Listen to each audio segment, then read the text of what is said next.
Esteemed guests, please direct your attention to the university delegate. Good morning, everyone.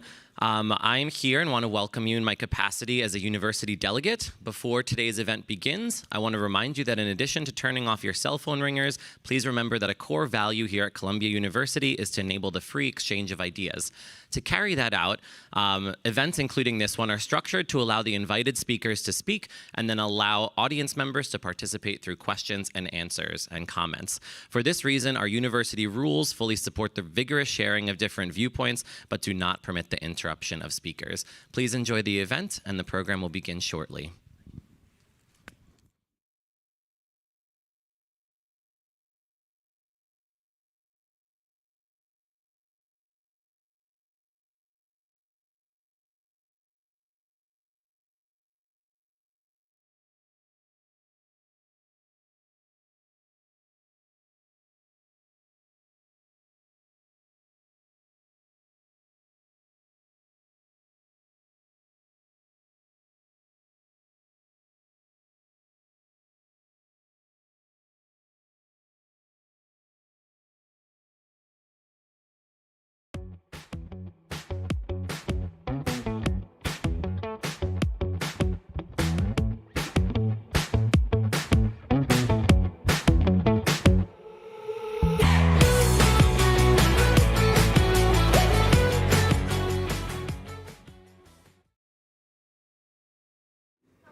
To be in the company of such an impressive group of cyber experts and thinkers. I am Karen Yarhimilo. I'm the Dean of SIPA and the Adlai E. Professor of International Affairs.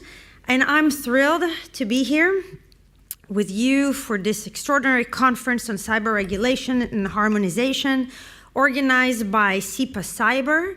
I want to thank Jay Healey and his team for bringing together this incredible lineup of speakers. I am especially looking forward to the rest of the day. We have a spotlight interview with Secretary Hillary Rodham Clinton and Governor Clinton-Hokel, which promises to be an insightful dialogue on state leadership in the digital age.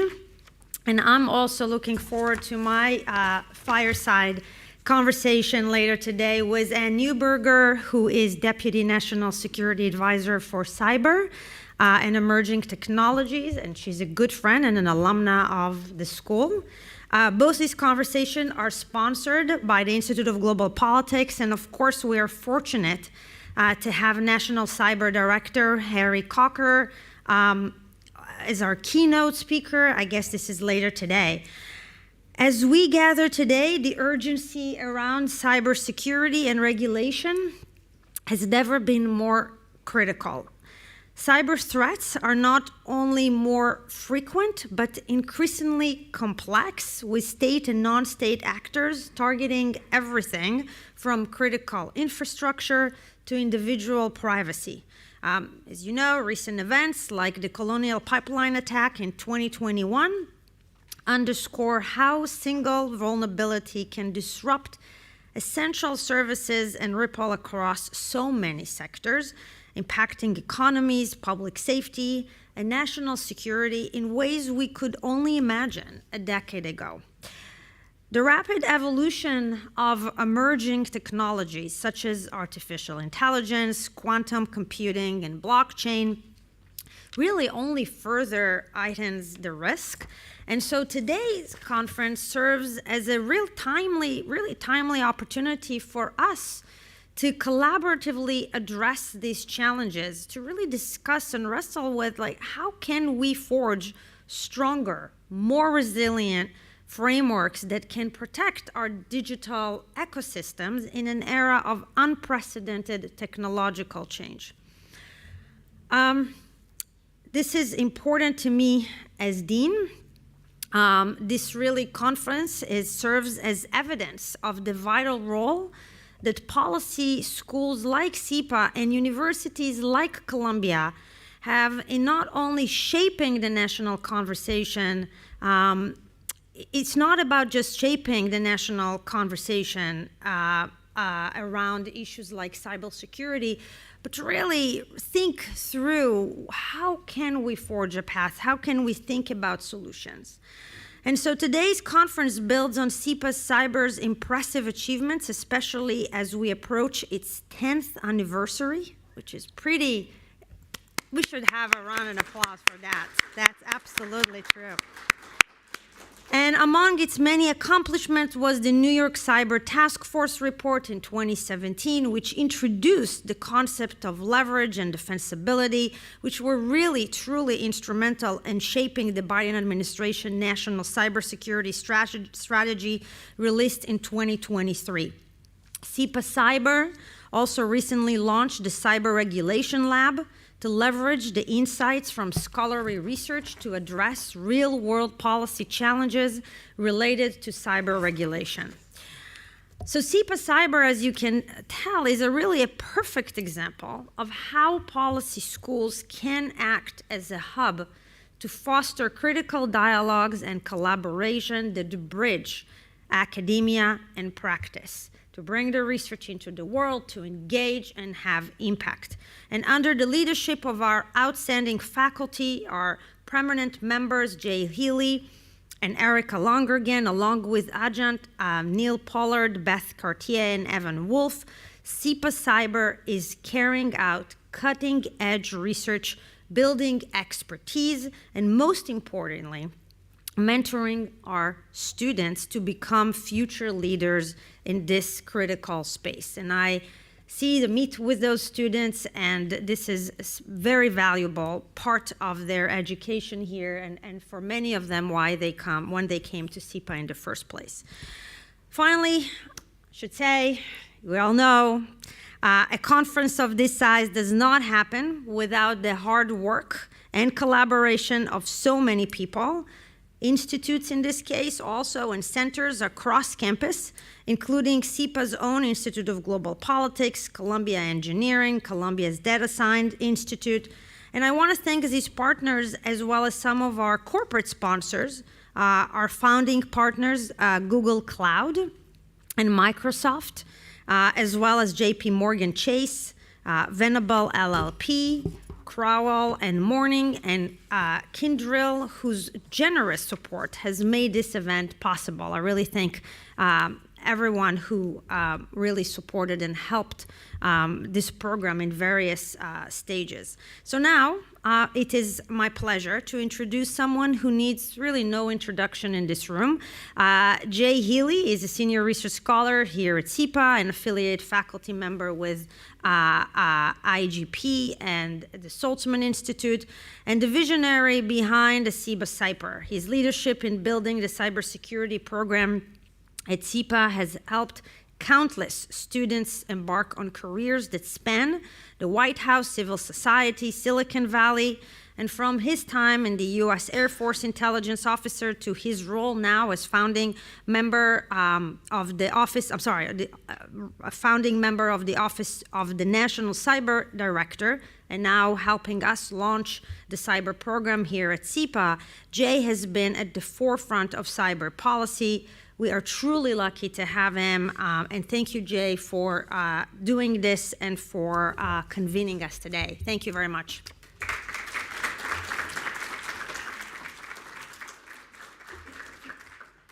Thank you so much, Dean. When you've been doing a program for 10 years, one of the most important things you notice is that your suits don't fit as well anymore. I'm super excited today. Go and get the special mustache wax kind of day that you don't do, because this is just an exciting day and a half that we have for you. Especially, I was talking to one of my colleagues earlier, and he noted that this is the first time, or we had realized that this is the first time that many of these people are going to be, important folks are going to be speaking since the election through the panels, and you'll see that as a theme. But also, it is one of the last times that many of these people, especially from the administration, are going to be together on the same dais, certainly here in New York. And that gives us this great opportunity to reflect on what we've been able to accomplish in this administration and the administrations prior, both Democrat and Republican, and what work remains to be done. So, administrative stuff.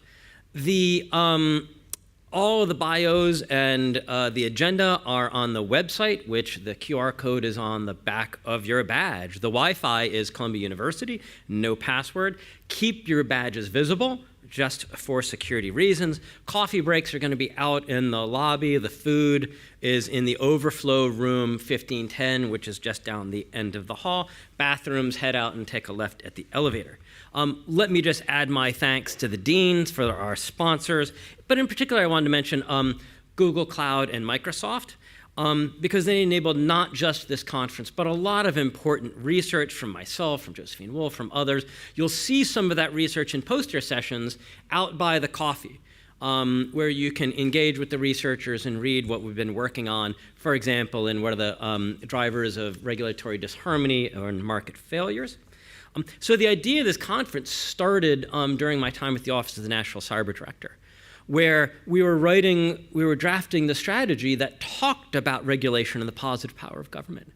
But it was clear that there was a lot of research left to be done. There was a lot of homework that we still had to do on these important areas. And so my thanks to the team at ONCD, especially Nick Leiserson, Brian Scott, Elizabeth Irwin, who said, yes, Columbia, this homework does need to get done, and they could see Columbia having a role in this. It fits in very nicely with our work on cyber risk to financial stability that we've been doing with the Federal Reserve Bank of New York for, I think we're on our 8th year now in collaboration with the New York Fed on that work. So we're really happy to be partnering with New York State, especially Colin Ahern, Alyssa Zutius, and others there, who are the obvious partners to hold this conference with. Likewise, great support from the beginning from our colleagues at Columbia Engineering and Data Science Institute. Here at SIPA, great thanks to my deputy, Irva Khan, event coordinator Daniel Aho, and the entire SIPA and IGP teams, especially Christina Shelby, Lauren Hoffman, Susan Lee, Mariana Pecoraro, Lionel Biener, and Brett Essler. Please join me in thanking the organizers who made this happen. Well, that was longer applause than I had paused for, so thank you for that. And I'm happy to say that we are planning on making this an annual event. I'm sure there's going to be major changes in the regulatory environment based on the election. We'll hear from some of that today. So I think it'll be important to have a conference to come back in a year and assess that progress. Plus, there are a lot of topics that we weren't able to include here. For example, I really wanted to include something on aviation so we could hear on everything that's happening in that sector. So hopefully we'll have a topic there.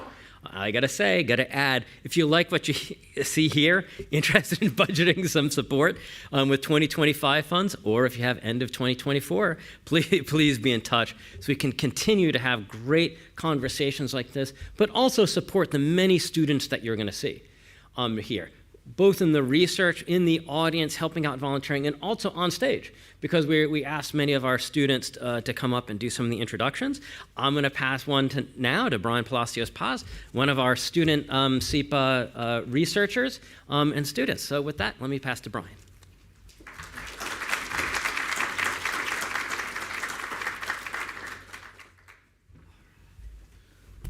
Good morning, ladies and gentlemen. My name is Brian Palacios Paz. I'm a second-year student here at SIPA.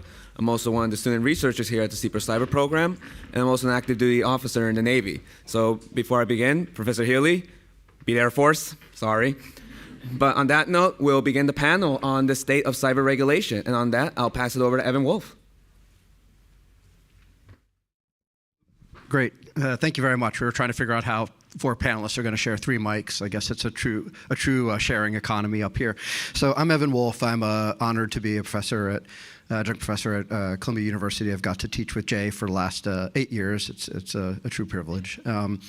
And today, more of a privilege is to be able to lead the discussion, the first discussion of the day on the future of cyber regulation. So as we were in the green room preparing, what we realized is we have truly 3 different and unique and very valuable perspectives on cyber regulation, starting with the sort of SEC regulatory perspective. Oh, we don't have to share mics after all. Look at that. We can truly have our own perspectives.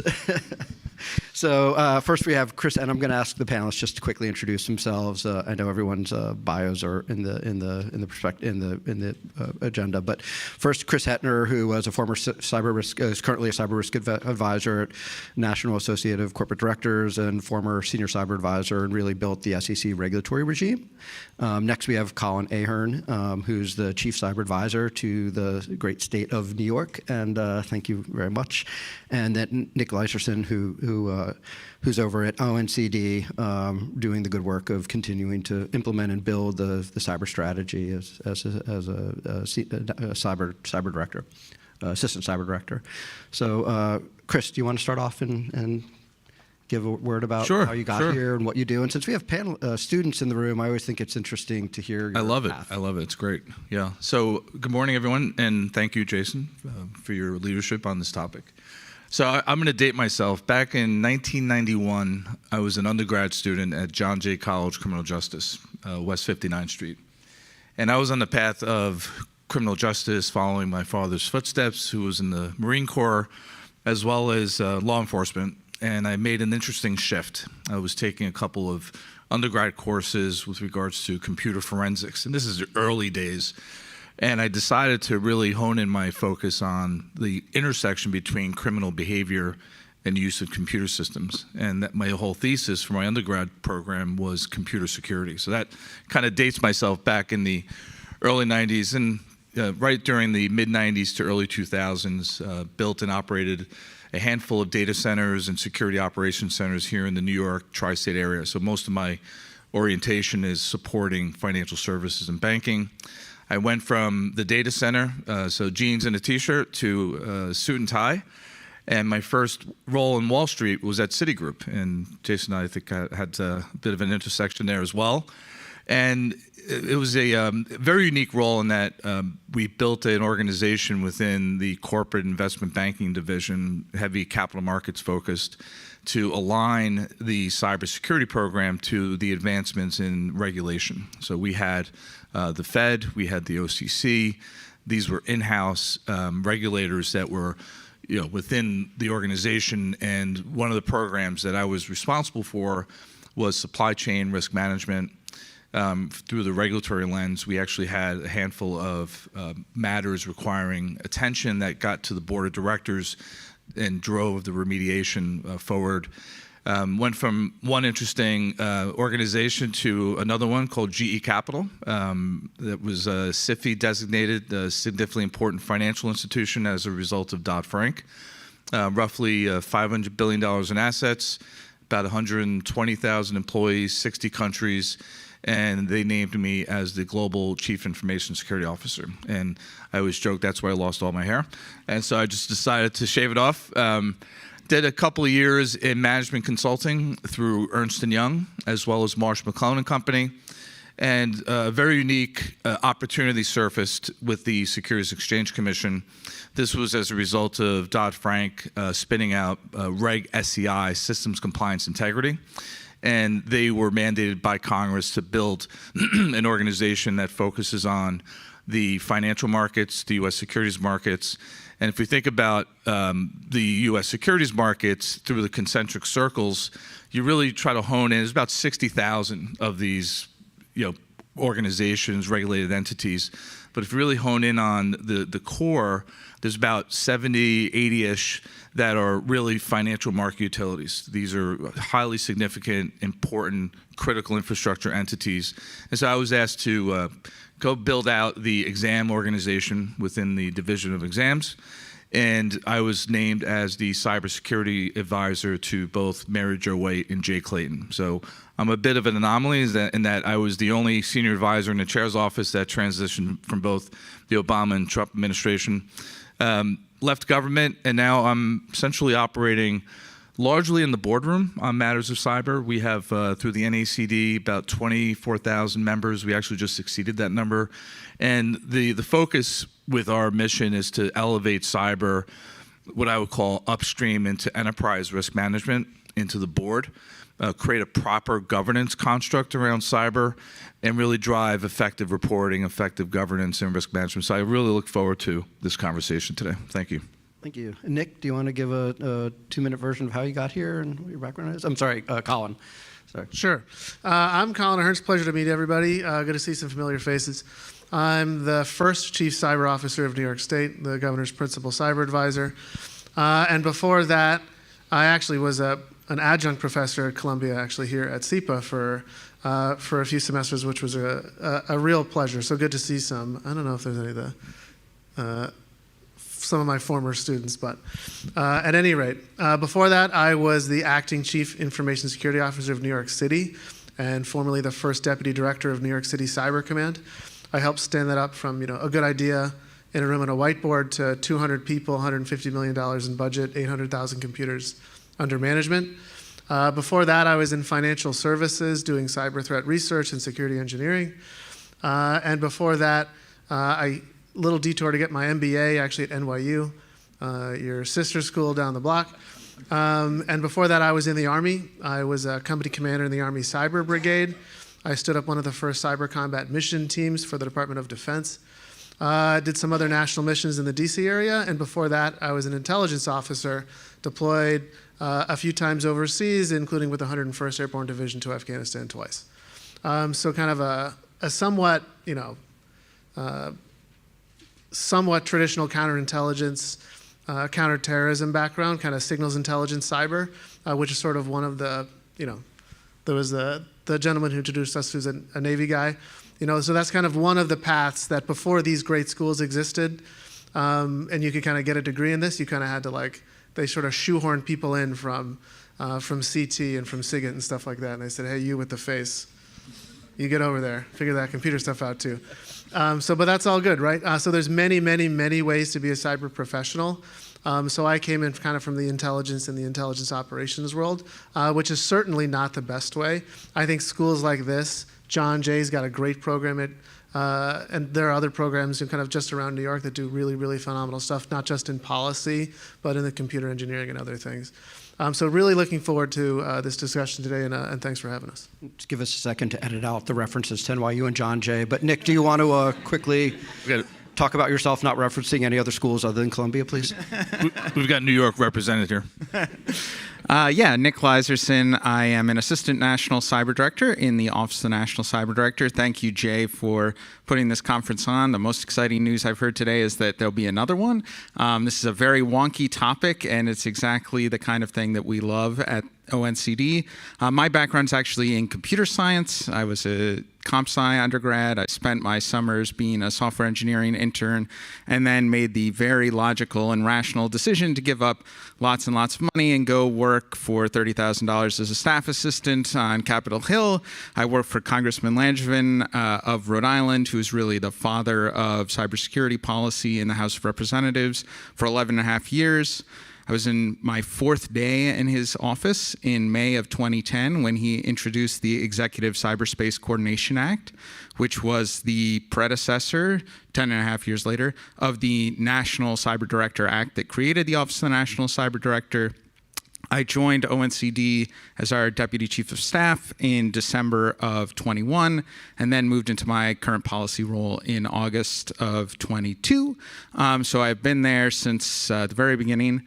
And this topic of regulation fits squarely in kind of the portfolio, the team that I work with at ONCD, and looking at, based on some of the great work that the New York State Cyber Task Force did on leverage, at how we can maximize our policy leverage in effectuating the vision that the president laid out in his strategy. Thank you. I think this is clearly a panel first, since everyone sort of created their own path forward in what they did. And just in addition to being your moderator and professor, I'm also, I guess, a sponsor and a member. I'm a partner at Kroll & Mooring. I started and run their cyber and privacy practice. I've been a cyber lawyer for 18 years. That's my second career. I was a hacker before that, working for the government, running red teams and being an encryption analyst. So sort of the traditional hacker turned lawyer, hence why I get to wear jeans and sneakers on half of my body and a jacket on the rest. So anyway, I want to jump right in, and I know when we put the panel together, not knowing what was going to happen in the future, one of the key things that we all think is going to impact regulation is going to be the lower right, the Chevron decision. So we'd like to start off, and maybe Nick, do you want to give us, I guess, your perspective on it, and then we can sort of hear what others think. Yeah, absolutely. So I think, a lot of change in the air. This is part of the change that's in the air is how are we going to see the regulatory landscape be affected by Loper Bright? I think, the main takeaway is we don't know yet, right? There is a whole host of, and one of the things that we think about a lot at ONCD is the vast array of regulators in the federal government that have some sort of authority or actual regulations on the books for cybersecurity, and how the Loper Bright decision will affect them is going to be very fact specific, very statute specific, and also based on a bunch of law that is not at all settled since the Supreme Court handed down their decision. I think so the short term is we don't really know. There's been a lot of effort in this administration to make sure that we are, where we're using cyber authorities, being clear that in many cases they're derived directly from security and safety authorities where there's not a lot of ambiguity in the statute, but how that ends up getting interpreted in the courts is kind of, we shall see. Going forward, though, I do think there will be, having started on the Hill, there will continue to be a lot of interest in working with Congress to codify regulations where we see them as being particularly effective. And there is example in the last couple of years of that happening, particularly at the Food and Drug Administration, where their rather excellent cybersecurity program and the authorities associated with it were codified on a completely bipartisan basis. The lead sponsor of the act that did so was a Republican congressman from Texas who said, yep, this is clearly necessary. We want our medical devices to have a high degree of assurance when it comes to their cybersecurity. So I think there is hope, even if things start to go a little wonky with court cases going forward. Yeah, and I'd love to hear from Chris in a second. But if we think about the Chevron deference, the fact that what we've had for a pretty long time now is the ability to write regulations and have regimes work even if they're imperfect.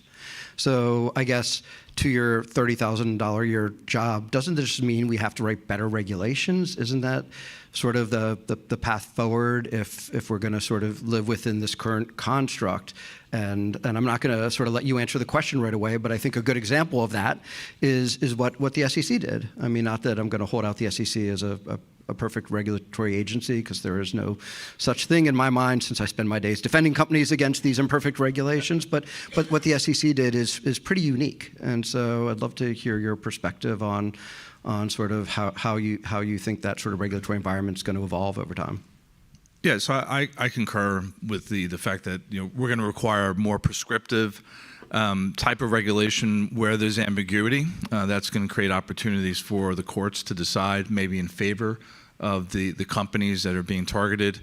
Within the construct of the SEC, the way we thought about this, and this is back in 2018 when I was under Jay Clayton's office, was more of a threat-based, risk-based approach to how we regulate the U.S. securities markets, and working very closely with the intelligence community, with law enforcement, reaching out into the actual markets itself, so understanding the nature of the composition of how cybersecurity programs are running within the U.S. securities markets, whether we're dealing with broker-dealers, investment advisors, market utilities, bringing that all together into a cohesive framework by which we take that data, we push it down to our policy divisions that actually write the regulations. We work very closely with our examiners that are out in the fields doing the analysis, and it's just kind of this continuous cycle to refine and make sure that we've got more precision around how we enact our regulatory authority. So through the lens of the SEC, that's the approach we took, and they continue to evolve. But certainly the the level of ambiguity in regs and the fact that these decisions are going to be pushed down to the courts is definitely a TBD. But I would suspect that companies that are being targeted by regulators, that where there's no clear path or no risk-based approach to enforcement, then the courts will likely favor the companies. I guess I should be cheering now for that, but I don't know if I quite believe it yet. So we'll TBD. We'll all look at our regulatory crystal ball. I want to turn to next, and since I have sort of the Fab 3 for cyber regulations in terms of both experience and perspective, I want to look at sort of different types of regulatory regimes and sort of the efficacy of different types. And that's the fun thing about working in cybersecurity is a lot of it is new, and while we can look at sort of the 40-year history of environmental regulations in the U.S. or the 100-year history of regulating other financial and other markets, in terms of cyber regulations, where as I said, the Fab 3 is a true statement because everyone here has both extreme experience and different perspectives. But Colin, since you have a very important both state and previous experience on cyber regulations, do you want to give us your perspective on that? Yeah, sure. I think, kind of broadly speaking, in sort of a mutually exclusive and collectively exhaustive sense, or MISI, which is a great acronym to use if you're a student at Columbia. So in a mutually exclusive and collectively exhaustive sense, we have, on the one hand, regulatory regimes like the North American Electric Reliability Corporation's Critical Infrastructure Protection Program, or NERC-CIP, in the jargon. And the NERC-CIP regulates one very specific but very important thing, and that is the collapse of the energy grid. The only thing it regulates is under frequency and under voltage load shedding leading to grid collapse. That's the purpose of the regulation. So anything the light touches that could impact that outcome, which they are, because of federal law, purported to exclusively regulate, it is within their regulatory auspices. So they regulate how you run an energy distribution utility. They regulate how you generate power and move it across the grid. They also regulate how and what you do to the computers, the supervisory control and data acquisition systems, the distributed control systems, the voltage meters, all that stuff, right? But for what purpose? Only a single definable, explicit business purpose: collapse of the grid, right?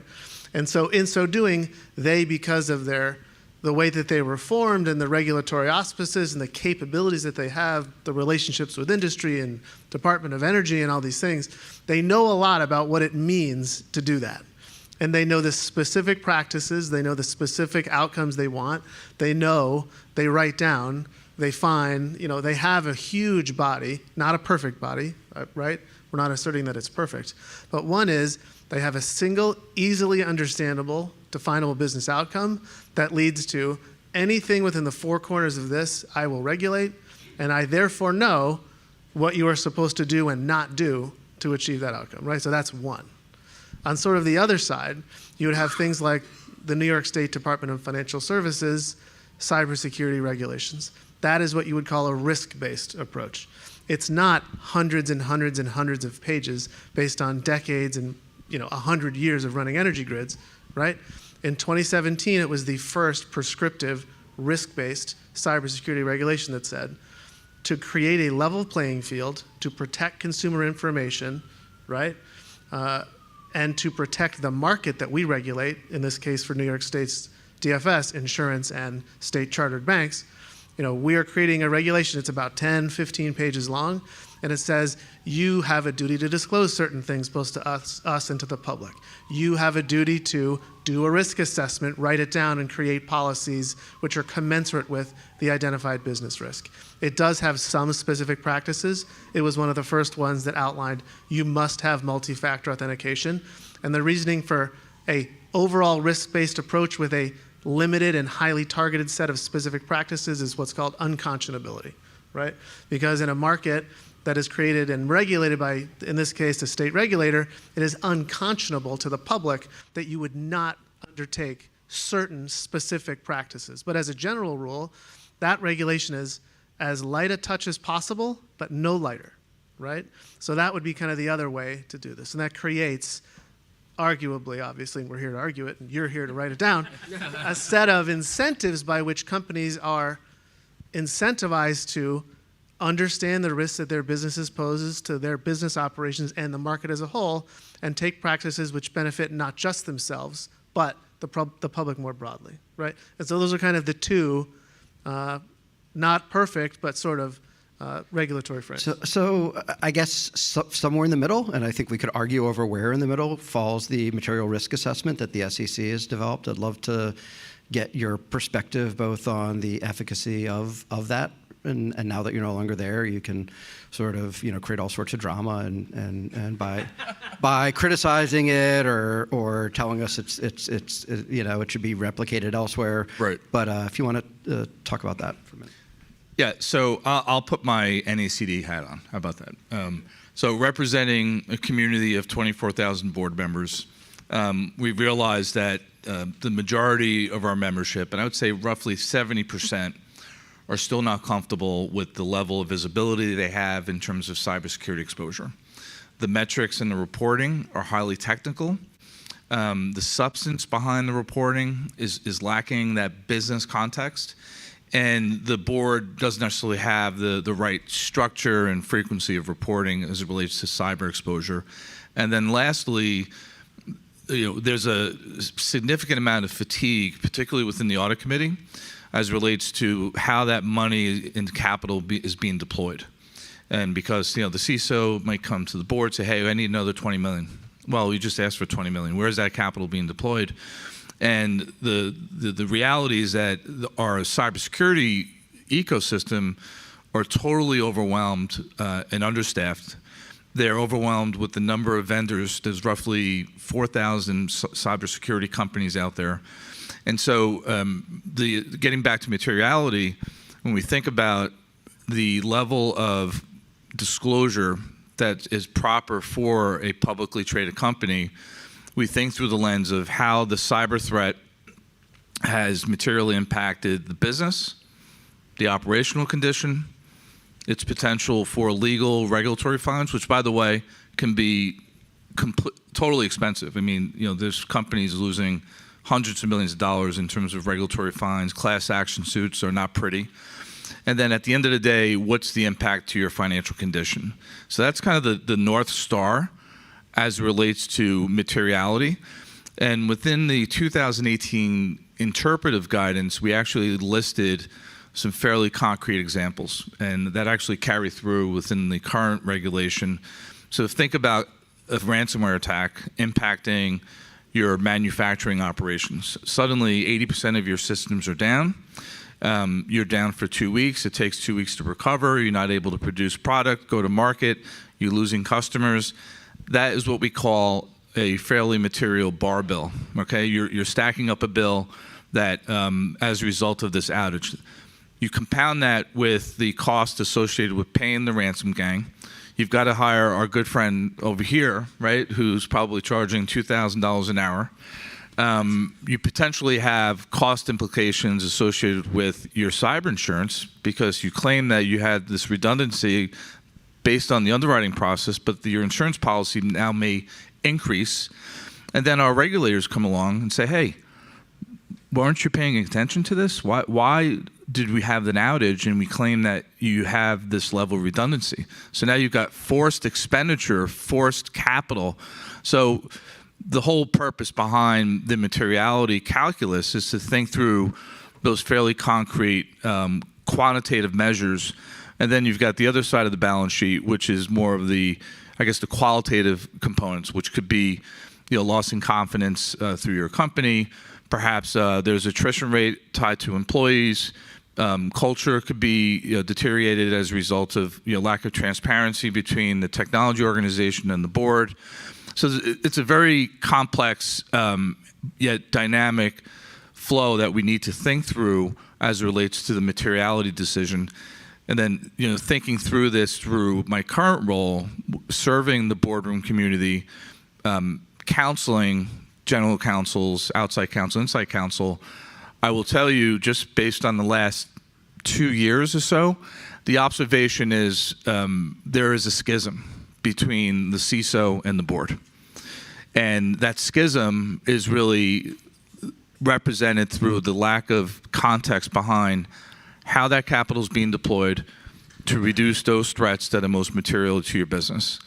And unfortunately, I think we're going to continue to see this to perpetuate until we get more definitive measures in terms of board reporting, establishing more consistency in terms of how we define the touch point between the cybersecurity organization and enterprise risk management. I've always been a big fan of partnering with my inside counsel, my chief privacy officer. When I was a CISO at GE Capital, we made sure we created a council comprised of the GC, the chief compliance officer, chief risk officer, our chief privacy officer, in addition to our cybersecurity folks that supported our mission and our organization. This way you have more of a holistic view, because as you know, cybersecurity can't be treated in isolation. And we think of ERM, or enterprise risk management, as the conduit to ensure that the fabric of cybersecurity is effective throughout the entirety of the organization, and then that serves as a pivot point to the board of directors. So I know that was a long-winded answer about materiality, but that was the nature behind the regulation. It wasn't necessarily, hey, you have to disclose every incident under the sun. It's those incidents that are materially, impacting your business. And let's face it, if you put some weight into some of these projections in terms of cyber loss, I mean, by 2025, we're looking at $10 trillion globally as a result of cybercrime. If we think about the cybersecurity industry, there's roughly $200 billion in spend in terms of consulting, advisory, software, hardware. McKinsey studies suggest over the next 10 years that our market's going to go from $200 billion to $2 trillion in spend. So follow, the curve, and we're going to see significant financial loss. So while we're all trying to figure out how to get a part of the $2 trillion spend on cyber, I want to, Nick, a lot of what we're talking about here today and for the next day and a half is sort of forward-looking, but let's also give the current administration and those that worked on the national cyber strategy huge props for finally putting in a cyber strategy, doing the difficult work of putting regulation into a national strategy. And that, I know that didn't come without sort of a lot of sort of forethought and work. So I'd like to have you talk about sort of two-part question. So never supposed to ask compound questions as a lawyer, but I'm a hacker, so I'm allowed to. And the first is going to be really talking about sort of cyber regulation. I know it's one of the 5 pillars, and I think it's very, very important. And so if you could talk about that, and then really looking back on how the administration's been implementing the national cyber strategy and where it's been successful. And I'd love to get your sort of expert opinion on that. Sure. So I think it comes back to something that Colin mentioned, right, which is incentives. And the key part about regulation in this administration's national cybersecurity strategy is we said the strategic goal is to incentivize long-term investment in cybersecurity and resilience, but we need an all-tools approach. We can't take anything off the table and say, no, we're not going to use this particular, whether it's subsidies or guidance or federal procurement power or regulation. All of those things need to be on the table for how we approach what is an undermanaged risk for the nation, and that is cybersecurity. So that is core to how we approach things in the strategy, is to say, what is the appropriate tool that we're going to bring to the table to incentivize, again, particularly when it comes to regulation. A lot of the focus is on that second strategic shift of changing incentives for the entities that are on the front line, right? This is what's fun about cyber policy, is it is new. It is, you're trying to deal with a national security and economic security, a public health and safety problem, where the entities that control and have a lot of the risk are private sector entities. And how do you as the government, when you're used to having control over domains for protecting people, have to work hand in glove with the private sector to ensure that incentives are aligned? what that means, so that's been the administration's approach. It existed before the National Cybersecurity Strategy. When you saw the administration and the Transportation Security Administration in particular step out after the Colonial Pipeline incident and say, hey, we've had these authorities for 19 years to regulate pipelines, something my old boss used to ask the Surface Transportation Division all the time about, maybe we should start using them to improve the cybersecurity posture of the sector. But the cyber strategy really put it into the framework of look for ways to maximize leverage to get the incentives. And there's a whole separate conversation that still needs to be had about incentivizing what. And what are the controls, what are the actual activities that need to happen. That gets into a lot of the metrics conversation. But we also looked and said, okay, and then how do you make the regulations, if we're going to put this as one of the key areas where we're distinguishing ourselves, because if you look at the strategy, a lot of it is built on top of the Trump administration cyber strategy. There are not a lot of documents that came out of this administration that cite directly like, we are taking the national cyber strategy that came out in 2018, and this is a continuation of much of that line of thinking.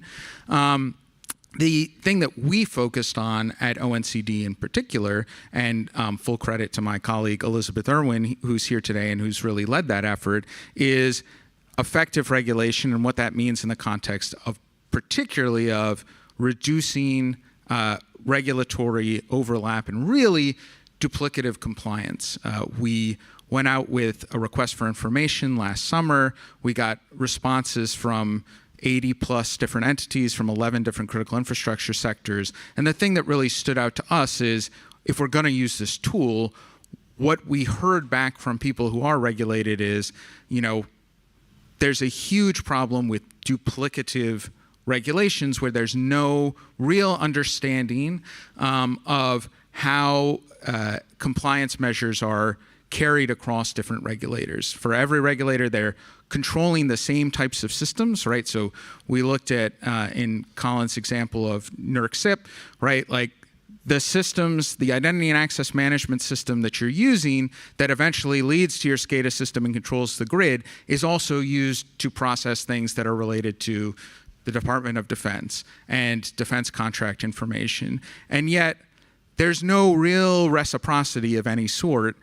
between the Department of Defense and NERC and FERC, even though they're looking at the same systems. So that has been a core feature of our work and work that we're very grateful in the administration that's also been taken up by our partners in Congress, particularly Chairman Peters, to look at how is it that as we use this tool, not only are we targeting it at market failures, at areas of risk where we need government intervention, but we're doing it effectively and doing it in a way that minimizes the compliance burden. And when there isn't really a fundamental reason to approach cybersecurity of any particular system, again, identity and access management is my favorite because it's the same stuff no matter what sectors you're in. And it's also the first place the bad guys go so they can pivot to wherever it is that they want to hold something for ransom, hold your critical infrastructure at risk, steal a bunch of information for espionage or other purposes. That's been a core focus of like, how do we do this right? And again, I think there is still, there's been a lot of great work in Congress too. And when we look a bit forward, even in the next several weeks, I think there is definitely prospects for seeing some congressional action to help bring all of the relevant parties to the table, including independent regulators, to have conversations about what does a holistic framework for cybersecurity, regulatory harmonization, and reciprocity look like. Awesome. Well, I'm super tempted to ask everyone to put their favorite baseball card or their favorite cyber regulatory control framework down. If we have identity and access management, mine would have to be MFA, and I will let you two answer that question if you want, but I'm not going to put you on the spot. What I do want to turn to is sort of another strategy, even though the national cyber strategy is impressive and very comprehensive. It's not the only strategy in town, literally, because New York has their own strategy. Colin, do you want to talk about sort of the role that played specific to regulatory development? And if you want to throw in your favorite security control at the beginning of that, I'd be happy to hear that. Yeah, for sure. So the governor's cybersecurity strategy, which she released in August last year, really rests on 3 pillars. 1 is resilience, 2 is preparedness, and 3 is unification, right? And so those, what do those 3 words mean? Right, so unification means, singularity of effort, right? So across the government, what is the government? The government is a service provider. The government provides services. What kinds of services? Critical infrastructure services, case management services, public safety services, water, et cetera, right? So it's a service provider. So number 1, the government has a responsibility to maintain, operate, build, manage computer systems securely and reliably. If a system cannot be considered secure, it cannot be considered reliable, and if it's not reliable, you would never consider it secure, right? So we talk about, how you need both unity of effort, but also resilience and excellence in the face of, really the convergence of cyber threats. The strategy talks about this idea of convergence. And I know we only got a couple minutes left, but briefly, it used to be, when I enlisted in the reserves right after 9/11, when I first got into cyber shortly thereafter, that there were only a few organizations which faced quote-unquote advanced persistent threats. They were Lockheed Martin, the artist formerly known as Raytheon, the DoD itself, and others, the White House. And these are the people that had zero-day exploits, highly motivated adversaries in dark rooms in Moscow Center. That was the reality, is that only a few select people really had to think about extremely well-resourced, extremely motivated attackers, right? Then on the other hand, there were script kiddies, there was digital smash and grab, there was like all these kinds of, AOL, whatever you want to call it, right? There was people who were out for either ideological or monetary gain, but they did not have access to the same kinds of resources. Really, in the last 5 years, that idea has been completely obliterated, with not just kind of astroturfing, where the Russian government and others uses cyber criminals for the purposes of their national collection and other apparatus, but really, the cyber adversaries have access to the same kinds of tools. They have access to the same kinds of capabilities. They are highly developed ransomware as a service, digital economies, which really, have a scale which enables our adversaries to use the same tools that 15, 25 years ago only nation states had access to. So the idea of convergence means that for our strategy, preparedness is essential, because you definitely cannot prevent all bad things. That's impossible. But what you can do is have systems that are reliable. You can have processes which are practices. And through unity of effort, you can lead to an outcome for, in our case, the residents, visitors, and businesses of New York State, where we're delivering what we need for them. Thank you. So I have one more question, and then the super awesome students are going to be passing around microphones, so you guys can all ask questions. But I was told that Professor Healey does have a ejector button on all the moderator seats, and if we don't ask this question, we will be banned for life. And so I'm going to ask it trepidatiously and carefully, which is looking forward to the events of the last week. Obviously, none of us have crystal balls. We've talked about sort of what we think are good regulatory regimes. But I think we do want to think about what is the regulatory what does the future regulatory environment look? And I'll ask the question differently. Eject. I'll ask the question a little differently, which is my since we've talked a lot about superheroes and cyber. If you had a magic wand, and you could sort of set a regulatory path forward. Mine would obviously be what I think DoD is doing, which I think is a really interesting approach to the cyber maturity modeling certification. But what would be your forward-looking regulatory regime, magic wand moments that you would look to? And I'll just ask each of you to say what you can or are comfortable with, or just we can have a moment of silence while you awkwardly stare at me, starting with you, Chris. No pressure. So I'll say, I would hope for a continuation of harmonization as it relates to cybersecurity. Like CERCIA harmonization, or what can you talk about? The reduction of duplicity, the reduction of touch points between multiple regulators and a said entity. I will tell you, again, this is 16 years ago when I was a global CISO, we literally spent like 40% of our time proving in compliance. And instead, we should be allocating those resources to defend the enterprise. And one of the areas that I led under Secretary Steve Mnuchin was the regulatory harmonization effort. And I'll give my friend and colleague Josh Magri a shout out. With the creation of the Cyber Risk Institute was kind of a spin out of some of those efforts, in that we were trying to reduce the number of touch points between the body of regulators and a particular entity. We drove towards more coordination. So instead of having 10 regulators hit the organization 10 times per year, let's maybe coordinate it at once.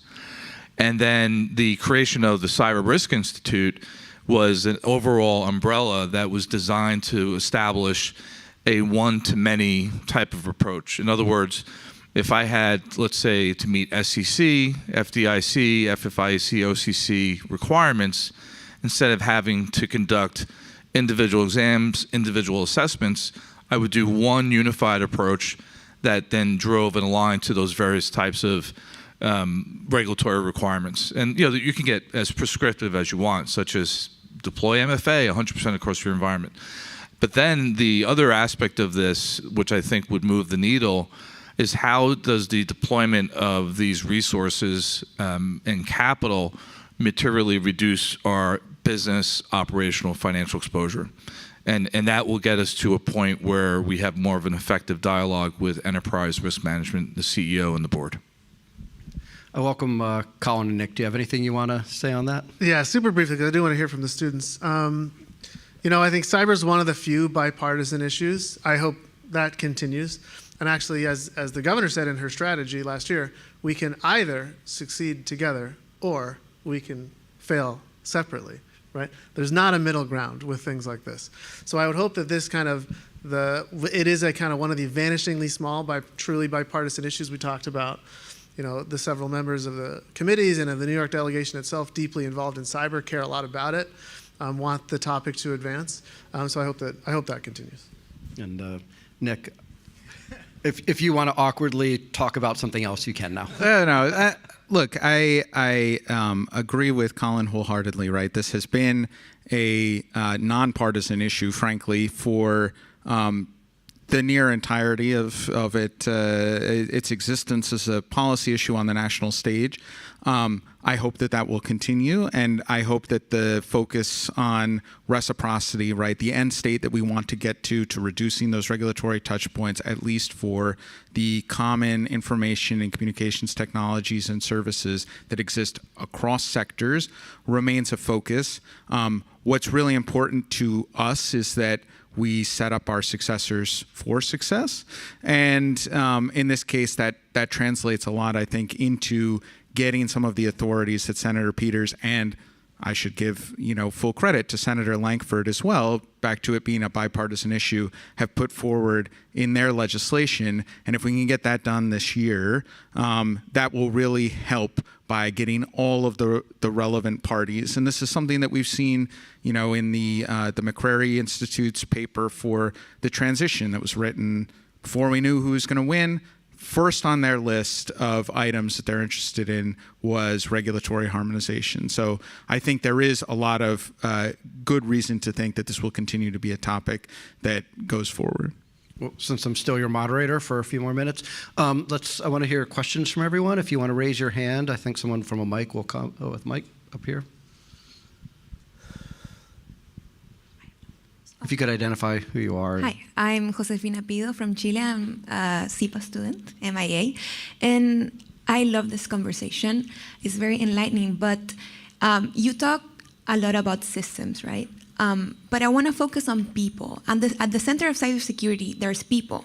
And when it comes to people, there's a knowledge gap in terms of cybersecurity measures and how to better equip teams with cybersecurity processes and abilities. So we can see it everywhere. For example, in the state, we have Jennifer Paca talking about this issue of cascade of rigidity. And then if we look at even ourselves, how many of us really have a bunch of secure passwords that we change every 6 months? You can raise your hand, I don't know.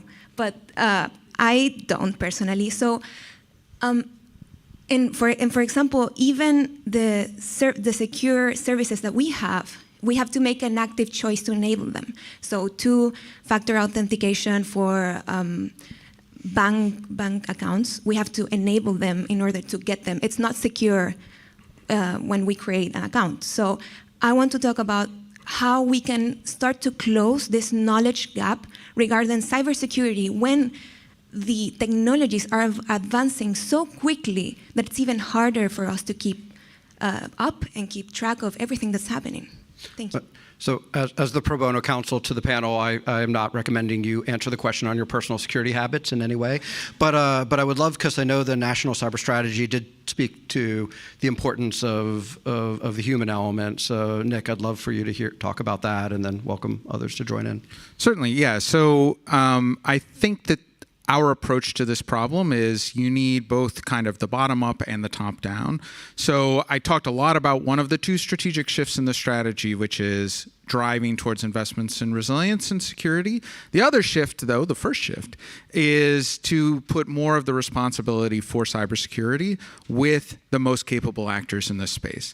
That is technology companies, the folks who are writing the code that we use, service providers associated with them, and the government, right? The government has responsibility too. We're a very capable actor in this space.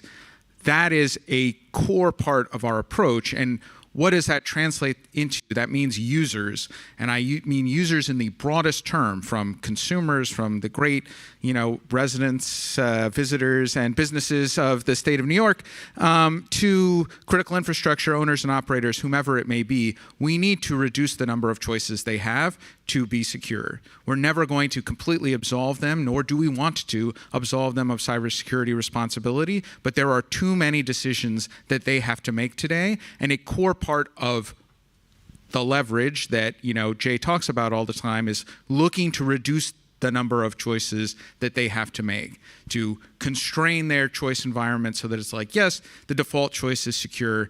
You have to go through 7 screens, as you do in Chrome right now, to figure out how to turn off automatic updates, right? Conversely, we also need to build up.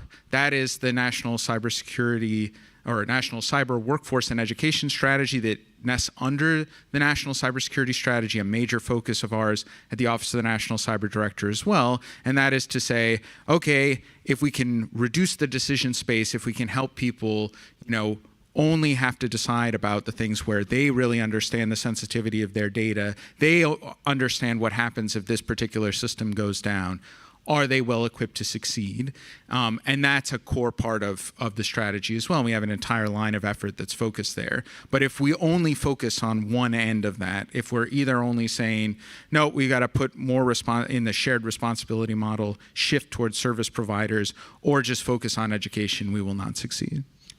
And welcome others to jump in, but I do want to take a moderator footnote, because my perspective is from the lens of cyber regulation, the role of attestations in terms of whether you're looking at the DoD cyber maturity modeling certification or attestations that the Civil Cyber Fraud Initiative or the SEC is using, that they are making actual leaders, CISOs, and others in companies responsible for these issues, and that is having sort of a bow wave of effects, because when someone has to sign an attestation on security controls, that means there's a higher degree of accountability and responsibility, and I think that single act is actually gonna cause a significant amount of outreach. I'd like to turn to other questions over here up front.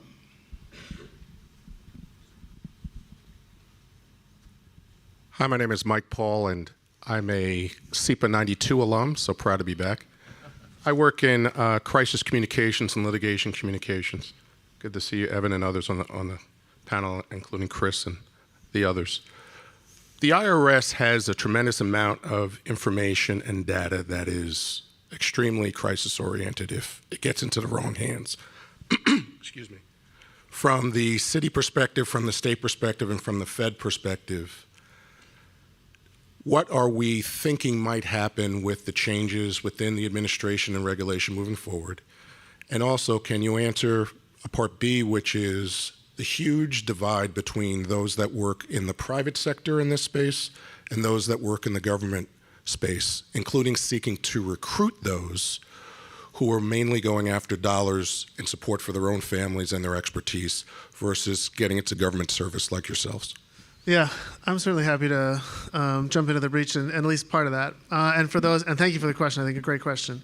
The IRS, the city, any entity, any governmental entity that uses income tax data falls under a set of regulations called IRS 1075. And so the city and the state and those that charge income tax, kind of, sub-federal entities, right, in our political science hats, they're all obligated to follow IRS 1075 practices, which, as was mentioned, is a suite of specific compliance and risk management training and certification practices that the federal government mandates you use to have to get the responsibility to handle personal tax information, or PTI. And so the use and handling of personal tax information is governed by the IRS. I think a couple of things that occur to me is the IRS's major infusion of capital dollars a couple of years ago, which was since trimmed in one of the budget deals, I think is a big deal. The upgraded enhancement of multi-decade-old systems is an issue throughout government. Our government, your government, the federal government, the IRS is no different. So maintaining a set of dollars to the IRS such that they can upgrade their legacy technology systems such that they can take advantage of modern cybersecurity and technology practices to not only improve their cybersecurity, but the user experience more broadly. One thing I'd mention there is the IRS free file. I don't know, New York State was one of the few states that engaged in the pilot with the IRS. It was extremely successful. So, with the right leadership, with the right funding, with the right set of expectations, I think that these organizations can be successful. And for those that would consider, your other question I think is very good, why go join the IRS when you can join EY and yada yada? I think that, the good you can do in a governmental organization with the right leadership and the right support is absolutely far and away. I've been in and out of government for a while, right?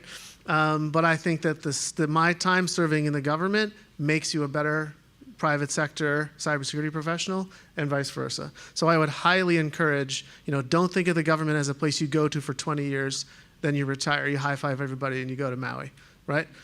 I mean, that would be nice. But in reality, people are moving into and out of government again and again and again. You got people like Professor Healey, you got people like your dean who have really, I think, shown that, you can have an incredibly fulfilling 2, 3, 4 years in the private sector. You can join an amazing team. You can leave, you can come back. So I would encourage, keep your options open and, don't foreclose any of these things. And we definitely need highly motivated young people to join the government, but we need them to join law firms. We need them, to join large retailers, technology companies too. Yeah. So I'll just foot stomp that. While the diversity of the footwear on the panel is commendable, the fact that we've all worked in government and we all sort of have a passion and feel that mission-focused work we did was, foundational to our careers. And I can speak on behalf of all of us that I encourage students. And so we have time for one or maybe two more questions if I can get panelists to be brief. And let's see, I think we have a tie. How about over there first? And if we could ask a quick question, have a quick answer, we'll try to get at least two in. Sorry? Oh, of course. Hi, I'm Leslie Ritter. I'm with Moody's Ratings, and I'm also a SIPA alum. I wanted to go back to Chevron, and I would be very interested in hearing more from you about what sectors will be the first ones to challenge the cyber regulations under Chevron. And my follow-up is, will the new SEC regulations survive? Okay. I'll answer the first one. I think all of them would be probably the question, except for maybe the defense sector because of it being built into their compliance program. I'll let you guys disagree with that, but if you want to talk about the SEC quickly, and then we can get to one more question. Yeah, again, it's TBD. There are other priorities with regards to reducing regulation within the SEC. I would say cybersecurity is probably not a top priority. But just based on my insights with the enforcement teams at the SEC, there could be some clawback in terms of some of their enforcement actions. So TBD, but we will see how this goes. Okay, I guess people should stop writing their checks. On that note, we have over here for the last question. Hello, my name is Kamal Thomas. I work in the financial services industry. Would love to hear your thoughts on how the government has improved its observability into aggregated and concentrated security risk, especially being in the financial services industry. That's something that keeps me up at night, but would love to hear your thoughts how the government has evolved its ability to understand that type of risk from different events we've seen that were, I guess, less understandable or observable at the time, like supply chain risks, vendor risks, things of that nature. Great question. Chris, do you want to start? Well, yeah, I'll start with the Dodd-Frank issued the regulation around Reg SCI within the securities markets, and that was a high concentration of the core market utilities that can have a ripple effect as a result of a type of cyber event, or it doesn't have to be malicious. It could be just supply chain event. And so the focus with the Reg SCI, systems compliance integrity, again, is to take a look at those core market utilities and define a set of requirements to maintain availability, maintain integrity associated with the data. Some of these market utilities clear and settle trillions of dollars a day, so you can imagine an integrity event and unwinding some of those trades and those operations. So that's one example where the government actually took a view in terms of concentration risk. They stood up a cyber command center within the SEC that I was responsible for, and we have continuous, within the commission, touch points with those core entities to make sure that whether it's an IT outage, whether it's a data breach, that we understand the root cause and there's a continuous cycle of improvement. I will just add a couple things about what are we doing about it, right? One thing the president put out at the end of April of this year, National Security Memorandum 22, which is focused on critical infrastructure, security, and resilience. A core section of that is putting in national policy for the first time identification of systemically important entities. That work is ongoing right now, which is intended to help ensure that sector risk management agencies, the folks who are working with each of the critical infrastructure sectors, have an understanding of what things are particularly important within their sectors, and then also cross-sectoral risk. The other thing I'll say is a major focus of some of the work that we've been doing on cyber insurance is trying to deal with correlated risk and the ability of insurers to diversify against catastrophic risk, and having more visibility for the government, for insurers just in general, into what some of these areas of concentration risk is a core policy objective of a lot of cyber insurance work that's being led by the Department of the Treasury's Federal Insurance Office. And with that, I'd like to quickly wrap up and thank the panelists for such a great time, and thank Columbia for convening.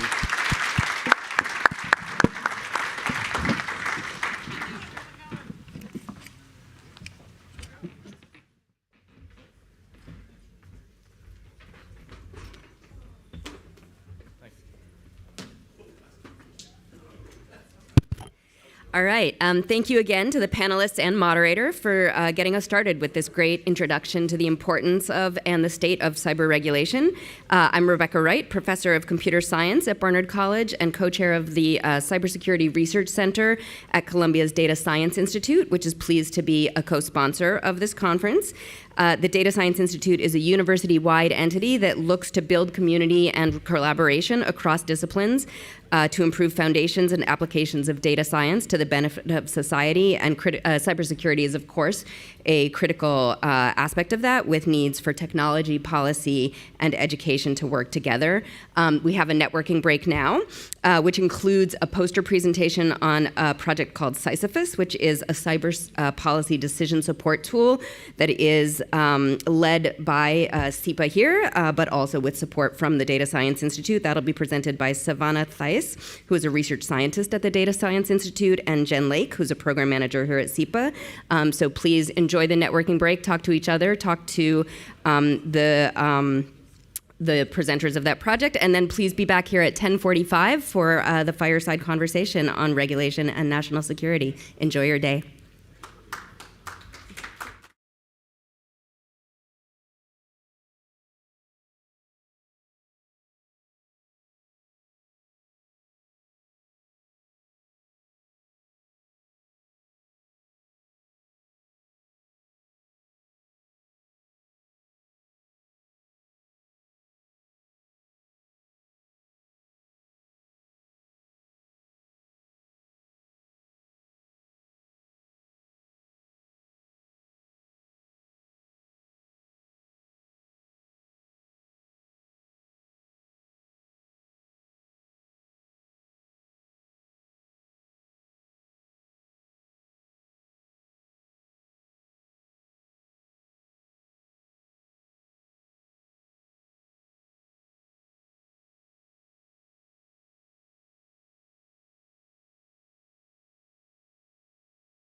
The program will begin shortly.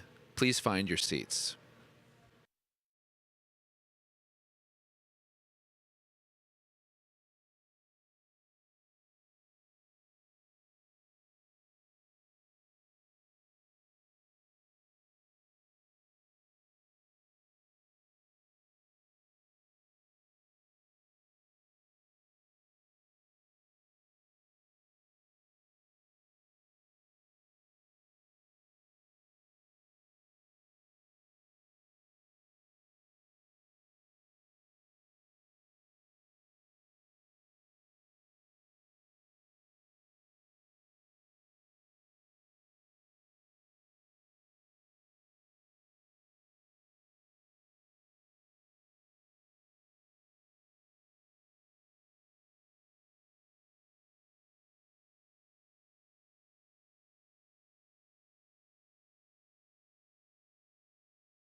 The program will begin shortly.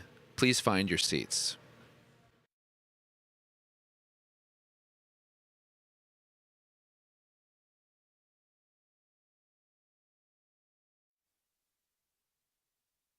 The program will begin shortly.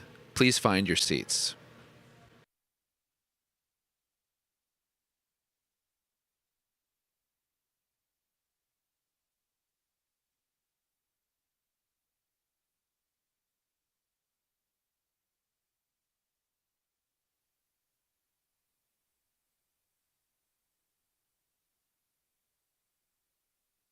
The program will begin shortly. Please find your seats.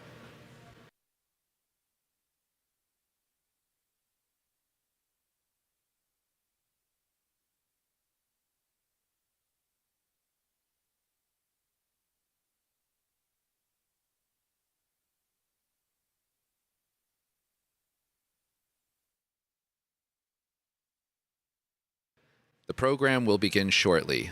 Please find your seats.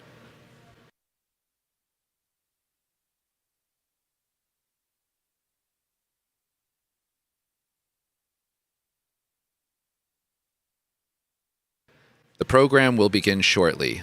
Please find your seats.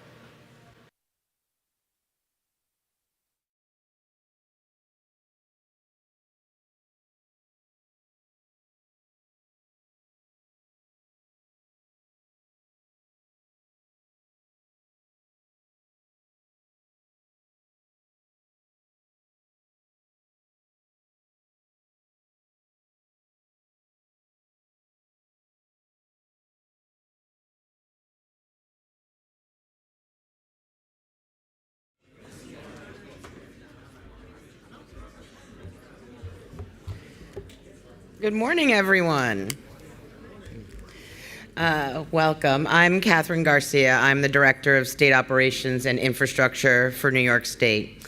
And today I have the distinct privilege of introducing really two esteemed experts to talk about, not everyone's cup of tea, but cyber regulation and national security.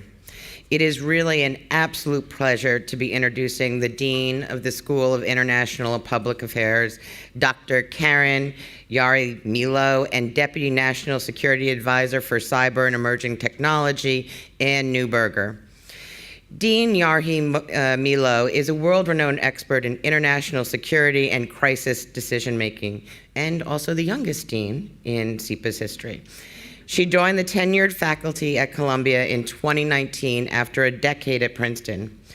In 2023, she founded and launched the Institute of Global Politics, a world-class institute with a faculty advisory board chaired by former Secretary of State Hillary Rodham Clinton, who will be talking with Governor Clinton-Hokel later this morning.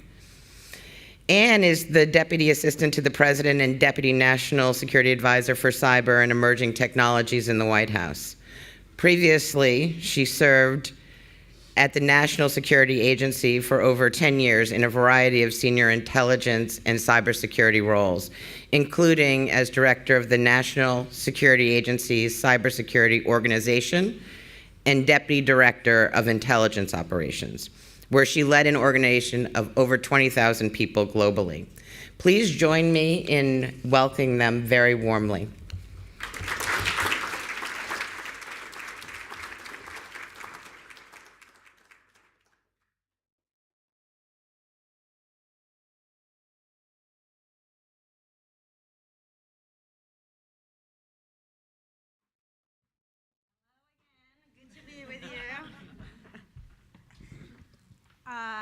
Thank you so much for the introduction. I think we missed the most important part about Ann's resume. She's a graduate of SIPA. A SIPA alumna, and we cannot be more proud. And the proudest part of my resume. There you go.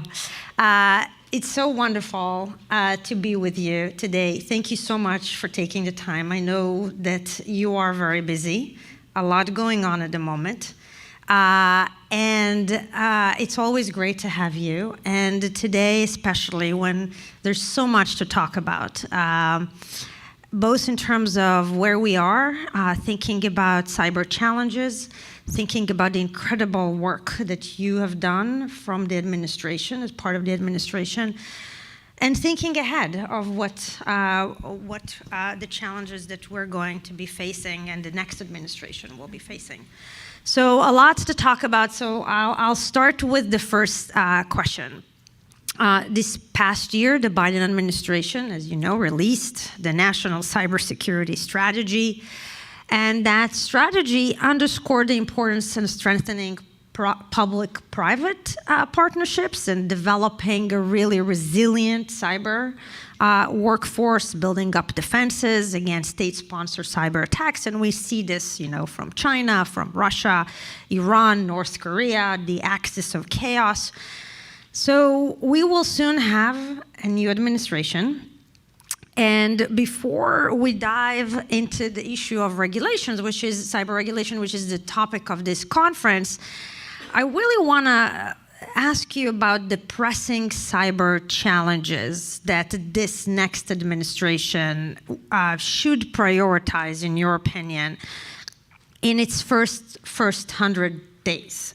And in what ways you think it might build on or reorient the objectives that you guys laid out in 2023 strategy, especially in the face of an evolving cyber threat landscape?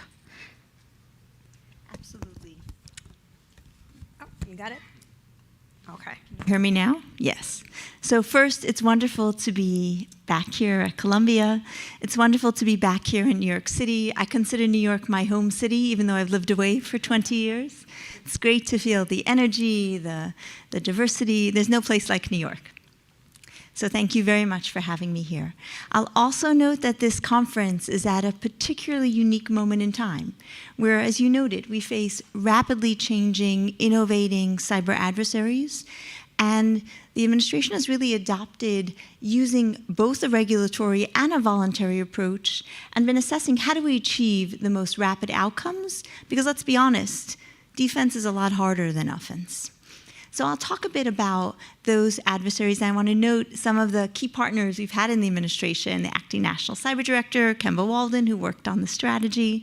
Really terrific work. I see the team from the FSISAC, private sector leaders here. So really wonderful and thank you always for the partnership. So as we think about key challenges, I'm going to bin them into 3 bins. China, criminal groups like ransomware actors, and then AI, which cuts across all. So when we look at countries, and I'll use China as the example, well-resourced, sophisticated offensive cyber program that's focused not just on espionage collection. That's been a problem for 15 years. China's been stealing corporate secrets, corporate R&D to advance their economy, stealing government secrets. Let's be candid, all governments do, most governments do. What's really changed with China, we've seen, is pre-positioning in pipelines, in water systems, in power systems, which don't have intelligence value. And our concern is that pre-positioning is to disrupt, to make it difficult to operate those systems in a time of crisis or conflict. And when we think about the US and China, there's a difference in our national defense models. China has a national firewall. They have complete surveillance of national networks. The US obviously is a democracy. Government doesn't monitor networks in the United States. So as a result, when we think of the continuum from defense to offense, we're more constrained in use of our offensive cyber tools. And our assessment of blowback is always going to be more careful about the risks because we don't have a national firewall protecting us. So that's China. With that said, the most disruptive set of adversaries today in cyberspace are criminal groups, notably ransomware groups based out of Russia. I just was the US representative at a UN Security Council session on Friday, where we brought this topic to the table. And you had the Director General of the World Health Organization talk about a global health risk because of this. We had the CEO of a national hospital chain talk about how they couldn't operate for weeks. They were using runners to run images into surgery as a result. That's driven by cryptocurrency and the $1.3 billion in ransoms paid in the US alone in 2023. And it's driven by a global ecosystem and the fact that Russia provides safe haven. But it's a global problem. 51% of ransomware attacks occur against the US, 49% are on a port in Japan, a hospital chain in Croatia, etc. And then the final threat is AI. And I view it as a threat and an opportunity. We'll talk more about it. It accelerates offense and defense, but I think it offers a unique opportunity to get at the hardest parts of defense, so to be more of a disruptor on defense in a positive way. So in sum, that's where we see the most evolving threats. Mm-hmm. And as we think about what the administration has done in each of those areas, we've learned a lot about what's worked, what hasn't worked, and what we would best as we pass the baton, much as we received the baton, because we're lucky these are really bipartisan issues. As we pass it on, what we share about what we learned on both sides. And what do you think in the first 100 days the administration could or should be focusing on in particular in those areas? It fits to the topic at hand. Yeah. What we've learned, and I'll share the statistics in a moment, is that we must have minimum regulations across critical infrastructure. Mm-hmm. Because if our pipelines and our ports leave their digital doors and windows open, then it's too easy. Right. We need to make it riskier, costlier, and harder for the Chinese. So the first piece is put in place a comprehensive minimum cybersecurity requirements framework for critical infrastructure companies. It doesn't need to be the local grocery store, but it should be across throughout.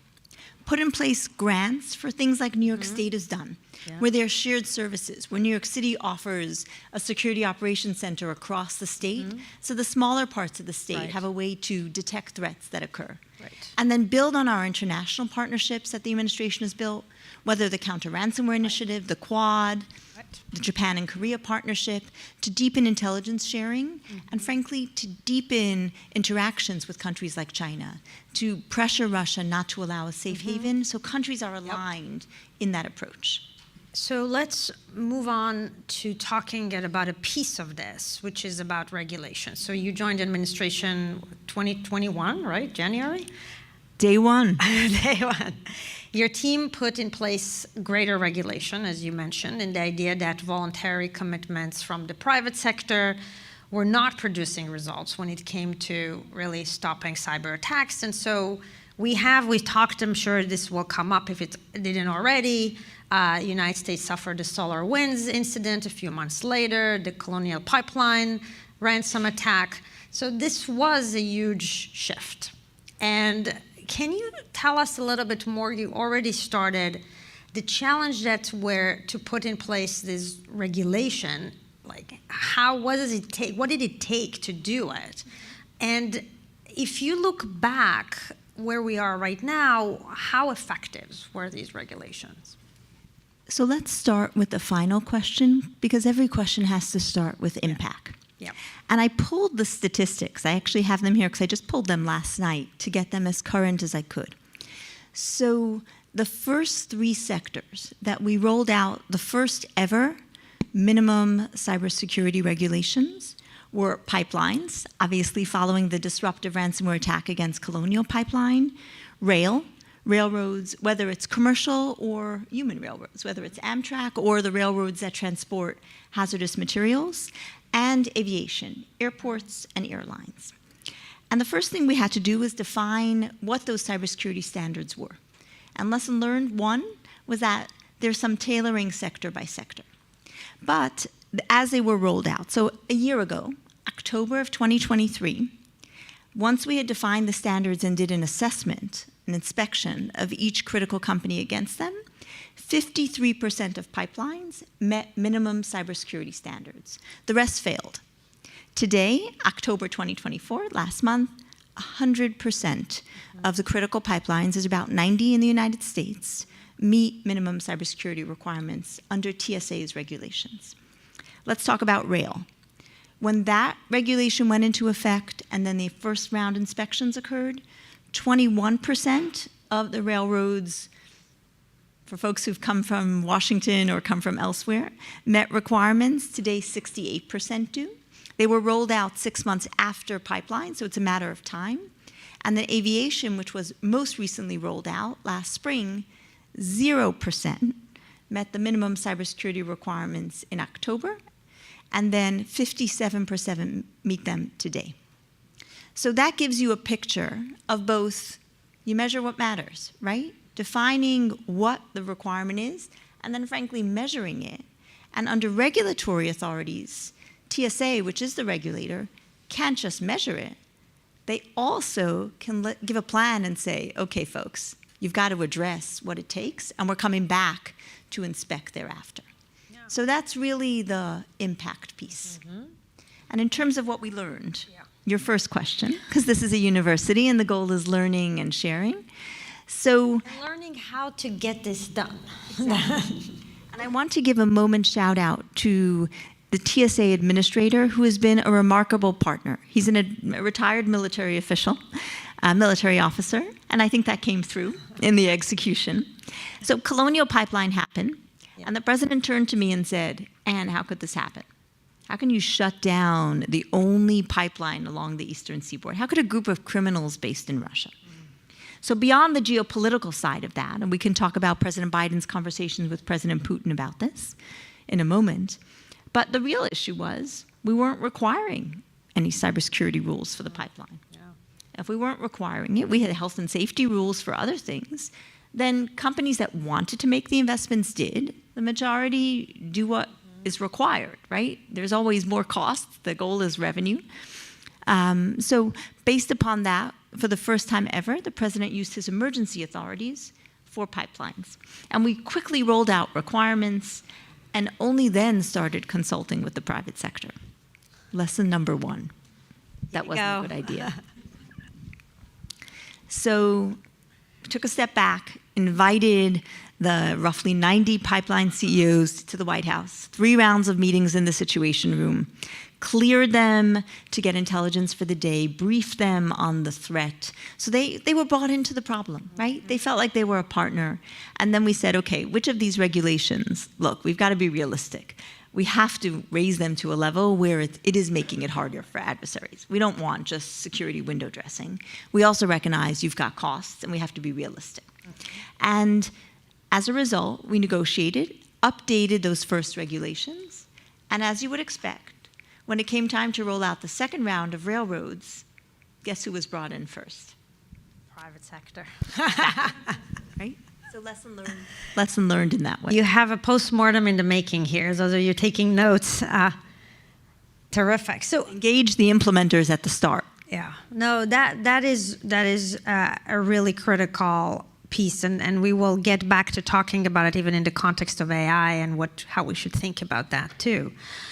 So it seems like from this conversation, it sounds like part of the challenge, at least, was that we were working in the United States, but there was a lack of universal or clear standards, which is, frankly, quite shocking, given the seriousness of the threats that we're facing.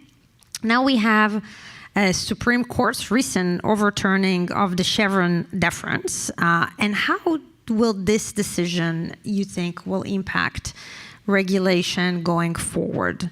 The platform, as you've seen, of the incoming Trump administration has vowed to, quote, raise the security standards for critical systems and networks. But now we have this tension given that with the Chevron ruling. Do you think the regulations that your team put in place are going to stick? So this is a really smart group. And I will say, I suspect, does everybody here know the Chevron ruling? Yeah, maybe just for background. We have a lot of people tuning in on the live stream, so. Great. So I'm not a lawyer.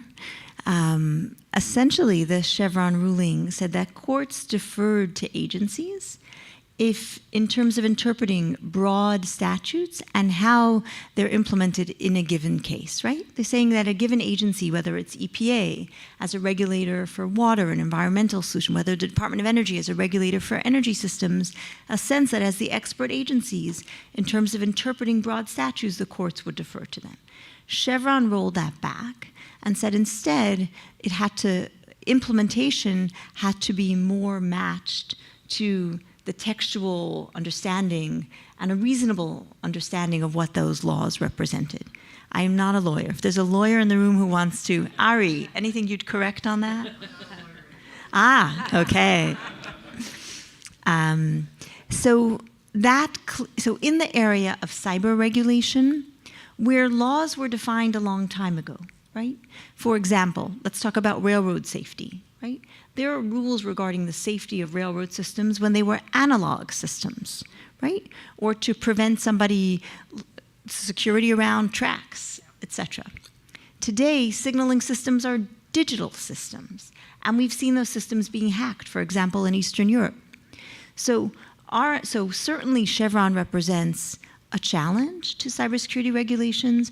Our focus, we believe, believe that the regulations we've done are very true to both the letter of the law and the spirit, in that as new technologies were adopted in those sectors, the safety regulations evolve, is our understanding, along with those new technologies. But it's certainly something that we're focused on watching, because the Chevron ruling does introduce some potential challenges to the expanding cyber regulations. Yeah, no, this is definitely something that we will have to follow closely and see what happens. But let's talk a little bit about the role of the state. And here, we will hear from the governor soon, and how New York State is playing a big role in regulation, and has been quite active in this domain. So if we're thinking about how, other states getting involved, and how, if so, how does the federal government keep all of this harmonized in a way? So if you can speak a little bit about the role of states and harmonization. Absolutely. And New York State has really been a leader.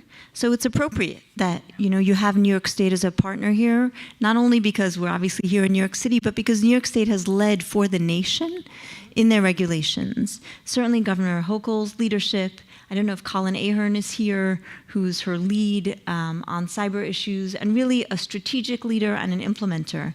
And I know a guide for many states. So New York State has done both the regulatory aspect, for example, setting regulations for energy systems, some work done with regard to ransoms, but also really excellent operational ideas, like the first step in detecting threats on a network is having network monitoring and a security operations center where people look and say, is that a false positive or is that a real threat?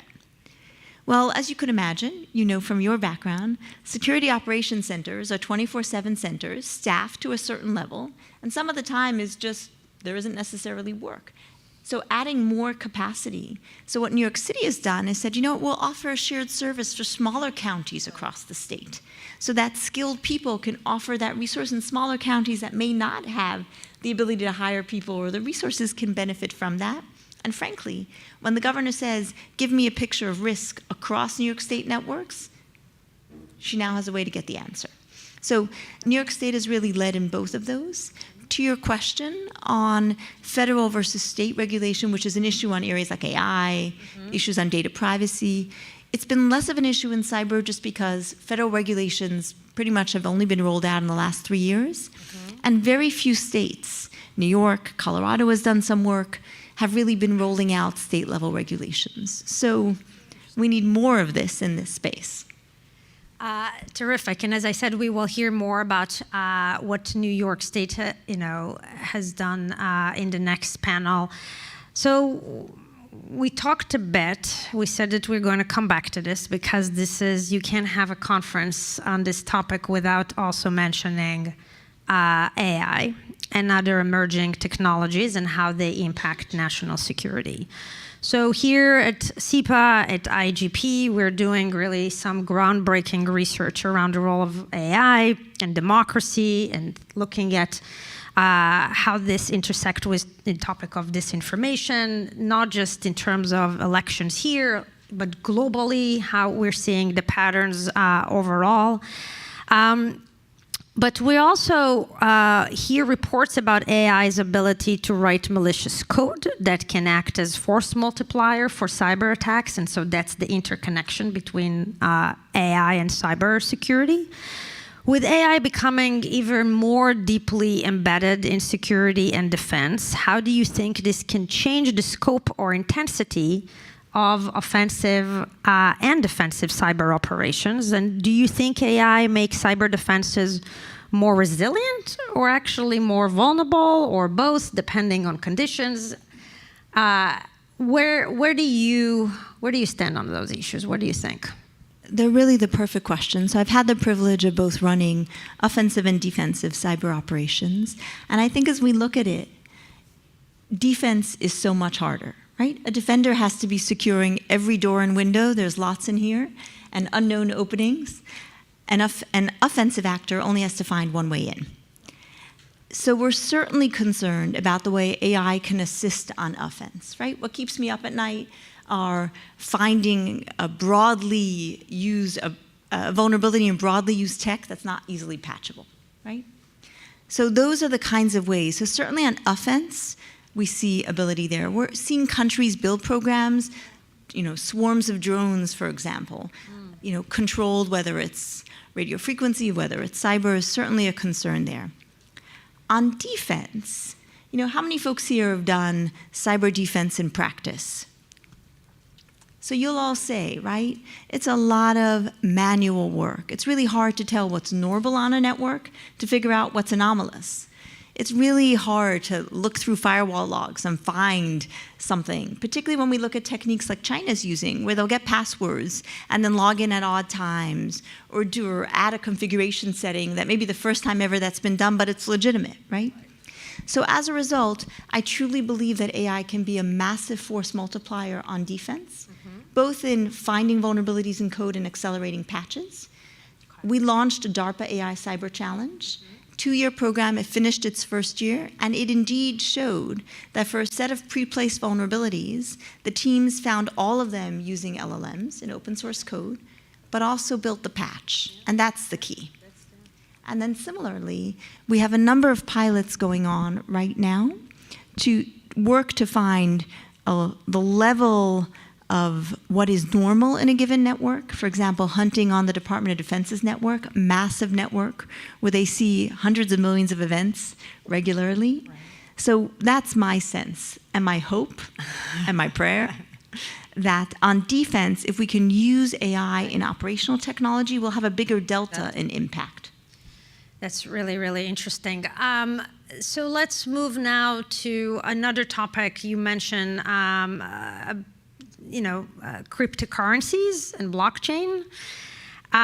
We know these technologies introduce both, as with any technologies, right? Opportunities, there are risks here, especially in the cyberspace. So how do you think government should balance innovation with regulation, balance the innovation and the regulation part in this sector?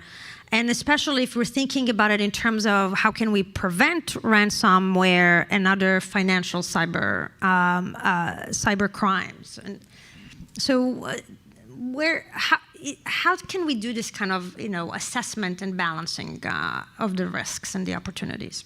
We really need responsible innovation. As you said, we see cryptocurrency fueling 3 kinds of risks today. Right. Certainly fueling ransomware attacks, because this is the way that ransomware attackers make money and move money around the world. We see it in terms of funding all kinds of illicit activities, from sanctions evasion to trafficking in persons to terror activity. And finally, we see countries like North Korea hacking the stores where crypto is stored and essentially gleaning billions of dollars that we believe funds the majority of their missile program. Advancements that bring huge instability to that region and potentially intercontinentally as well, right? So major risks there. President Biden issued a digital assets executive order that focused on responsible innovation to say we need to bring the anti-money laundering rules from fiat currency into crypto. We need to ensure that we're rapidly looking at the blockchain's public, to find illicit transactions in line. And the public and private sector are working better together. So a shout out to the recent stand-up of an ISAC, an information sharing analysis group for cryptocurrency. We stood up as part of the counter-ransomware initiative, a 70-country partnership the White House built, a focus on implementing anti-money laundering rules. We gave a week-long training. The FBI, the Treasury send agents to different countries to help, especially countries which are really central points of cryptocurrency money laundering, like the Seychelles, the Cayman Islands. So I think there's real room for government and private sector to work together in those 3 areas. Bringing AML to crypto, finding illicit transactions faster, whether government or the private sector, and then building the international networks, sharing bad wallets, et cetera, to really cut down illicit use. That's great. Very last question, very quickly. We are a policy school, you studied here. What do you think the role that we can play in shaping the conversation and impact in this area? I really felt privileged in my years at SIPA. And one of the wonderful things, and I think you've done a lot of that here, is certainly giving students the history on given areas, bringing in practitioners to have honest conversations about challenges and lessons learned, and then testing ideas. So a great example today, right?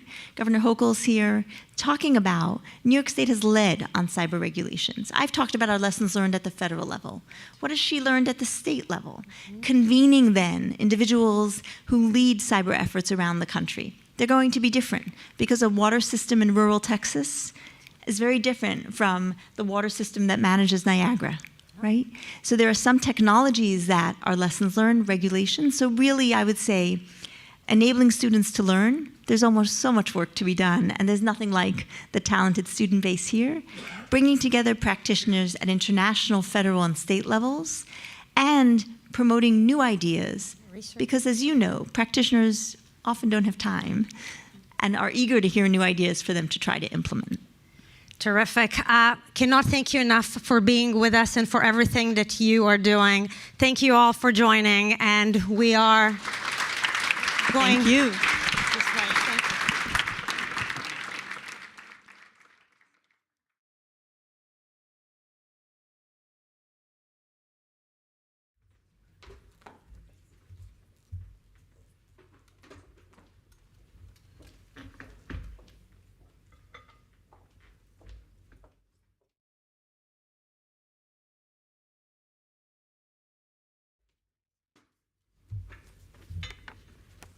Hello, everyone. I am delighted to be here with you. My name is Katrina Armstrong. I'm the interim president here at Columbia University. And it is such a pleasure to be here today at SIPA to introduce our next two speakers, who of course need absolutely no introduction. I am delighted they've given me the easiest task of the conference today. So Hillary Rodham Clinton has been an official member of the Columbia community for nearly 2 years and an unofficial one for many more. We're so lucky to have her with us at Columbia and right here at SIPA as a talented teacher, a respected colleague, and an experienced and incisive voice on about every subject that you can imagine. Working with our incredible dean, Karen Yahimilo, Secretary Clinton has been a driving force behind SIPA's Institute for Global Politics. In remarkably short order, the IGP has become one of Columbia and of New York's most important public forums, convening leaders from across the political spectrum to advance strategies and solutions to our most urgent policy challenges, just like you see today. Of course, today we're particularly fortunate because we have Governor Kathy Hochul with us. Governor is returning to Columbia for this conversation following her participation in the launch of the Institute last year. On the issue of cybersecurity, Governor Hochul and New York State have been leaders on regulation from financial institutions and the energy grid to hospitals and the protection of children. I also want to note Empire AI, an initiative launched by the governor earlier this year for an artificial intelligence computing center in upstate New York. I think that center will promote responsible research and development, even as it focuses on creating jobs and other opportunities for New Yorkers. Columbia is so proud to be a partner in that with 6 other institutions. Please join me now in welcoming Secretary Clinton and Governor Hochul. Thank you.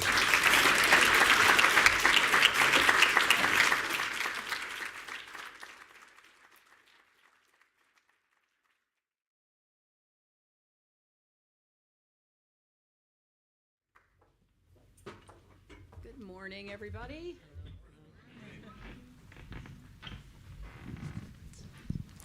Well, I am delighted that we are hosting this conference today and tomorrow here at SIPA, and especially grateful that Katrina Armstrong just introduced us. I want to publicly thank her for the leadership she's providing to the university in, let us say, challenging times. And we're here to talk about cybersecurity, AI, and I think it's important that we acknowledge that the change in administration in Washington will be consequential for today's topics, perhaps in ways that we can predict, but also most likely those that are unpredictable.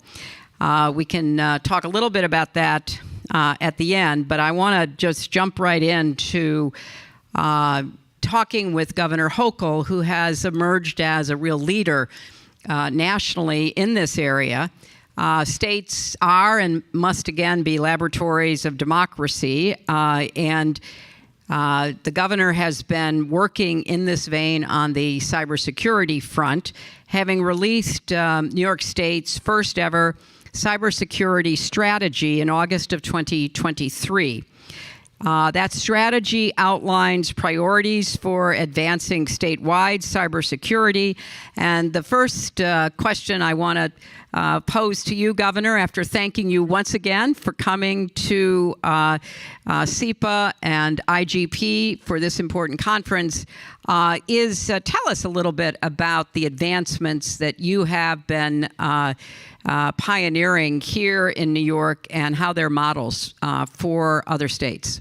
Well, first of all, thank you to you for hosting me and inviting me to come back here again. We were here when this just was launched, and I think it's had a real impact on critically important discussions globally, but also domestically, and how we protect our citizens, which is really the topic of today. And President Armstrong, thank you for making me feel so welcome here back at Columbia. When you think about the number one job of a governor, it's real simple to me. You protect your citizens. You protect your citizens in every way you can, and you identify vulnerabilities to them, their livelihoods, their businesses, and their communities. So our job, number one, was to identify what threats are out there. And I knew, because I come out of a technology family as well, one of the top concerns we have are the unseen, the cyber threats that are out there, either from foreign actors, domestic actors, nation states, criminals. You have all these different individuals who have a motivation, either financial or just to be disruptive to a society or a place like New York, which is there's not a person in the world who does not know where New York is or what New York is. So when you think about a high-profile attack, you're going to make sure that you're looking at a place like New York, and we're aware of this. So one of the first things I did was make sure I had one of the top teams in the country hired by state government, which I'll get to that in a little bit because I want to hire everybody in this room. We've got jobs for everybody. But Colin Ahern came with a international reputation, and he had said, you go build. Colin, you build the team you need. I will fund this. I will expand it. I will give you all the runway you need to make sure we are not just the best, but nation leading so other states can follow our model. What do we have to look at? First of all, you look at your weakest link. You know this because you have covered, as a senator, all 62 counties in New York. You know there are many that are very rural. They don't have the money to be able to build up their own infrastructure, cyber infrastructure. I started in local government, county government, so I'm aware of the limitations they have. And so I said, we will take care of our counties because our counties and cities, they have direct links to my state system. If they're attacked, then I'm attacked. So immediately it was like, first, we protect our flank. We protect our local communities. So we started with literally providing them with very sophisticated cyber protection resources for their computers, their telephones, et cetera. So that was job number one. Number two was to unify what's already going out there within the state, make sure that the state resources are all pooled together to make sure that they're doing the right thing. I mean, the state government cannot be vulnerable to attacks. We provide too many critical services to people. Also, look at our infrastructure. I'm really afraid of our infrastructure being vulnerable to these attacks. Whether it's the Niagara Power Authority, which transmits lines all across the state to bring power here, the lines we're building along the Hudson Valley, bringing power to New York City. We have to make sure that our critical infrastructure is protected. So you have to do a survey. Where are we weak? And how we build it up quickly before they see that opportunity to penetrate our systems. And then we also created the Joint Security Operations Task Force to make sure, JSOC, to make sure that we are coordinating with other municipalities and states as well, and looking for federal assistance. So it starts with very local, and making sure that we protect all the assets that we can think of, because it's not just about government, it's about hospitals going down. We've had attacks on hospitals here in the state of New York. County government, Suffolk County, was paralyzed. So this is not hypothetical. We're not studying about this in a classroom. It is happening in real time. So I view this as just an important part of my responsibility as the governor of New York. Governor, I think that's a really important point that you made. You're right about all of the rural counties, these very small places, and far north New York, but everything is connected today. And so the idea that you can have a first-rate cybersecurity system here in New York City and ignore everywhere else is just totally wrong. And people need to start focusing on that the interconnectivity of everything we do means you have to have this state strategy. How has the outcome of this election changed, if at all, your cybersecurity strategy and your approach to cyber regulation? Well, as you said, there's we don't know what we don't know right now. There's just a lot of uncertainty, but I'm going to stay the course. I'm going to power through this. I will always be asking my federal government, if there are partners, federal government partners, to provide resources to us, because we can do so much more. And if they make this a priority, if you are truly going to protect us from foreign actors, something you know more about than anybody probably in this whole world, you know where the threats are from your past experiences, Madam Secretary. If they want to be helpful to us, that's fine, but there's nothing I'm going to change. I'm not going to go in a different direction. I'm going to continue using state dollars to build up our operations and provide money to localities.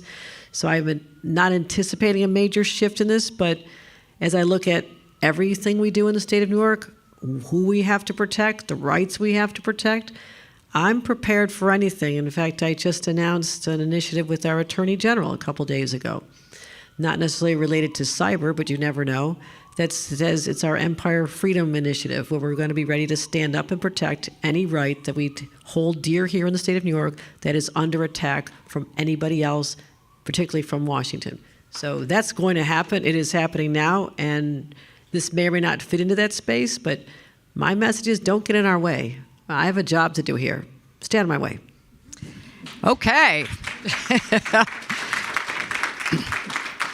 That got some good response.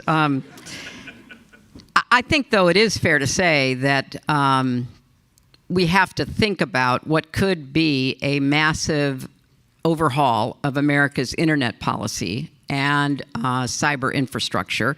I know that the Dean and Ann Neuberger just had a conversation about this. From walking back net neutrality to making sweeping changes to federal agencies responsible for broadband infrastructure and so much more.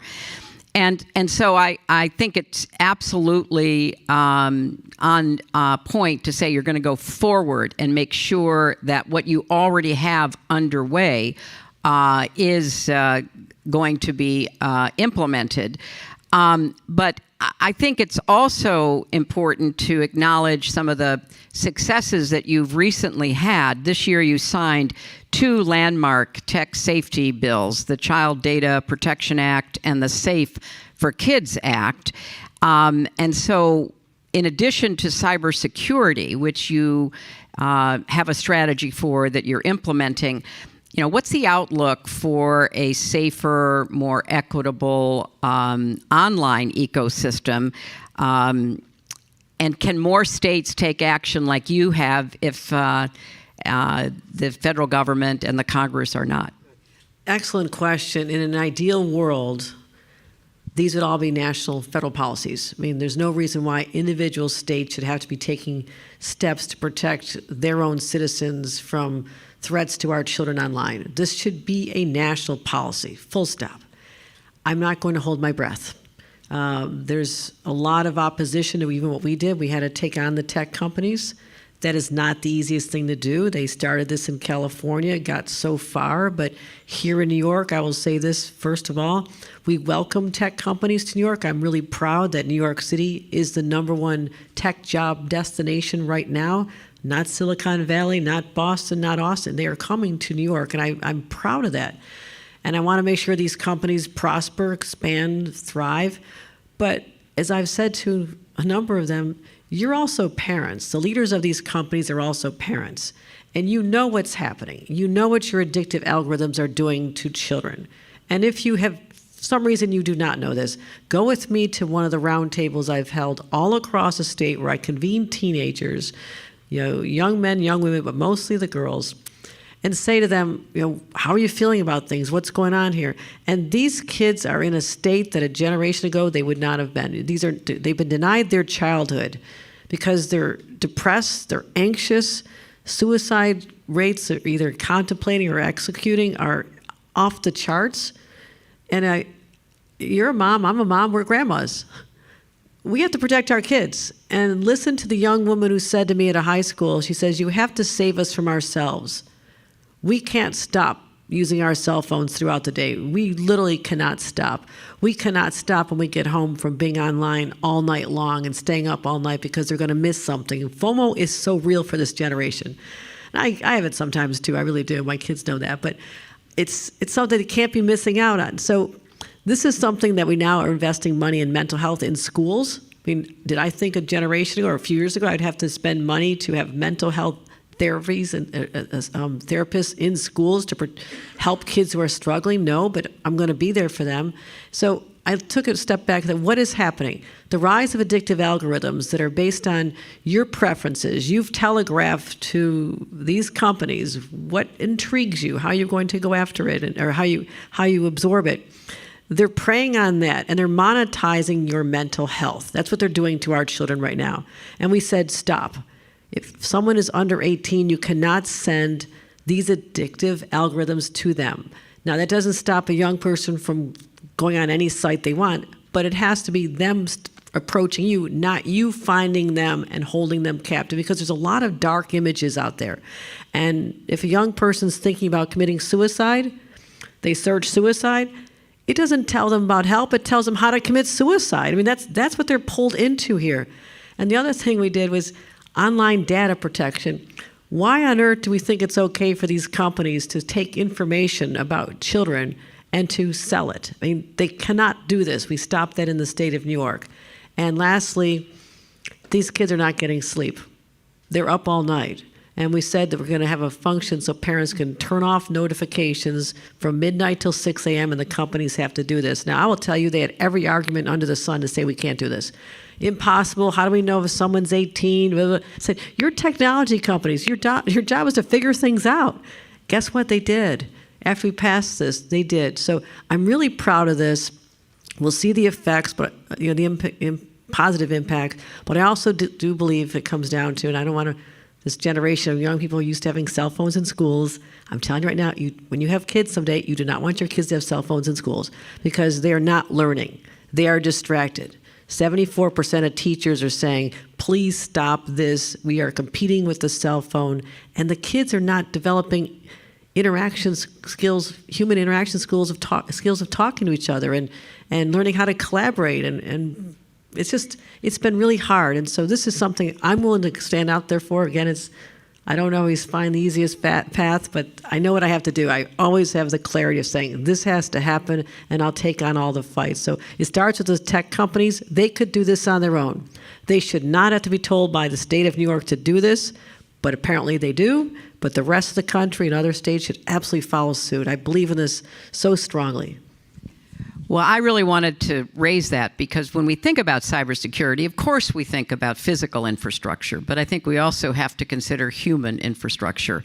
And we have crises in both. We have direct threats to our physical infrastructure, obviously every aspect of our interlinked world, but we also have physical and mental health threats to how young people particularly, but not just young people, other people are being literally addicted to what they find on their phones. You know, I think it's really important when we look at this whole area of technology, and you made the point earlier, Governor, that, you know, ideally we would have national national legislation, national regulation, and we would have by now developed a consensus about the importance of that. That hasn't happened. Europe has gone further, particularly on data protection and children safety issues than we have. California and New York are really the only states that have any kind of ongoing legislation, and California is certainly being litigated against by the tech companies. But now we have this whole new area of artificial intelligence. And in the introduction, Acting President Armstrong talked about what you're doing at the state here on AI. Could you kind of bring us up to date on that and maybe give us your vision about whether it's possible for the state, again, far better if the federal government were doing, far better if the Congress took it seriously, but what is New York under your leadership trying to do to get ahead of what's coming with artificial intelligence? There's a dark side and a bright side to artificial intelligence, and we are recognizing both. I'll start with the dark side. A year ago, I signed legislation that would prohibit anybody from altering an image with artificial intelligence. That just, when you think about our political lives, the fact that there can be images out there of things you've said, or some image of you that is not exactly you. There's a huge vulnerability in the deep fakes out there, so we've banned them in the state of New York. Now, it's hard to police. That's the challenge, but at least you put out there that this is not allowed in the state of New York. So we're working on any time we can find a threat like that, how we can legislate against it. It's not easy to do, and that does call for a federal response. I'm sorry, they would be absolutely negligent if they don't come up with something that helps address this whole situation. But on the positive side, I knew that one state would end up being the first in terms of embracing the power of artificial intelligence for public good. And right now, we don't have the power for universities like Columbia, for example, your students, your researchers, your professors, to be able to have access to the kind of supercomputing power that the private companies had. So I wanted to create a dynamic, and this was just really envisioned about a year ago, and I got it through the legislature just a few months ago. We call it Empire AI. First state in the nation to allocate money, part state, part private, part universities, $400 million to build a supercomputer, the largest in the nation, that is going to be charged with solving society's problems. It's going to be housed up in Buffalo because the power is cheap, the real estate's less expensive, but it's accessible because Columbia had the wisdom to buy into this partnership, this collaborative approach. They have access to this. The James Simons Foundation, Marilyn Simons, she was up in Buffalo with us a couple weeks ago when we announced that we're really starting, as the building's being built, we're actually starting this. This is about innovating new therapies for cancer. It's about early warning detection of weather. I mean, I just flew in from wildfires in the Hudson Valley yesterday, and the extreme threats from climate change. That's another whole topic. We'll talk about that another time. But we have been ravaged here in the state of New York. And even something like a better early warning system and help us to show where there's we need to build more resiliency in our infrastructure. There are 1,000 ways that we can use AI for public good as long as it's in the hands of the right people. So this sets us apart. A lot of companies are paying attention to this. They know that we're not saying no, we're not afraid of this, but you shape it the way you want it to be shaped, and we lean into that. And yes, there'll be problems that arise, and we'll say, you can't do that, you can't, and then we'll find legislative solutions to it. So I don't want to be afraid of something that I think has great potential for human good. And so everyone should be proud that New York is the only state doing this, and we're the first, and that's how we are in New York. It's maybe it's a little braggadocious, but I always want to be first. Well, I think that your vision for Empire AI and certainly the placement of that up in Buffalo with cheaper power and some other advantages raises the question about power demands that are now facing us from a lot of the tech companies. And they are looking to literally reopen nuclear power plants. 3 Mile Island, there's allegedly a deal between Microsoft and 3 Mile Island. Reopen a nuclear power plant in order to provide the computing power for AI. We have to figure out how to deal with that too, because if these companies are literally taking over power generation, the way our current system operates, that all goes into the base for ratepayers. And so ratepayers are going to be allocated a significant additional charge because Microsoft or Amazon or OpenAI or whoever it is now just stressing the power grid. What are your thoughts on that? I had an interesting conversation with Secretary of Energy Granholm about this very issue, as I'm working with other Secretary of Commerce, Gina Raimondo, to take advantage of the fact that the federal government was very forward-thinking. The Biden-Harris administration and Senator Schumer, Majority Leader Schumer, helped us tremendously by passing the CHIPS and Science Act. Huge, huge plus for New York State. What that says is we want to bring home the semiconductor industry from South Asia, create incentives to do it here in the United States, which is great, but that just helps our country. Now, I have to make sure we land them in New York. So I had to do something comparable. The Green CHIPS and Science Act, I passed with the legislature just a few days after the federal law, $10 billion that we're allocating to incentivize companies to manufacture semiconductor chips in New York State. That is exactly how we were able to land Micron, which was looking at other states, and they'll be producing semiconductor chips that will be sold around the world, 50,000 jobs. Hillary, you know upstate New York, you know how depressed it was after so many of the industries left to foreign competition, and that's where I come from. This is going to change the trajectory of upstate New York forever. 50,000 jobs. It's the largest private sector investment in American history. $100 billion is coming to New York. Now, I have to power this as well. But what we're creating is this whole innovation corridor from Buffalo, Rochester, Syracuse, Utica, and Albany up there. And the power that I'm generating from NIPA, the power authority, which generated from Niagara Falls, can do a lot of it, but not all of it. We do have some nuclear facilities up that way. We have the Fitzpatrick facility up on Lake Ontario. The conversation I had with the Secretary of Energy was this: if we're going to continue being a place where we can bring these companies to and be known for semiconductor manufacturing and artificial intelligence and all the other ways we want to be embracing the innovation economy, we have to find power sources. And the conversation came around the small modular reactors. And companies, large companies that come to New York or other states, at some point, and I don't know how far down the road this would be, they have to come with their own plug-and-play reactor that's been pre-approved, that meets all the environmental standards you'd ever want to have, but come with your own power. And if other states all did this, then they are not putting a burden on the grid. But I don't want to be at a competitive disadvantage if other states are providing it. But I know places like Texas, they're struggling.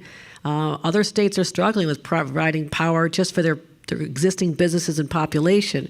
So it takes a lot of creative thinking. I hosted a summit on the future of energy in New York, in Syracuse a couple months ago, and this was part of the conversation. How we can do geothermal, we can continue our offshore wind, which we have the largest offshore wind, commercial grade offshore wind facility in America off the coast of Long Island, but it powers maybe 600,000 homes. I mean, that doesn't get me where I need to get.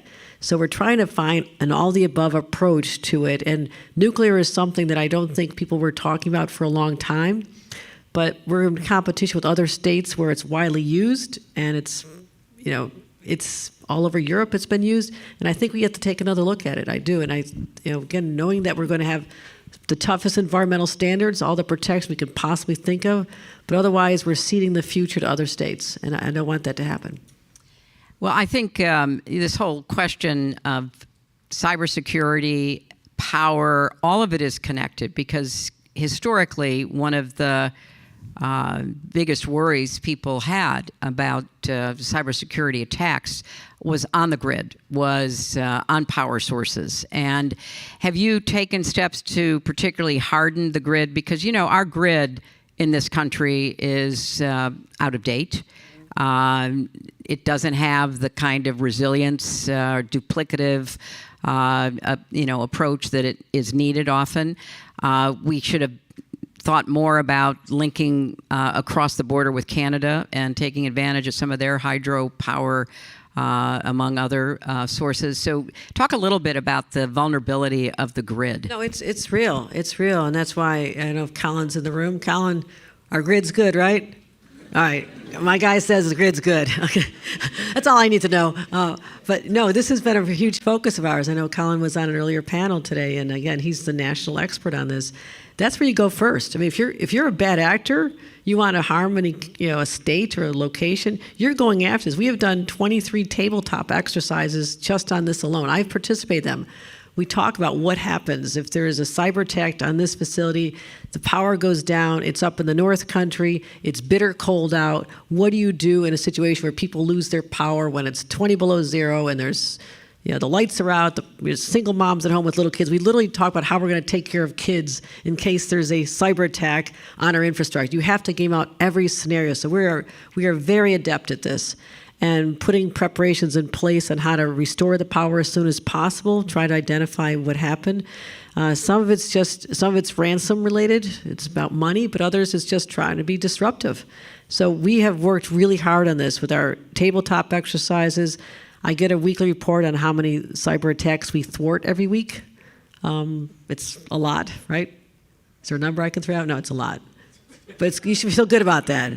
Not that there's attacks coming, but that they're being stopped. I feel better about that. So no, you are absolutely right. That is an area of huge vulnerability. I don't know that every state is taking it as seriously as we are.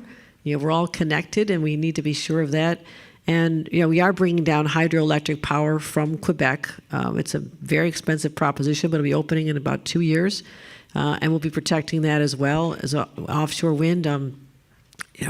Everything we're doing, it has to, every bit of it has to be protected. You cannot have any weak links in your power grid that are vulnerable. And again, this comes to us working with businesses. I didn't even talk about how it's not just we're helping our state government and our counties and municipalities. It's also about making sure that our businesses adhere to high standards. We have standards that are in place, regulations related to cybersecurity that are mandating that companies have protections in place, especially our vulnerable industries, the infrastructure. Right, Colin? I'm just going to have him come up here and tell you the story. It's nice to have your expert in the back there. He's waving cards up. I wanted to ask you about business next, because one of the problems that we've historically had in the Congress trying to get to federal regulation is getting cooperation from certain sectors, from certain businesses, and trying to create a private public understanding, regulation, legislation created so that we can count on that kind of cooperation. And of course, here you have the financial industry. We already talked about utilities. You've got, transportation. You've got the airports. You've got everything that could be a potential target. How have you found businesses that are here in New York with respect to whether they are really willing, not just to come and talk, but to act to have that kind of partnership with the state? No, they are very cooperative with us, and they know we also have passed laws that require them to be cooperative with us.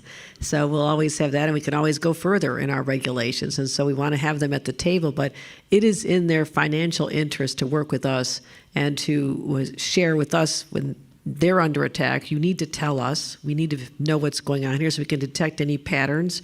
If it starts with one financial services institution and maybe going to a next one, or one hospital. We saw a series of hospitals.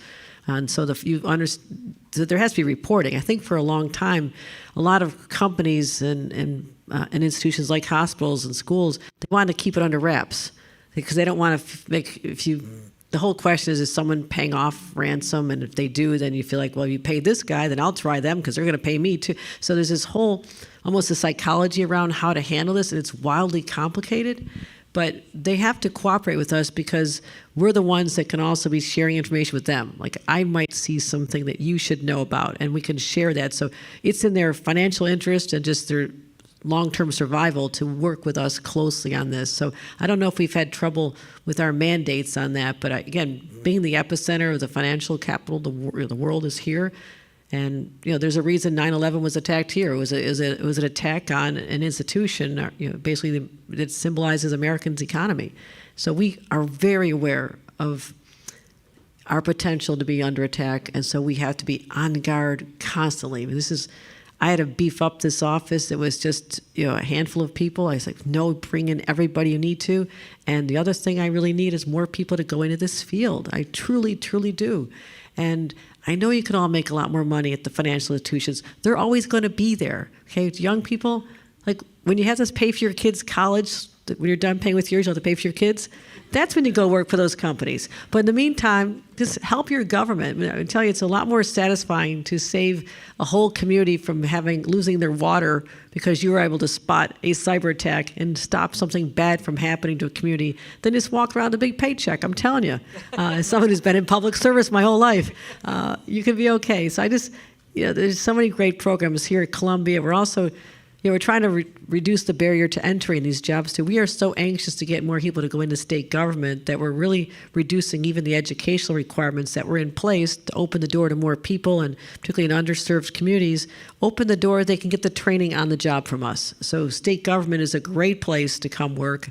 We'll train you, and then those guys will want to pay you a lot of money with the experience you have, but give me 5 years, okay? Just give me 5 years. I think there really is. This isn't a field that, we're growing up like, oh, do you want to become a cybersecurity expert? Like, what are you watching Star Trek? What are you talking about? It wasn't real, but now there's a whole career path in this, and it is exciting, and it's enormously satisfying to know you're out there protecting fellow citizens and your country. Okay, you heard it. That's the pitch, everybody. I wanted to ask you about how you cooperate with neighboring states as well as our friends across the border in Canada. Do you have a kind of formal setup where you and Pennsylvania, New Jersey, Connecticut, whatever, are in communication about this? How does that work, Governor? We all have, there's organizations of cybersecurity officers, and they communicate all the time. I mean, there's constantly having conferences and forums and just sharing best practices, as we do in every level of government. I mean, the head of my regulator of Wall Street, my superintendent of financial services, she's always out there, and this is part of their conversation when she's meeting other financial regulators. Again, everybody's always looking to New York. They look to us for having the best practices. They want to be like New York. They want to model, as we announced our really best-in-class cyber protection plan.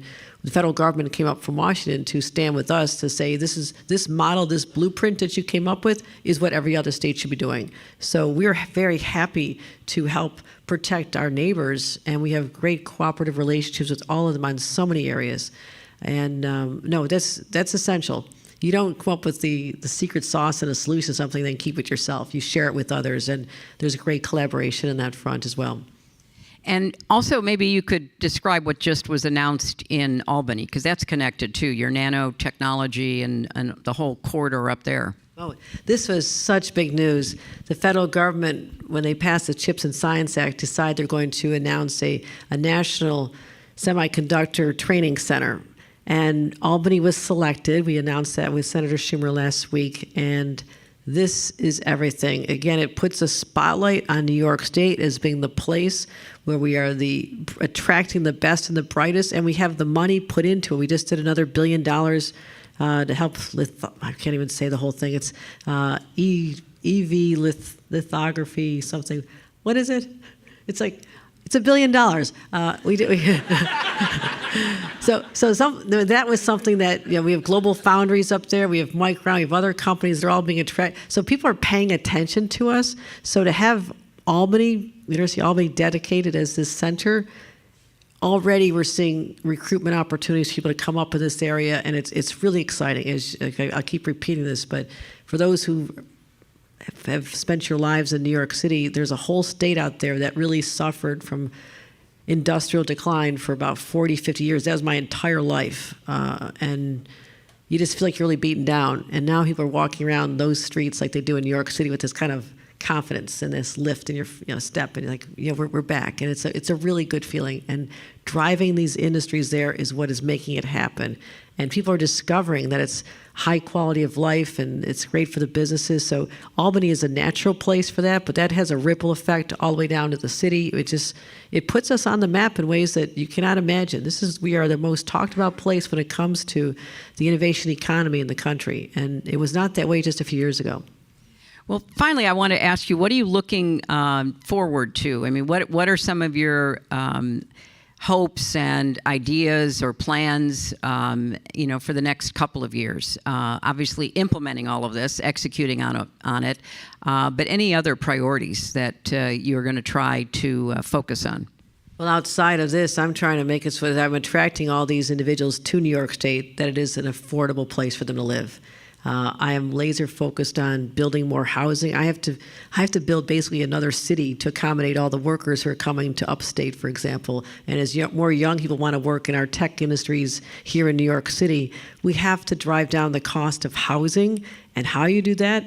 Economics 101, you build more supply. I have been on this bandwagon for years, and it's really more difficult than it should be if you ask me, but there's a lot of NIMBYism and a lot of resistance to building housing that's affordable for our newly arriving individuals or our graduates from schools like this who want to make their way here, but it's so expensive. So those are areas. I just came from a State of the State meeting before I came here.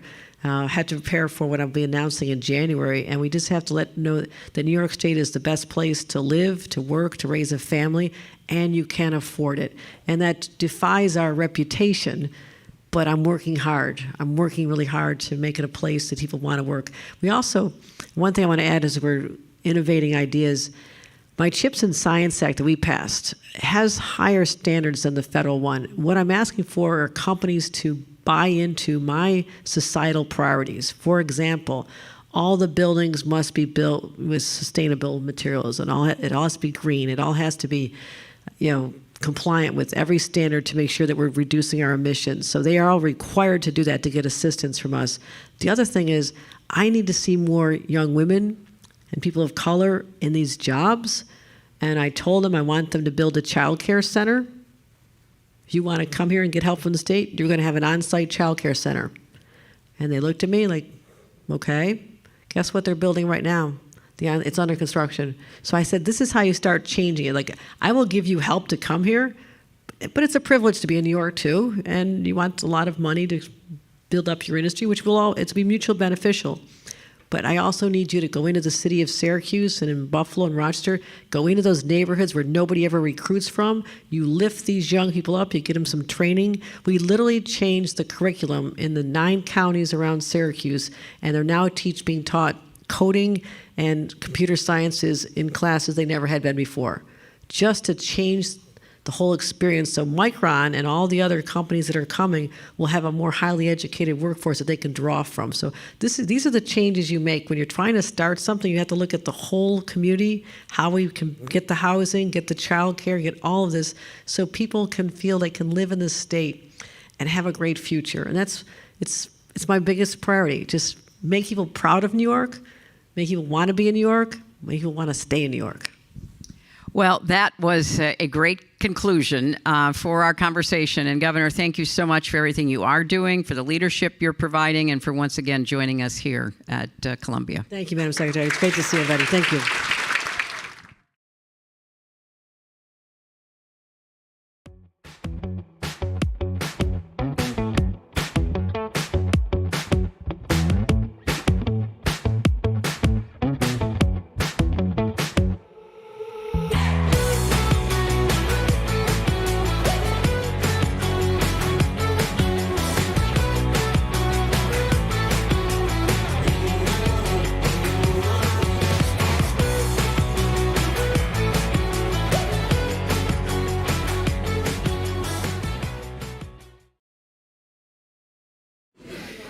All right, what a great morning. Thank you very much. And with that, lunch is going to be served. I believe the meals are in 1510, which are all the way down, and you can eat there or in the lobby or take your meals back in here. Thank you very much and enjoy.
Check, check, 1, 2, 1, 2, check, check, 1, 2.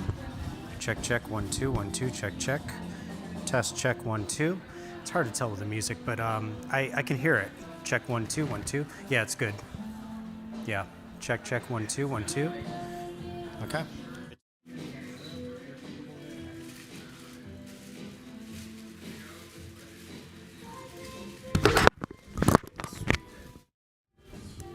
This is going to be number 2. Check, 1, 2, 1, 2, check, check. 1, 2, 1, 2.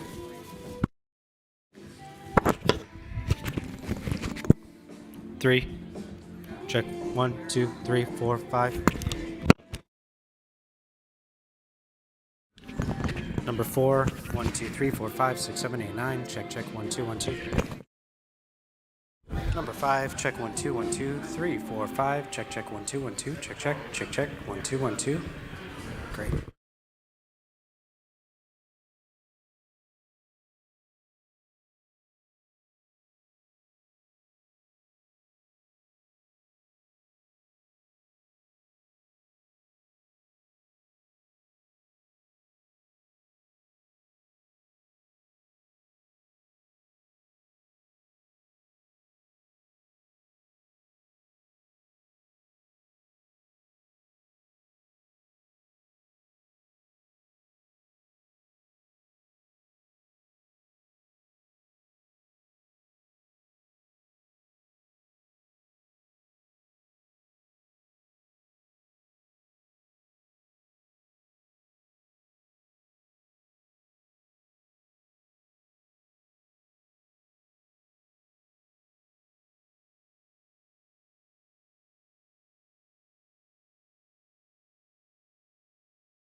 The program will begin shortly.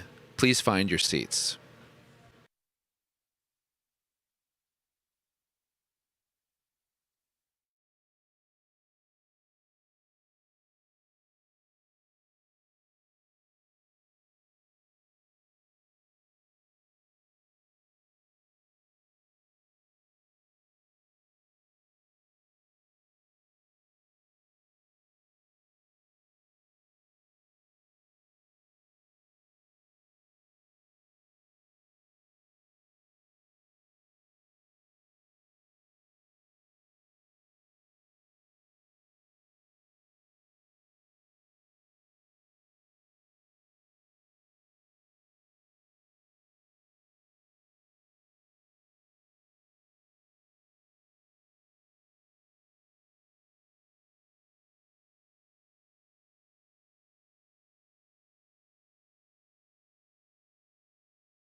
Hello, everyone. It's good to see everyone here. Hey, I'm Jason Healey, so I run the SIPA cyber program. You might have seen. If we can start taking our seats, because the exciting agenda for the Columbia University Conference on Cyber Regulation and Harmonization is going to continue. We had a great morning hearing a panel on the state of cyber regulation, about hearing the fabulous Fireside chat between my dean, Karen Diarra-Himilo, and the Deputy National Security Advisor, Ann Neuberger, the fabulous conversation between Secretary Clinton and Governor Hochul, and we're going to continue that by hearing from the National Cyber Director, Harry Coker. His full bio is on the website, which you can find on the back of your badge.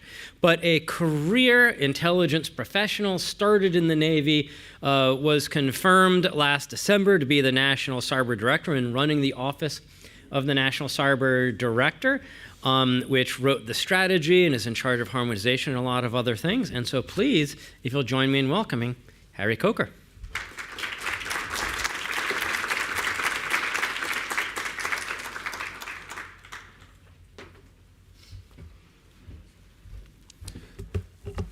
Good afternoon, everyone. I really am delighted to be here to talk today about an issue that's been a major focus of the Biden-Harris administration, and that's changing incentives to improve our nation's cybersecurity posture.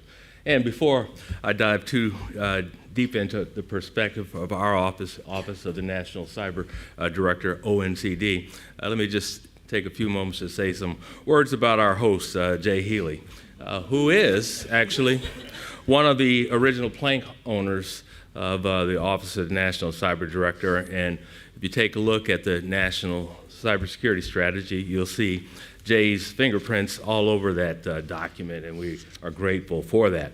What's more, his strategic vision really does animate so much of our work that we have ongoing today. He believes, as we believe, that cybersecurity really is an asymmetric domain, and the key to success is ensuring that defenders are harnessing scale more effectively than attackers. But my favorite thing about Jay, other than those shoes, is, which I love, by the way, is his commitment to teaching. The Cyber 912 Policy Challenge, which Jay helped create while he was with the Atlantic Council, really is one of the very best tools that I have seen to develop new policymakers to tackle the hard problems in cybersecurity. And ONCD really does like tackling the hard problems. Jay's commitment to his discipline is unparalleled, and I'm grateful that he and his partners here at Columbia University and the great state of New York have brought us together for this very important conference. Of course, I am just a little bit disappointed, Jay. The last time that we were on stage was at DEF CON, and there was whiskey involved. And also there were Jordans involved instead of these. But I digress. We're here today to talk about incentives.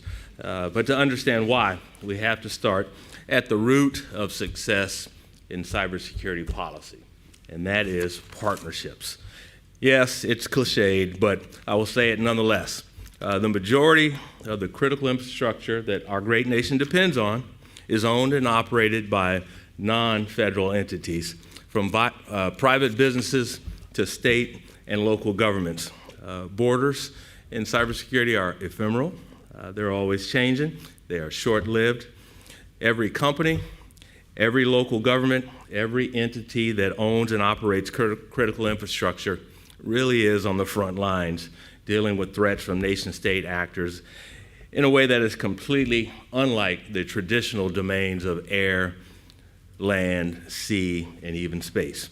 Our national security, our way of life, the quality of our lives depends on adaptability, and more so than any other domain, a strong and constant partnership between the public and private sectors.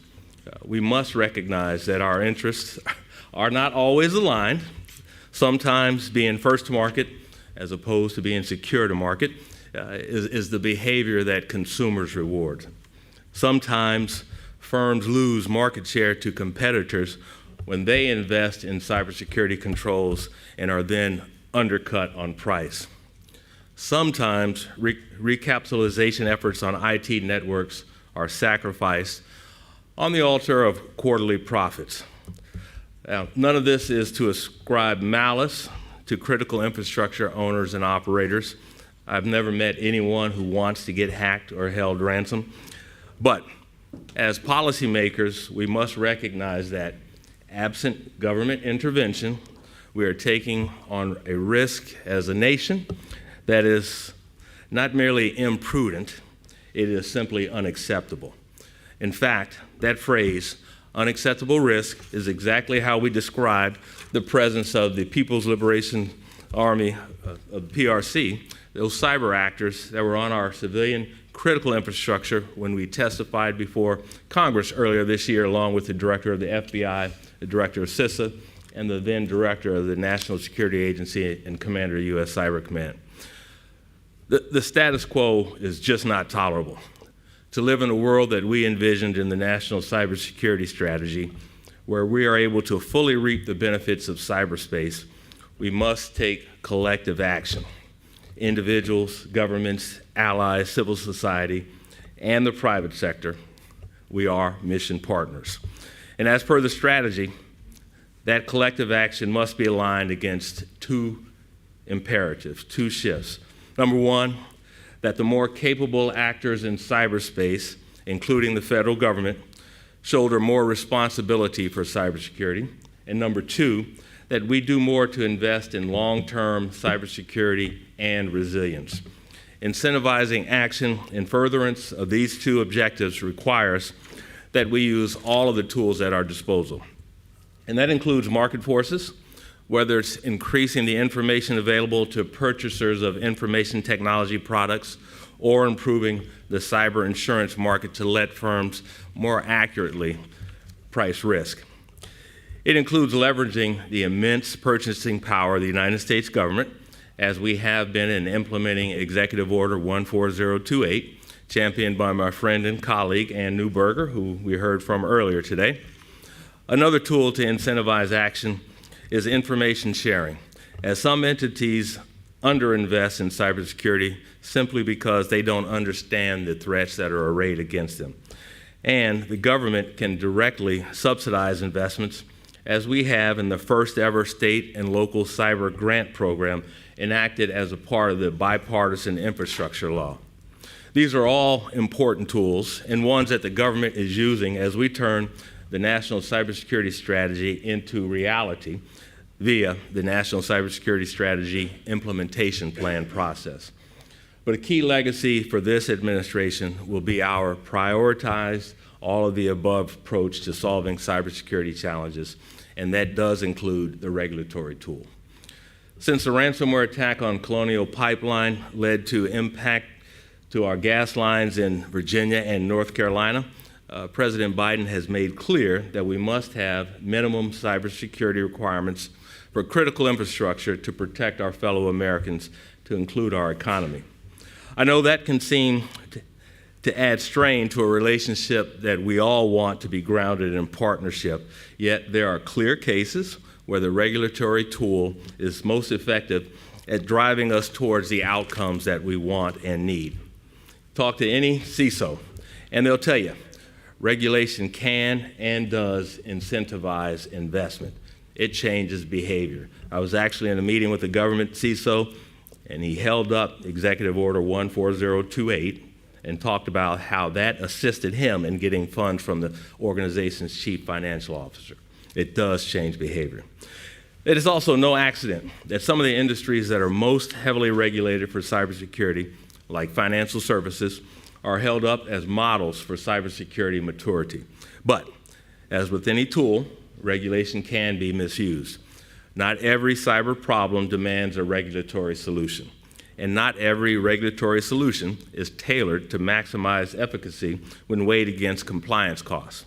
How then do we decide what situations warrant regulatory approaches? How do we nudge goals into alignment without burdening industry with compliance activities that do not add to and can actually detract from cybersecurity outcomes? I really do wish we had easy answers. Instead, we have the trappings of a hard problem, one that requires synthesizing dozens of agencies, regulatory authorities to drive coherent, harmonized approaches while also improving the nation's cybersecurity posture and lowering the cost of doing business. At the Office of the National Cyber Director, we are built specifically to tackle these types of hard problems. So let me share just a few of the initiatives that we have underway to ensure that we employ the regulatory tool appropriately and effectively. Earlier this year, the President's National Security Telecommunications Advisory Committee, the NSTAC, put out a report on ways to better measure and incentivize adoption of cybersecurity controls. One recommendation in that report really stood out to us. It noted that there is not a lot of literature, nor is there a good understanding of the gap between cyber risk that is in a business's self-interest to mitigate and the risk that is in society's interest to mitigate. In other words, when we talk about interventions to change critical infrastructure owner and operators' incentives, we need to spend more time assessing the national security and societal consequences of a cyber attack on a company. One of the challenging aspects of living in our free market, profit and loss-driven economy is that the societal benefits of critical infrastructure companies exceed the values that their shareholders are able to capture.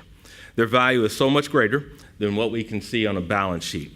We as a community benefit, we even crave and need the power when we flip on a light switch or the water when we turn the tap. And there's more value than we acknowledge when we have the convenience of our payment processed at the grocery store. But that amazing feat of economics also means that it will never be strictly in these entities' business interests to mitigate the full spectrum of cybersecurity consequences. Making up that gap on behalf of the American citizenship is a clear job of the federal government. However, if we cannot target that gap itself, we may end up unnecessarily subsidizing investments businesses would have made anyway, or requiring to fill out mounds of paperwork that really don't shift behavior. At the Office of the National Cyber Director, we have taken up the NSTAC's charge, and we are looking for ways to shape quantitative frameworks that can tie the technical cybersecurity risk with societal consequences and model that. In particular, we are interested in understanding the interplay of economics and engineering at the level of the C-suite and the boardroom, as that's the level where we expect and need to have the most influence through public policy. And here's why we raise that issue. We need your insights. We are so pleased to join this august group of thoughtful cybersecurity leaders. Yours are exactly the perspectives and the opinions that we need. So I hope you will take the opportunity to talk with me or our great staff from ONCD that's here today about how we can approach attacking this hard, persistent problem. The other initiative that I'd like to talk to you all about is our efforts on cybersecurity regulatory harmonization, an issue that is as timely as impactful.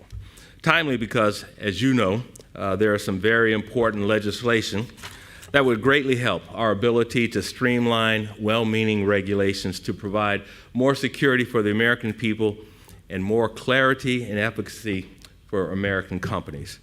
But before I dig into that work by our partners on the Hill, folks we have talked to at length, just as you can imagine, let me share some important lessons after our years plus work on this particular issue. First, the compliance burden is real and it is startling, and it is unfair.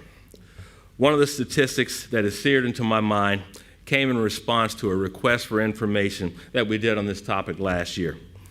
In a survey of Chief Information Security Officers, CISOs, in one sector, they reported spending between 30 and 50% of their time on compliance activities. And in many of these cases, much of that time was spent on duplicative requirements. I mentioned earlier that the federal government, as one of the most capable actors in cyberspace, has to shoulder more of the responsibility for cybersecurity. And this is a clear example of what I mean. Duplicative requirements where there is no avenue for reciprocity or mutual recognition of another regulator's findings does nothing to incentivize stronger cybersecurity. In fact, it can, perversely, result in worse cybersecurity outcomes because teams have to focus on compliance instead of directly dealing with cybersecurity risk. The government must do a better job of coordinating internally and speaking with more of a unified voice when it comes to setting minimum cybersecurity requirements. Which leads me to our second observation. The regulators largely understand this. And what I do find most heartening is that when we get the regulators in the room, which thanks to the great leadership of FCC Chair Jessica Rosenworcel, increasingly, under the auspices of the Cybersecurity Forum of Independent and Executive Branch Regulators, the talk turns to harmonization of cybersecurity regulations. Regulators understand that for sector-specific controls, a bespoke approach may be necessary. Take, for example, the unique operational technology that powers our pipelines. TSA has had a leading role in this administration with cybersecurity regulatory requirements specific to their sector. After the breach of the Colonial pipelines affected millions along the East Coast and southern U.S., we took action, and subsequently, we've learned a lot. When you consider how to better secure the flow of oil and natural gas that flows through our nation's pipelines, it requires us to look at the IT enterprise technologies that support business operations. But it also requires a very clear and objective look at the operational technology that controls that flow. It's an element unique to the security of our nation's pipelines. There's already a tremendous amount of work by those who own and operate pipelines to ensure they remain secure. Now, as new regulations come online, it's important that we consistently and reliably preserve the ability of regulators to address risks that are unique to their sectors.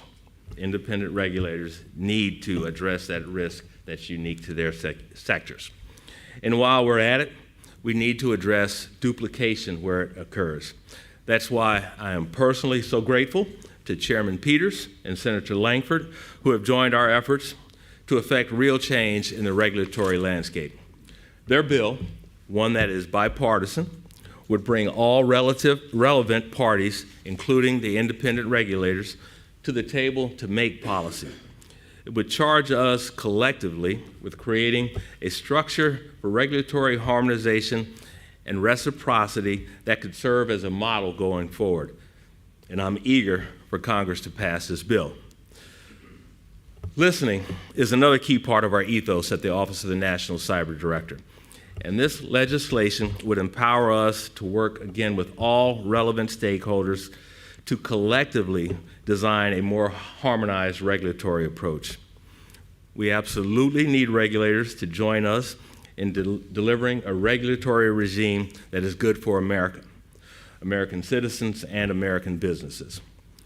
Both of these initiatives will take time to get right, but cybersecurity has always been a nonpartisan issue, and I expect that it'll stay that way.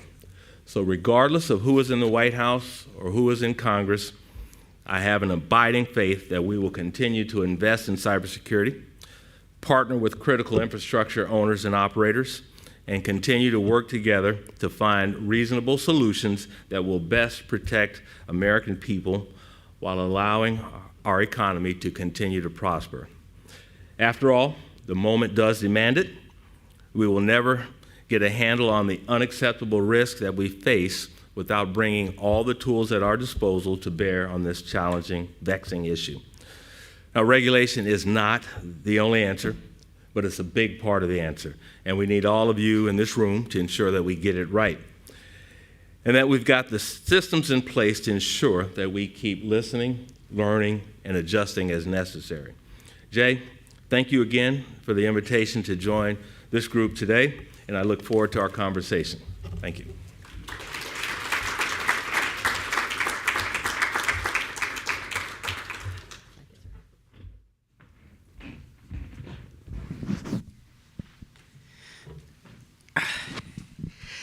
Hi, everyone. I'm Jason. Oh, no, you've got that. So some of our research here at Columbia University has been looking at cyber market failures. Right? The National Cybersecurity Strategy mentions like 5 or 6 times that there are market failures. And as we were doing that work, someone pointed something out that one of our reviewers that hit me when you were talking. Because you talked about the gap, right? And there's a gap that we can reasonably expect companies, there's a requirement that we can reasonably expect companies to meet.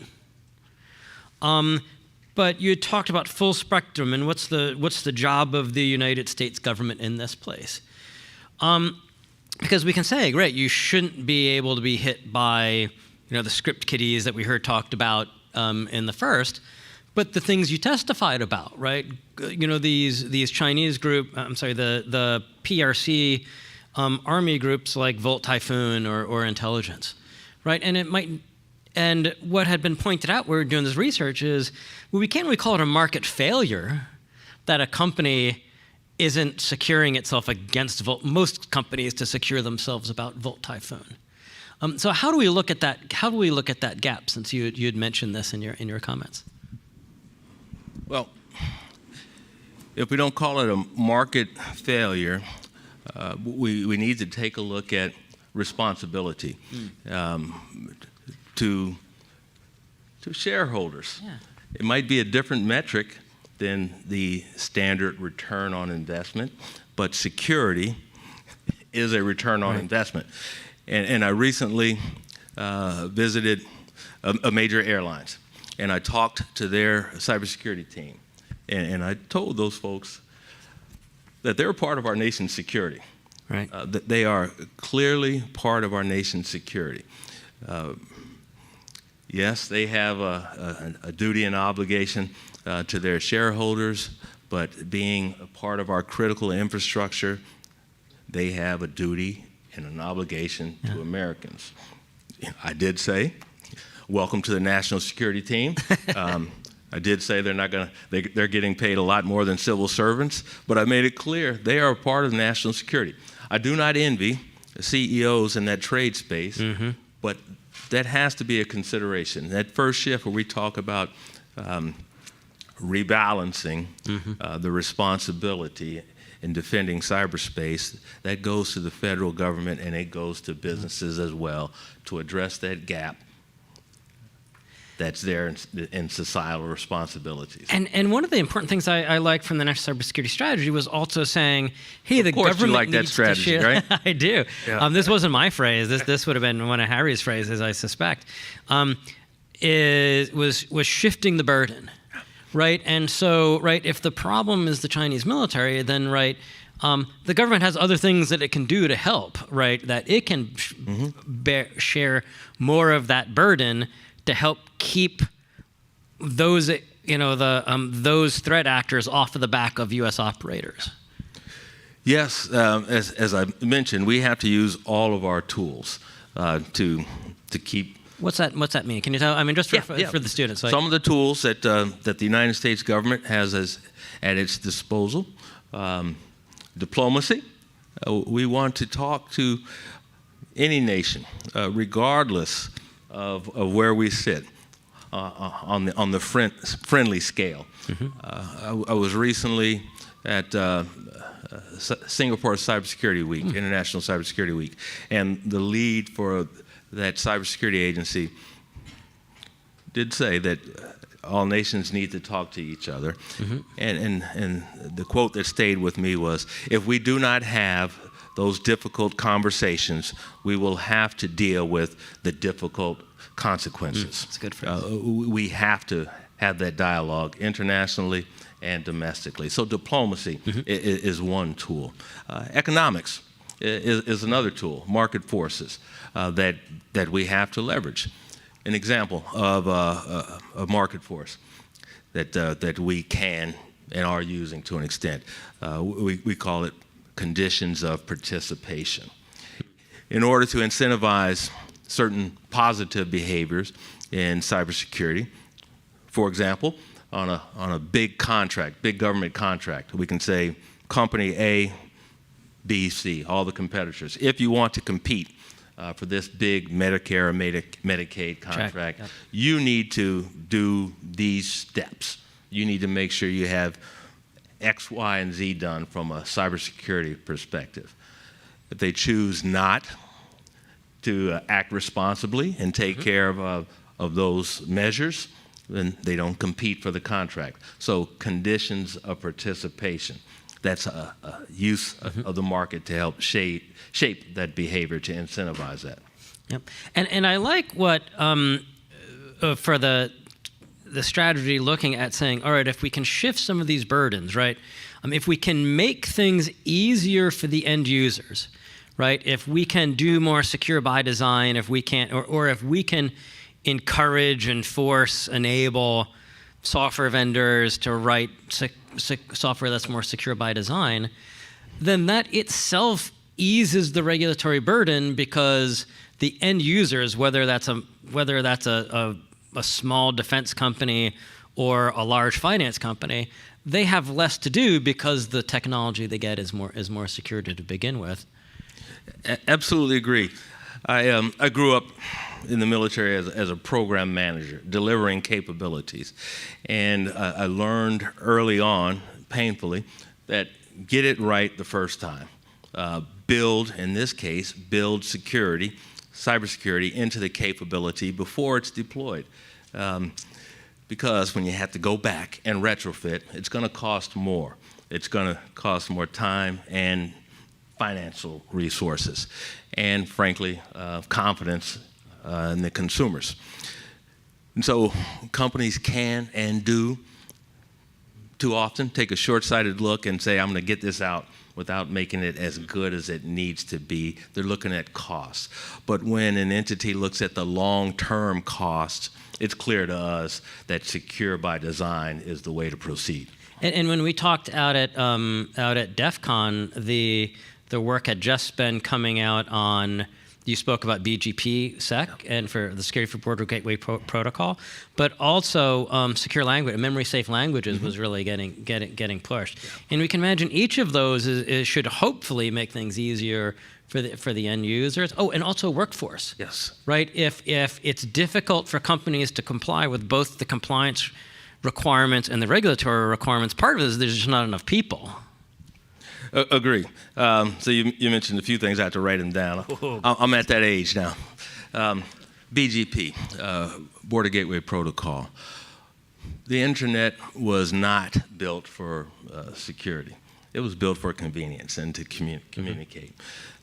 We rely on it so much, this digital foundation, that it needs to be secure now. It needed to be secure decades ago. We've known it for decades. We've known that implementation of Border Gateway Protocol and some of those measures would significantly improve the security of the internet. But we didn't move. We admired the problem. We loved looking at it and talking about it. Our team with our partners, and when I say team, it's not just ONCD, it's across the federal cybersecurity ecosystem. It includes academia in this case, and it includes the private sector. We pulled together a roadmap on how to register IP addresses to implement BGP and RPKI, pardon me, but to make it more secure. So we have to do that. That's an example of a hard problem that we're moving out on. It's taken too long, literally 3+ decades of knowing that was a problem. That's not good. Yeah. Oh, I'm sorry, please, yeah. Workforce was another one you mentioned. This great nation of ours, very capable and talented population. We have nearly 500,000 open jobs in cyberspace. 500,000, and it is not because we don't have the talent pool. It's because we are not reaching the talent pool that's available to us. Traditionally, in cyber, we've looked for STEM majors only. Traditionally, in cyber, we have not had enough women in cyber. Traditionally, we haven't gone to racial and ethnic groups, other demographics that we need to close that gap in 500,000. Traditionally, we have used a four-year college degree as a proxy for knowledge. We need to change everything about what I just said, that good old tradition. Yeah. And on that last one, four-year college degrees. This is another effort that our colleagues, in this case ONCD and the Office of Personnel Management, led by another friend and colleague, Acting Director Rob Schreiber, they are on board with transitioning to a skills-based approach to hiring. You all know what a skills-based approach to hiring is? Anyone? Okay, I got heads nodding. It means we need to hire people based on what they know or can learn, as opposed to the sheepskin that's on the wall that meant we passed some tests and paid tuition. So going towards the skills-based approach to hiring, OPM has made a commitment to shift the largest IT management occupation in the federal civil service, Series 2210, that impacts every federal department and agency, nearly 100,000 positions. They will transition to skills-based hiring. We expect that's going to, number one, have a more capable workforce. So we're going to have people that have the knowledge and the skills and the commitment to serve. And that's what we're doing in cybersecurity. We are serving America. They're going to be eligible for a lot more positions than they would have otherwise. The private sector is making steps in that area as well. So that's just another area where the nation is pivoting to cover that 500,000 gap in cyber positions. That's great, and I like that because we don't often talk about that enough in regulation, that a lot of times it's where can we remove the headwinds, right? Where can we say, where is the requirement that's preventing the good thing from happening, and how can we remove that? And it's one of the things, like especially as a professor in a school with a lot of international students, looking at visas, right? We've got a lot of the talented folks, and we have to send people back to their home countries because they can't get hired easily enough here. So that's going to be one for this administration or future administration. And just if I can get to kind of illustrate where I was trying to go on these points, right? If you think about the strategy, there are 5 pillars. One of them is about disrupting and dismantling cyber threat actors. That's pillar 2, right? If we imagine we have this gap and we have this problem, pillar 2 is saying, good, what can we do to throw off the adversaries so the bar that we have to meet isn't so high? The other pillars, critical infrastructure, the working with the ecosystem to like do the border gateway protocol or the workforce, working with international partners. Like those are trying to raise the bar. Those are trying to help us do better so that we're more capable. Because right now we have a gap. And maybe if we can lower what they can do and we can raise what we can do, then they're gonna be the ones that have the gap rather than us. So that's the way I've always thought about that. I think you've probably hit some of these points. The question is going to be going on as we look back to the first 3 years? 3 years. Of ONCD. What have been the areas that you think have been most, that we've done best at and what's to come? Just for an introduction, the director for budget and strategy, Rob Kanaki, when he had the role, I joked around one day saying, hey, I'm the temp here. I'm just a temp here in the White House. And he said, no, we're all temps. And I loved that because it got across, we're all going to be in this role for a little bit of time as a civil servant, and then you're going to pass it off to someone else, right? We run our race for a certain time, and then we pass the baton off. And so I'm sorry because we didn't talk about this beforehand, but right, so like our race is kind of run for the first 3 years of ONCD. Like, what makes you happiest about the ONCD team so far? The team itself is committed to this nation. Our team does not view it as a job. Again, we view our work as service to America. And I'm just delighted and proud that is the perspective that the team brings in every day. And having that commitment matched with that skill set that they possess, I'm very confident comforted despite the enormous challenges that we face in cybersecurity. So the team that my predecessors, Chris Inglis, and I thought I saw Kimball Walden here, amongst others, set out and left me to work with. That's the number one thing. But then the other effort that the team put together was the National Cybersecurity Strategy. That document, and you just went over it, lays a foundation to make this nation more secure. And we do that by having a secure digital foundation that we use affirmatively. We have a vision not just to defend the cyberspace, but to leverage cyberspace for economic prosperity and for technological innovation. Yeah. During your comments, you talked, so Congress gave the role of harmonization to the office, to your office, to the Office of the National They're working on Director. Well, wasn't it the legislative that created y'all? Was at least mentioned in there? So you had mentioned the bill. We're going to hear from in I think the next panel from talking about harmonization, including from Emily Ferguson from the Senate involved in that. That's going to be an important step, but we still have, we heard the governor earlier saying, hey, New York is going to be out there and we're going to do what we need to do to protect New Yorkers. Yep. California has been leading on privacy regulation, although not yet security regulation. I think Ann Newberg mentioned Colorado also has some security regulation. So we might imagine soon that it's not just the federal government that needs to harmonize itself through this bill and the work of the FCC and the Cybersecurity Forum of Independent Executive Branch Regulators. But we might need to start regulating at this, start harmonizing with more states and maybe even localities at some point. How do you think we can get there?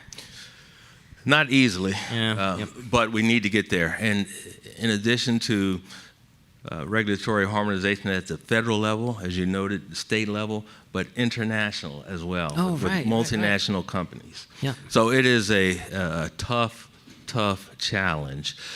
But I'm hard pressed for any entity to take exception with the objective. Mm-hmm. We want to increase cybersecurity and lower the cost of doing business. What's not to like?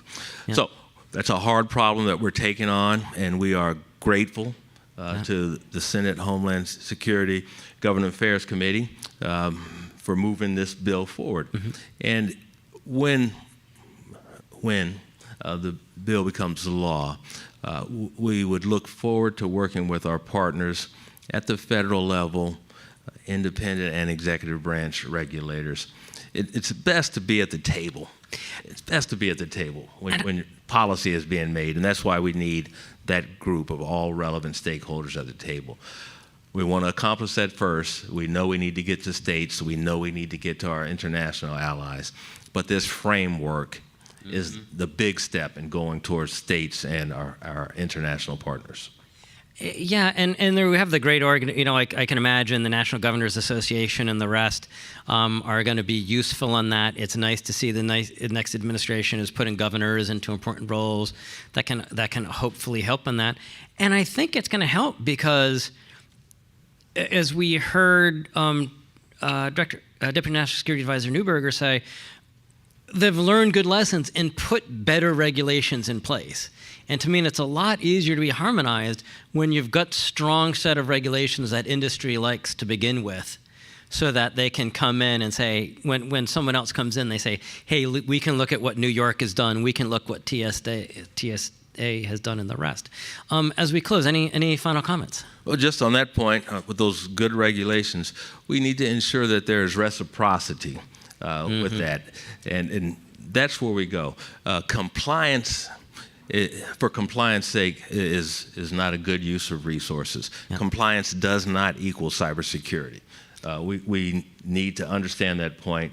We need to have reciprocity, and that's how we'll make a step in the right direction. Excellent. Great. Please join me in thanking Dr. Coker.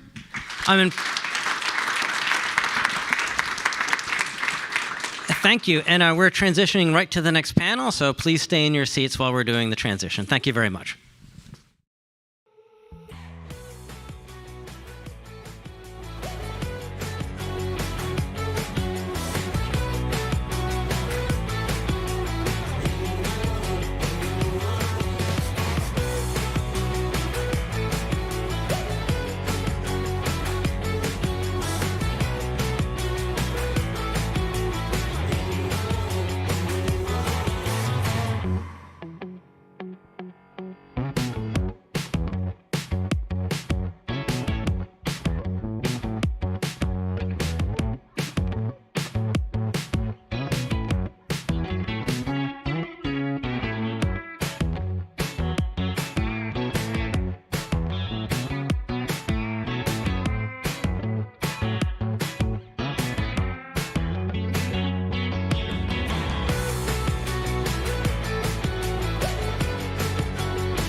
Hi, everyone. My name's Karina. I'm a second-year SIPA student. I'm also a cyber RA with Professor Jason Healey.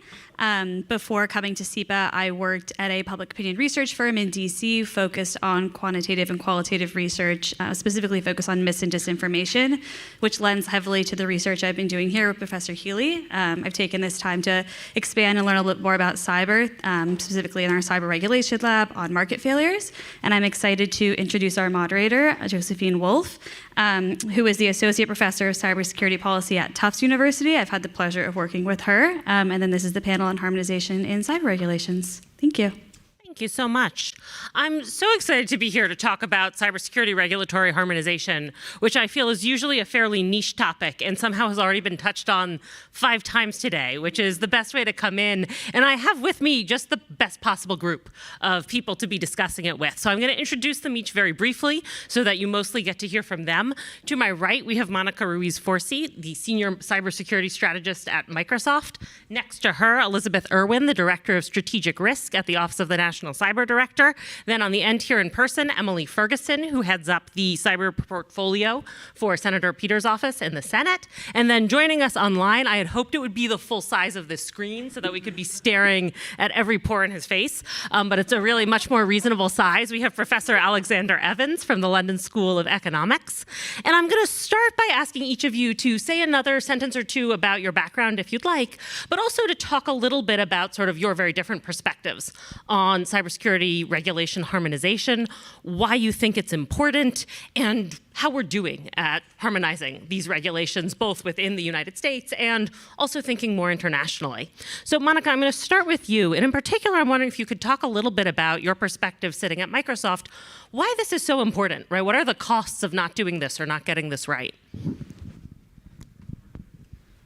Hello, hello. Perfect. Hi. Well, thank you for that introduction, Josephine, and big thanks to colleagues at Columbia University for having me here. I think this is such an important topic to focus on, so I'm delighted to share a little bit about my perspective from industry, but specifically from Microsoft. Briefly, in terms of my background, I've been at Microsoft coming up on 4 years.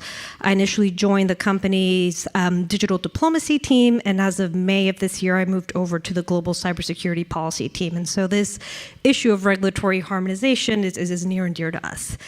In terms of your specific question, Josephine, I think it's important for me to provide a little bit of context in terms of how we're looking at it. So first, I think it's fair to say that there's been an increase in scale, speed, and sophistication of cyber incidents, and that has led to a lot of governments putting in place certain regulations that are focused on mitigating cyber risk and really beefing up cybersecurity resilience.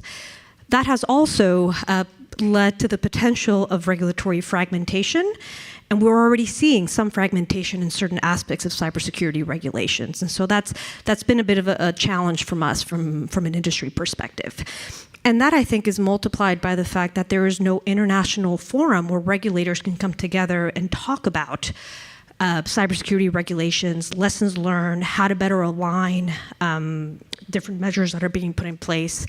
And so with that framing, I think 2 of the key goals that come to mind when we think about this issue of regulatory harmonization is, 1, to really urge governments to prioritize regulatory harmonization in the coming months, but B, to identify a forum where regulators can come together and talk about this issue, and ideally the OECD could be a potential forum for that. So now going more into your question about what are the challenges posed by regulatory fragmentation, but also some of the benefits of alignment. I'll start with benefits and then I'll go to the challenges. So in terms of benefits, I think I would put them in 3 different buckets. So the first one is benefits to national security. And so if there is better alignment, it could improve a government's ability to track, monitor, and compare cybersecurity incidents, which would be facilitated by shared definitions, timelines, and requirements that are ultimately better aligned. Secondly, I think about it through a cybersecurity talent lens. And so minimizing divergent regulations could certainly free up limited cybersecurity resources to focus more on that operational cyber defense piece that I know other speakers early on have talked about. And then thirdly, it also helps with resource allocation, right? Even from an industry perspective, we would be able to free up resources for investing in products, services, and even emerging tech that, again, focuses more on bolstering cyber defenses. That then brings me to some of the challenges posed by regulatory fragmentation, and I think some of them are informed by some of the benefits I just referenced to.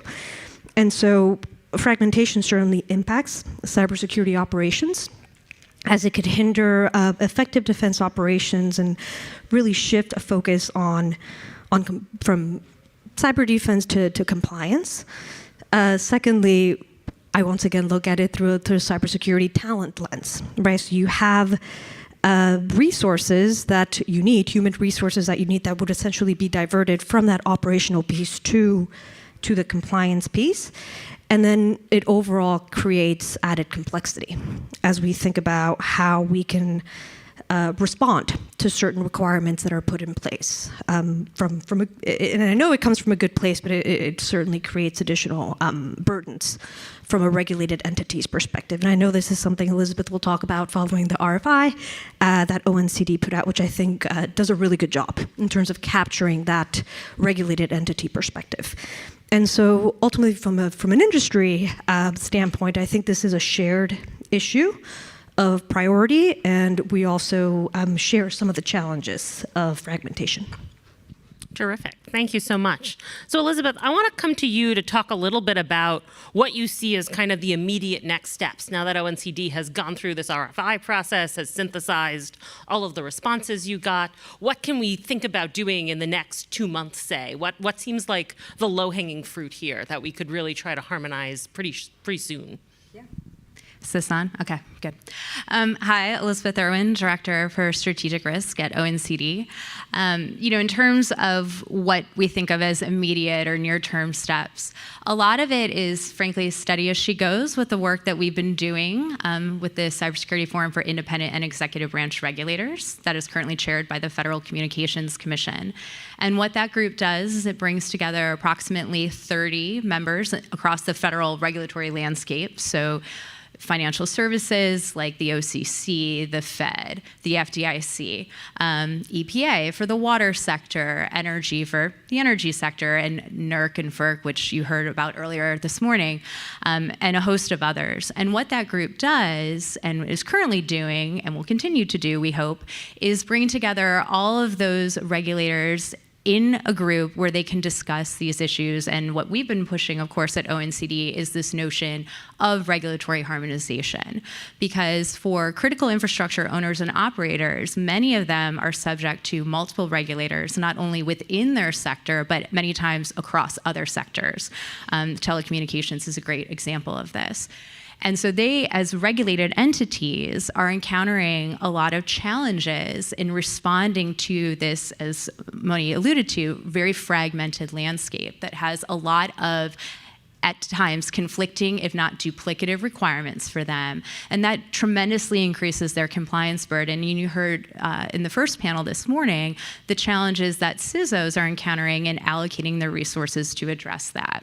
So that's a long way of saying that that's an ongoing dialogue that we've been having with that group for at least the 2+ years that I've been at ONCD, and identifying with them through a voluntary lens what the regulators can do to work toward deconflicting that in an environment where, frankly, they have conflicting authorities, overlapping jurisdictions, a lot of competing equities, and don't have a ton of incentives to actually work together a lot of the time. And so our work with them has been focused up to this point on identifying things like shaping their best practices to help inform their regulated entities and improving their cybersecurity posture, looking at developing a model risk management framework for those entities, and particularly the under-resourced and the what we would call less mature ones. You've heard a lot. We are in New York City. We are in the global financial capital. And so I don't worry so much about financial services sector coming from that background, but I do worry about the less mature sectors that are out there that don't have these resources or haven't been thinking about cybersecurity as both a risk and a regulatory responsibility for a long time. The financial services sector has, and they are an outlier in that respect. But there are a lot of others on which you depend, water being the most obvious, but also chemical, critical manufacturing, where their regulatory regime just has not been constructed for cybersecurity and is now in a place where we recognize that this is a national security and an economic security issue.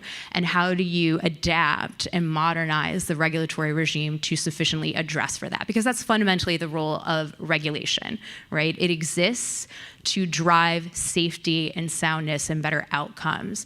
And so we're at an interesting point now where, and you heard earlier panelists talk about this is perhaps that one of the rare bright spots of bipartisanship, you could say, where there's an appetite to take the landscape that we have, but update it in a way that is more encompassing and more inclusive of the entire breadth of critical infrastructure to drive the better security outcomes that we're looking for.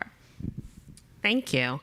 Emily, we heard a little bit about the Streamlining Federal Cybersecurity Regulations Act in the previous remarks. Word on the street is that you basically wrote it. I'm wondering if you could tell us a little about what you view as sort of the most critical pieces. And also, we've also heard a lot today about the idea that cybersecurity is a really bipartisan issue. I'm going to ask you to opine a little on how much enthusiasm there is for this in the Senate and Congress more broadly right now, and where you see that going. Absolutely. I will not say that I was the only one writing it. There's a whole team that we've been working with, and it was really a collaborative, collective effort to get this bill to the form that it is today. And we've definitely appreciated all the stakeholder inputs that we received. We talked to a multitude of companies, federal agencies, different regulatory entities, not just here in the US, but around the world. We definitely talked a lot with OECD, relied pretty heavily on the RFI that y'all so lovingly put together and dealt with. His beautiful work. So we're very thankful that this process has not been Senator Peters standing into the wind on this. There's been a collective effort. The bill itself, very importantly, is bipartisan. We've worked very closely with Senator Lankford and his team, and we also have other senators who are potentially interested in co-sponsoring, and there seems to be more and more interest on this issue, at least on the Senate side. We do know that it is also, there's discussions happening on the House side as well on this topic. The Committee on Oversight and Accountability in the House had a hearing in July on this issue, where they heard from industry members on this topic, and really there's gradually more and more education going on at the staff level. So we definitely see a path forward for this bill. We're seeing more and more enthusiasm. We have over 100 companies and groups that have publicly endorsed this bill as well. So we're very thankful to have this kind of groundswell of enthusiasm for actually tackling this idea. The idea behind the legislation is quite simple in that it's a common sense problem. You don't have the ability currently to build an action committee that is around harmonization. It's something that requires Congress to step in to actually force all regulated entities, including independent regulatory agencies, to come to the table to talk and harmonize their legislations. So what this bill does is it creates a harmonization committee at the Office of the National Cyber Director, which all regulatory agencies must be a part of.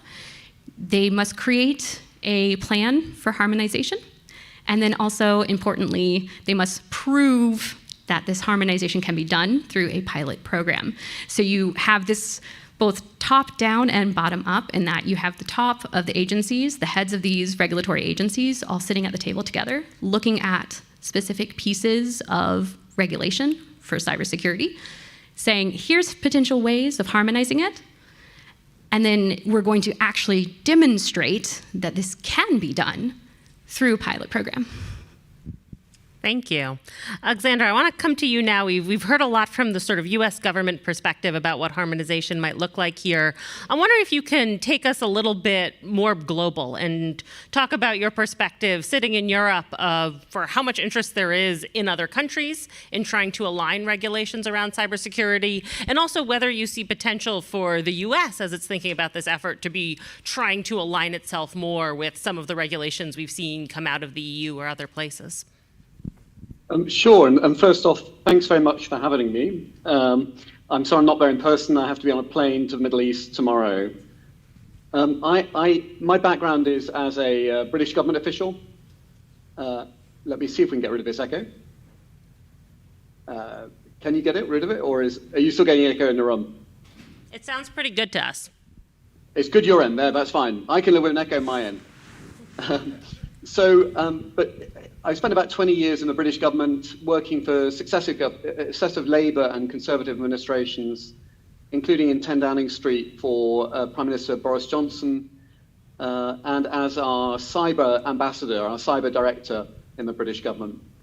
But I'm obviously not speaking for the British government. Crucially, I've also spent time living in the US, working for the State Department, living in Brooklyn, and have a home in Traverse City, Michigan. And this is relevant.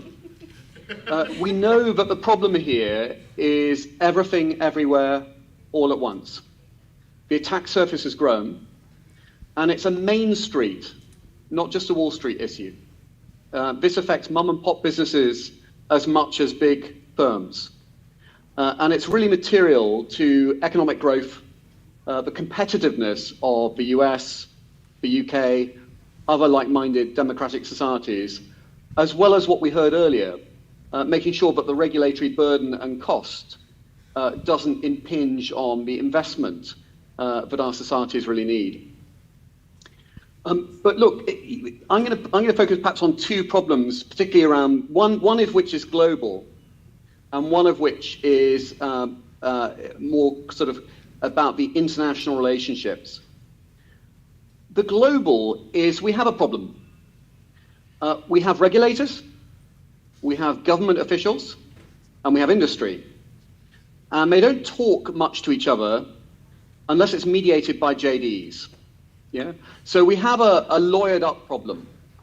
But a lot of the formal exchanges are mediated over legislation or regulatory issue, or they're two-way dialogues in this three-way, multi-way world.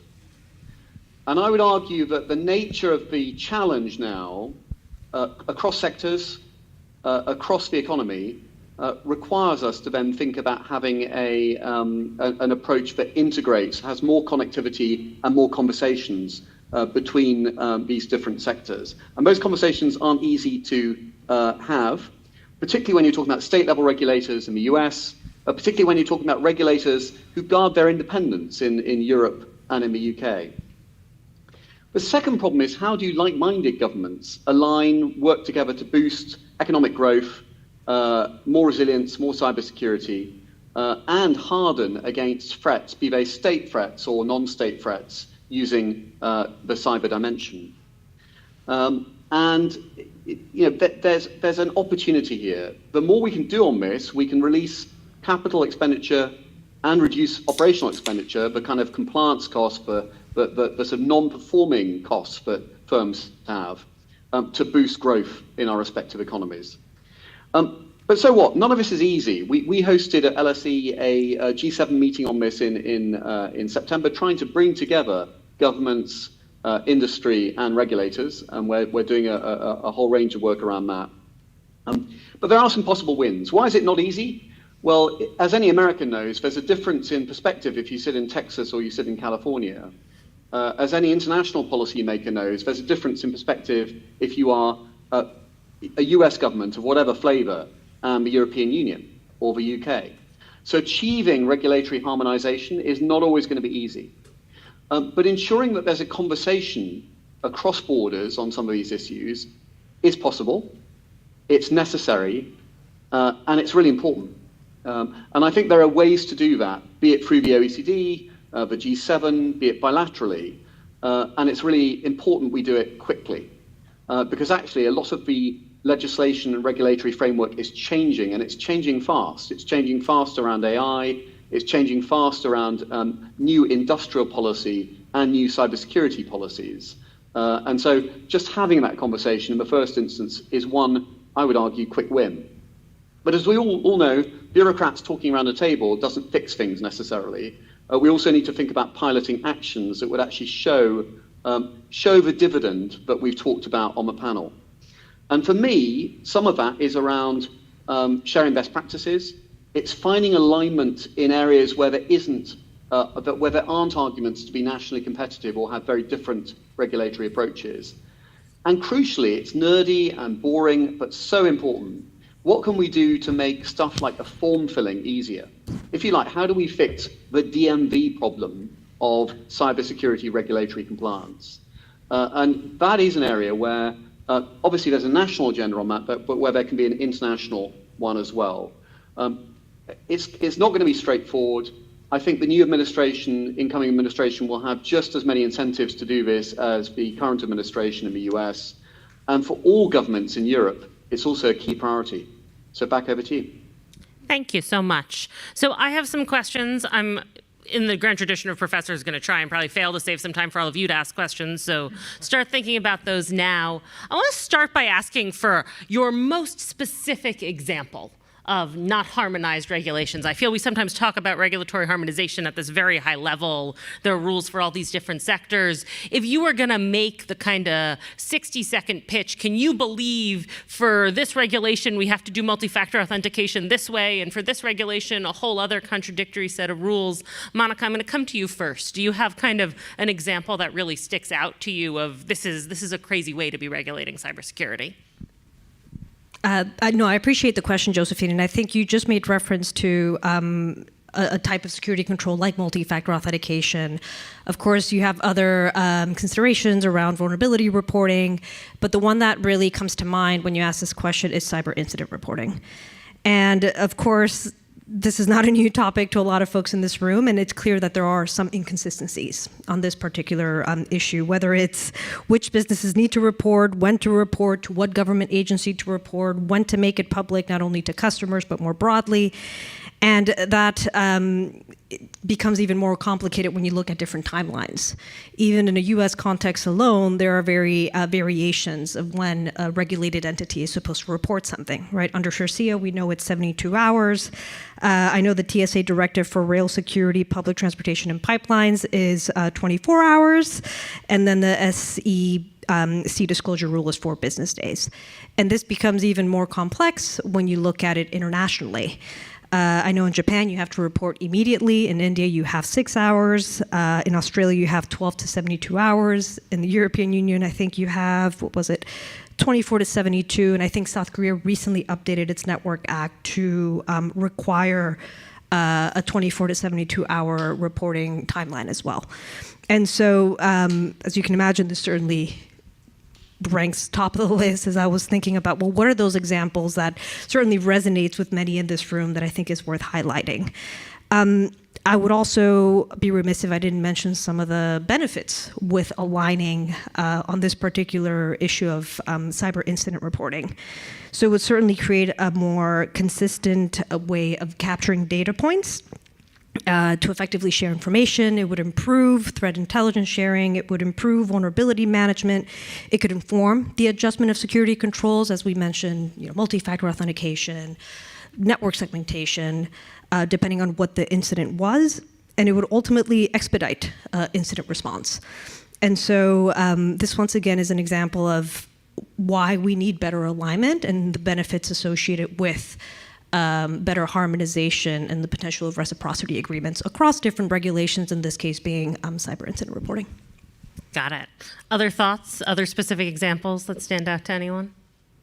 Well, Monica took the easy answer. The low-hanging fruit one, yeah. There's many, but it is the one everyone loves to complain about at length. And you'll notice that if Emily alluded to our request for information, if you notice that we at OECD explicitly scoped out incident reporting for a host of reasons, one of them legal, but also because not to dismiss it, we're very cognizant of the challenges inherent in that. And I probably field 8 complaints a day just from members that respond to the FIBIC community about this issue. And discrepancy is, even just within that one particular sector on incident reporting. But how we view that is more of a reactive type of regulation, and we are more focused on a proactive stance, right? Incident reporting can deliver very important information. We don't dispute that at all, and there are valid reasons for it. But our effort here at OECD for regulatory harmonization is more proactive in that we're looking to a long-term strategic enhancement of cybersecurity posture. You know, the left to boom, as people like to say, what happens before an incident, or ideally preventing an incident. So for us, you know, I can't point to one specific one, though our RFI responses had a lot of interesting examples, especially in the healthcare sector. But I would say that we are looking at things like, you alluded to controls, MFA being, I think, one that a lot of people understand. That is implemented inconsistently across critical infrastructure sectors. In some cases, it's very heavily mandated, and in others, it's, you know, voluntary, strongly encouraged. And that is, of course, I think we've learned problematic. And though we may, as professionals, understand that that is a best practice, if your regulatory regime is such that it's just voluntary or strongly encouraged, it's a guideline but not a rule approach to implementation, there are going to be uneven implementation and regulatory and supervisory challenges inherent in that. And so, as I alluded to earlier, that's some of the work that we're doing with the Cyber Regulators Forum, is to identify those opportunities for streamlining things like controls across critical infrastructure sectors, still accounting for what we like to call bespoke or sector-specific risk as appropriate, but there are, we think, opportunities to introduce that minimum or baseline cybersecurity requirement, and that would involve looking at these things where regulators, well-intended, have written guidance that may be contradictory to a regulated entity that's responding to multiple regulators.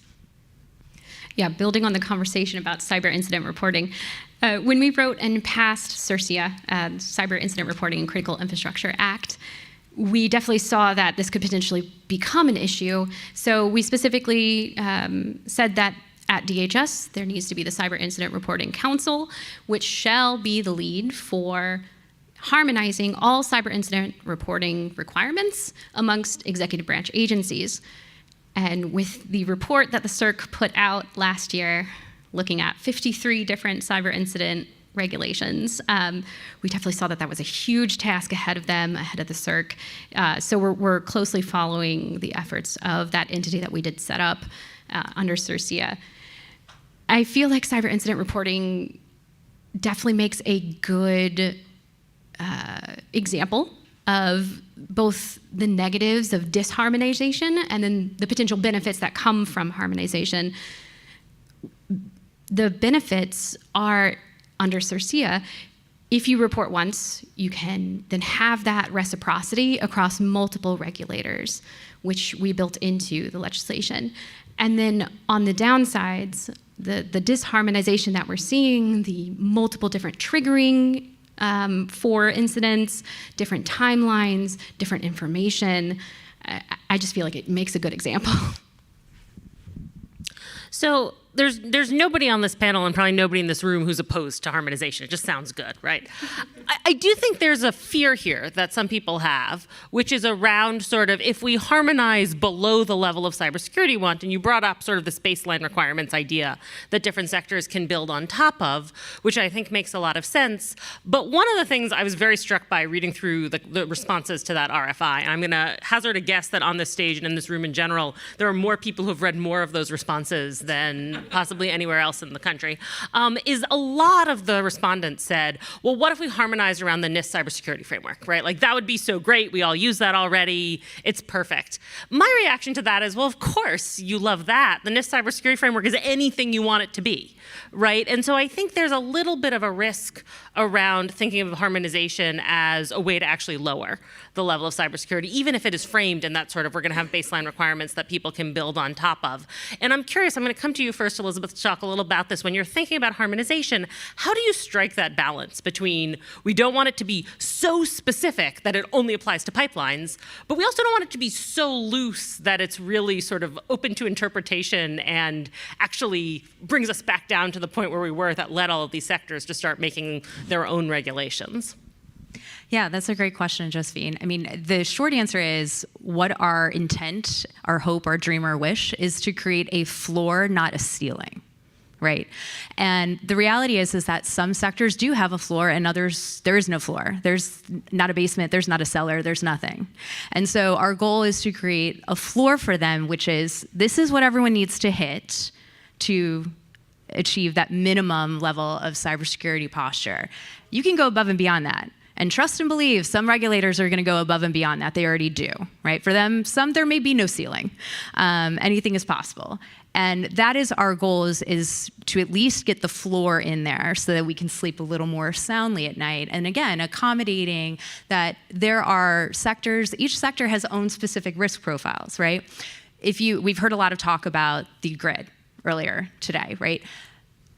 Safety and security of the grid, there are certain critical processes and operations that are very specific to that type of a facility that are different from what we would label critical processes and operations for a financial institution or for a telecommunications provider. And that's where our argument is that you, as the regulator or regulators for that specific sector, with your expertise, having regulated for a long time and understanding the risk profile of the regulated entities in that sector, understanding what the threats are, that you would come in and then build the other layers, if you will, in this metaphor, of that house. You can go up and create that ceiling.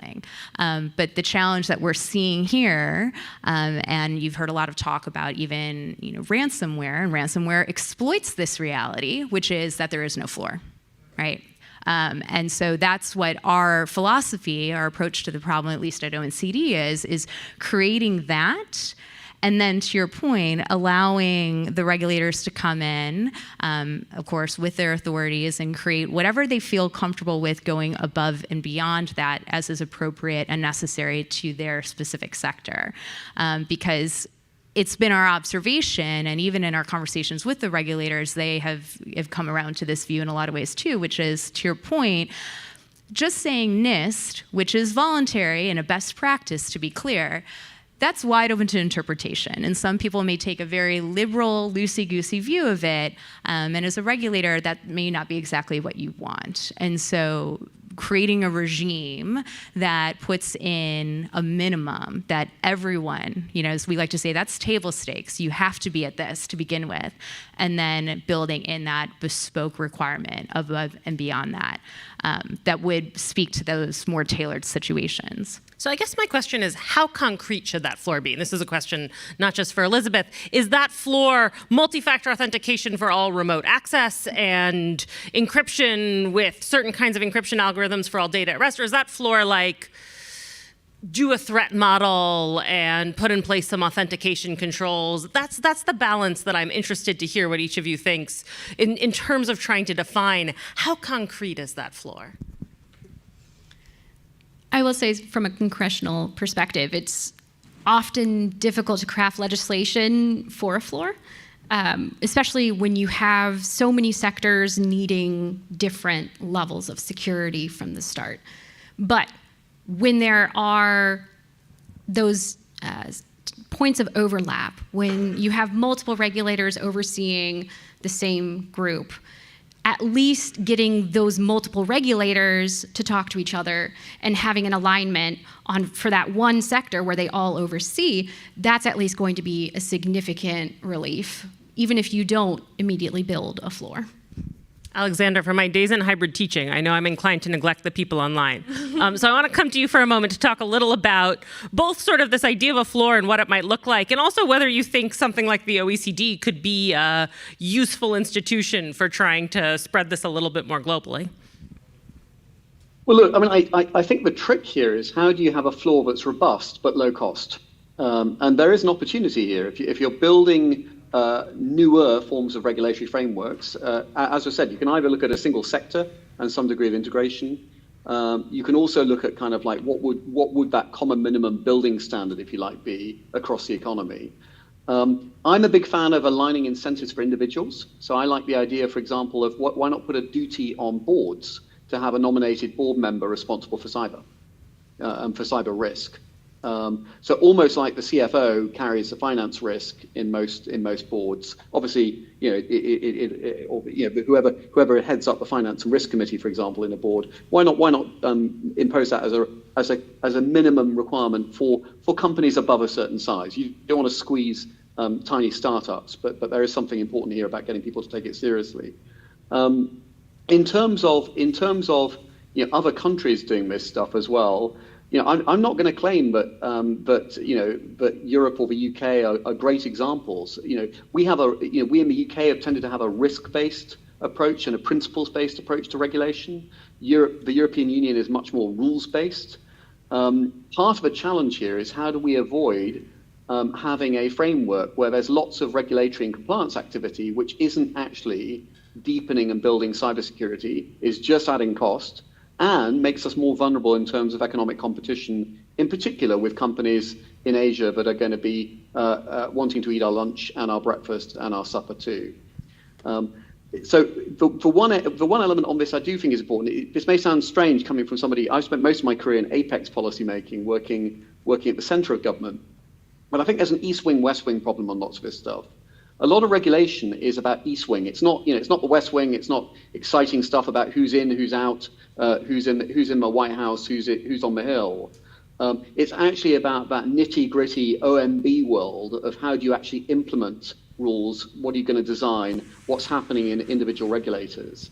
And this is strategically so important, but we need a bit of appetite from the White House, as we see, from the Hill to get interested in how do you do the east wing piece of this as well as the west wing piece of it. One nerdy suggestion, which is what can we do around just simplifying forms?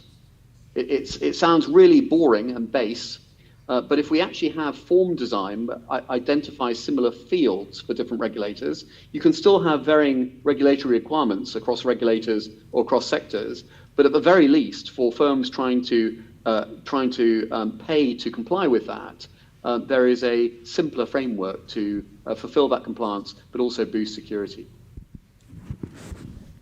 Just wanted to add one comment based on your question and something Emily alluded to. I think your question and seeking specific examples of baseline requirements and our sort of answers around not providing specific recommendations, but rather reinforcing the fact that there needs to be a forum for regulators to talk about this, right? Like that will help us better understand and inform what are those potential baseline requirements that are tied to incentives, as Alexander said, but also informed by lessons learned and actual insights that could inform that approach. And so just to foot stomp the fact that we need an international forum where regulators can come together and talk about these issues. Terrific. All right, do we have some microphones for folks in the audience? Go ahead, we're gonna take a couple questions before we answer them, and that way we can pick our favorite ones. No, that way we can get more of your questions in. So I see we have one there in the back. We have a microphone coming to you, right on the other side. There you go. Yes, thank you very much. So I did a brief stop of my career in the cyber insurance industry, and one of the discussions going on now is in underwriting, asking questions that both deal with the individual risk of a company, but could also affect accumulation risk across a book. And a good example of this is, do you have a multi-factor authentication for all your user accounts, individual company? And then if you're making software, do you apply secure by design principles for that software? That would be a third-party accumulative risk, right? That might affect other people in the supply chain or your whole book of business. As you're doing regulatory harmonization, are you guys also looking at controls that would be best practices for the company, but also potentially more accumulative risk control questions? Terrific. We're going to take a couple more questions before we start answering. I see one over there. Okay, fantastic. Thank you so much for this insightful panel. My name is Amit Lazari. I'm the CEO and co-founder of Open Policy, and we do use AI in the area of cyber policy and democratize access to policy to unicorns and startups. We've been tracking, of course, and working with policymakers on this topic. Very honored to be testifying once they're CEO on the Hill and working, of course, with the Senate on the bill. And I wanted to touch on the topic of using technology and specifically innovative technology to find how common controls are being addressed runtime. A lot of the conversation that we've seen about regulatory duplicity talked about, looking for, mutual language, mutual controls, conversations between regulators, but we find that actually it's technology solutions that are really gathering a lot of the compliance artifacts and are being used in other areas to streamline, if you think about things like OSCAL, right, in the area of FedRAMP. So would love your views on how technology solutions, especially ones that are focusing on governance and compliance, can be helpful to address this problem of either harmonization or finding areas for reciprocity. Thank you. Let's come up front here.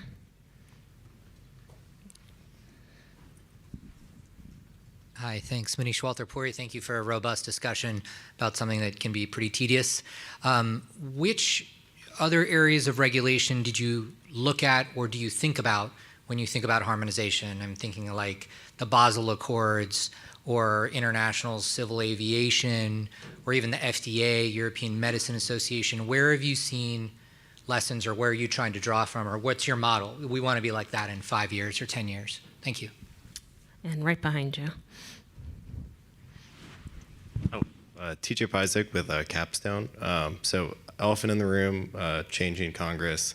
How does that shift how you're thinking about getting this bill over the line and timeline, who you're bringing in, that sort of thing?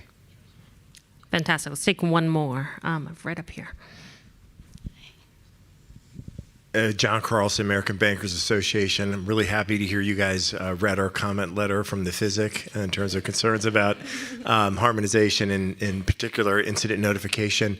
Another big pain point, which I hope I hear more about, is about third-party risk management and what role harmonization can play in terms of addressing that, as well as I think in the National Cybersecurity Strategy, there was a big emphasis on changing the oversight of cloud service providers, which more and more folks in the industry are using.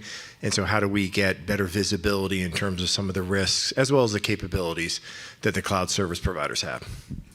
All right, I think I'm going to let people answer some of these. Just to refresh your memories, we've got a cumulative risk, we've got a question about technology solutions, questions about sort of analogies or comparative processes in other industries, what's going to happen in Congress, looking at you, Emily, and also thinking about third-party risk and how that fits into this larger framework. And rather than call on you to answer specific questions, I'm going to let you pick your favorite. And Emily, since I've already called on you to answer a specific question, I'm going to start with you. That's fine. Yes, obviously changing Congress is going to happen in January. It's going to be a big change. I personally work for Senator Peters, who right now is the chair of Homeland Security and Governmental Affairs Committee. We will change to the minority. But that doesn't mean that our work on cybersecurity will stop. In fact, we think that this is a strongly, strongly bipartisan issue, and that interest in it and demand for this kind of congressional solution actually will just continue to grow. Our bill has strong bipartisan support, and we're definitely working to get it across the finish line this Congress. I think there's definitely a chance. And I will be working personally very, very hard over the next few weeks to make sure that that happens so that we can end this Congress with a much needed win. But I am looking forward to next Congress. It's going to be a very different kind of conversation. But it also, there's going to be new players in Congress. There's new senators, new members of the House of Representatives. And whenever you have a turnover like that, it brings in new ideas, new staff members, new perspectives. And that's always welcome, especially since technology is always evolving. So hope that answers your question. Let me know if it doesn't. Elizabeth, how about you? What question struck you most? I'll go ahead and take the third-party / supply chain circus question, because this came up a lot. In our RFI responses, the two most common words were compliance burden. I'd say the third and fourth most common words, or however many it's going to be, were supply chain risk management, et cetera. Stating the obvious, of course, the United States does not currently have what we would call a super regulator for the cloud.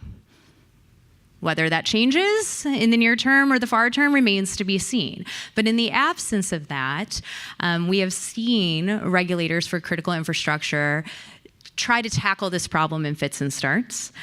So I'll come back to financial services. I'm not telling you anything you don't already know, but in financial services sector, for example, absent anything else, what is often used to, shall we say, get at cloud service providers is a regulator reaches through the financial institution, typically leveraging an authority like the Bank Service Company Act, to go and touch the third party. In this case, AWS or Azure or whomever, because they provide the backbone that's moving all this money around the world. If you are a regulated entity, I imagine you have views on that experience and what that's like. If you are the regulator themselves, they too have views, and they have told us, they realize this is an imperfect solution to what is it is a problem and a legitimate risk area and concern for them. So absent changes in authorities, perhaps, that more specifically get at that or grant new authorities to regulators for the cloud service provider area specifically, I think this is what's going to continue, at least in the near term. And so our approach at ONCD, recognizing that that is imperfect and the challenge is inherent in that, is there a way to do that more sensibly? And also, again, I use that as an example, but if you are a regulator in other sectors, you don't even have that type of reach through. And so a lot of this, you end up looking at it through contract language. That's another solution that tries to get at the cloud service provider risk. That also rough around the edges in many cases for both sides, both parties. And all of these are kind of like been bolted on over time as regulators have come to the realization that they need to start looking at CSPs given how much they underpin critical infrastructure. And so for us, how we are talking about this with the regulators is there a way to do this, recognizing the limitations of your current authorities and frankly, practicality of it, but in a way that's a little more sensible. And our effort at ONCD is explicitly focused on that enterprise common ICT, right? We're not looking at SCADA systems, for example, for a host of reasons, not the least of which is they're very sector specific. But we recognize that things like CSPs are not just being run over at Bank of America, they're also being run at Southern Company, which is an electricity provider. They're also being run at AT&T. And given all the interconnections between that, surely there has to be some way to go about looking at this and implementing minimum requirements that accounts for that. So that's a long way of saying we recognize that it's a challenge, and we're not trying to ignore what may be that elephant in the room, but working at least with the tools we have so far with the regulators and other stakeholders to think about how you could approach that, that, shall we say, more fairly distributes the burden, not so it's solely on the regulated entity, which is the primary line of defense in this metaphor, but also where do the CSPs themselves, where will they have requirements, or what role, what's the responsibility allocation between the regulated entity and other parts of its supply chain, CSPs being the most obvious part of that. But there are, cybersecurity products and services, those vendors. We've received a lot of questions and a lot of comments in our interactions with industry stakeholders about what are you doing about the risk I'm inheriting, upstream or downstream, as the case may be, from other entities in my supply chain. Thank you. Monica. I'm happy to take the question from the gentleman in the back who asked about certain measures companies are taking around security. You mentioned security by default. And last year, Microsoft launched something called Secure Future Initiative that looks at this very issue. It's divided up into 3 different pillars, so security by default, security by design, and secure operations. And this is in response to what I alluded to at the outset, which is an increasing ecosystem of cyber threats, both scale, speed, sophistication, and beyond. And so as a company, we have taken this rise in threats very, very seriously and have put the Secure Future Initiative in place. And it actually entails putting roughly 34,000 engineers to focus on this very issue and map out what we can do as a company across these 3 different pillars, in part because we acknowledge that this is something that is a top priority across the board, especially for a company like ours. But we welcome partnership, we welcome support. This is certainly something industry can do and play a proactive role in terms of secure by default, but we also see that there is a role for other stakeholders in mitigating cyber risk, and so welcome that. So Alexander, you're left with a choice between technology solutions and thinking about sort of harmonization in other areas, and whether we have some models, either positive or negative, that we should be looking at as we think about this process. Sure, thank you. Well, look, first off, obviously, we should be treating systemic risk slightly differently to regular risk, but remembering regular risk is everywhere. So to pick up on Elizabeth Floor's analogy, let's go up some floors and make sure our lifts are working for systemic risk. On tech solutions, yeah, up to a point, right? I'm not sure there's a silver bullet, either an AI one or otherwise, but tech solutions can help. And we saw that around sanctions compliance, for example, where a range of companies and aggregator services offered tech solutions but didn't fix the problem of compliance, but certainly helped with that compliance offering. On the analogous piece, I think this is really important. Yeah, I think there's lots of cross-learning to be done from aviation, as you say. Look at the way in which there has been regulatory mutual recognition and degrees of harmonization around advanced passenger information, for example, or in aviation.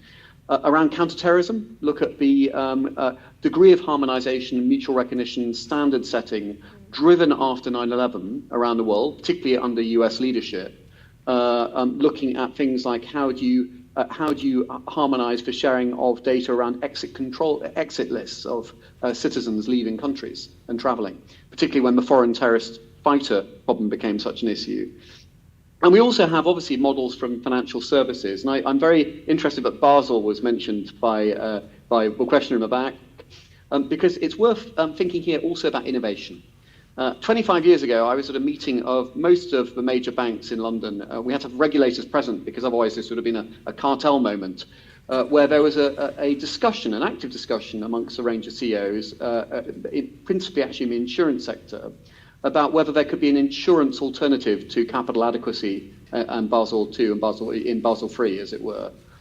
So I would also encourage us to think outside the box on some of this stuff. That's not to say not fixing regulation, but getting regulation to be better, even if it's not going to be best, is important, but also being really properly innovative. I think there's a huge opportunity here, and it's an opportunity that will bear dividends for Americans and for Brits and for Europeans and for other citizens in like-minded countries. Thank you. Well, I'm very struck by all four of you and sort of the consensus that it sounds like emerges around there's huge opportunity, particularly in incident reporting, making the form simpler, which seems to be near and dear to Alexander's heart, getting the timelines more aligned so that you know if you have 6 hours or you have 12 hours or you have 72 hours or you have 4 weeks. And I think creating the forum for people to have the harder conversations around, well, what about the technical controls? Which solutions do we think really matter and should be at that baseline? And also trying to strike that balance between what's a baseline that we can sort of apply pretty broadly, and how do we then begin to build on that and account for the ways in which different sectors, different types of networks and computer systems and data may require different types of security. So please join me in thanking our panelists. And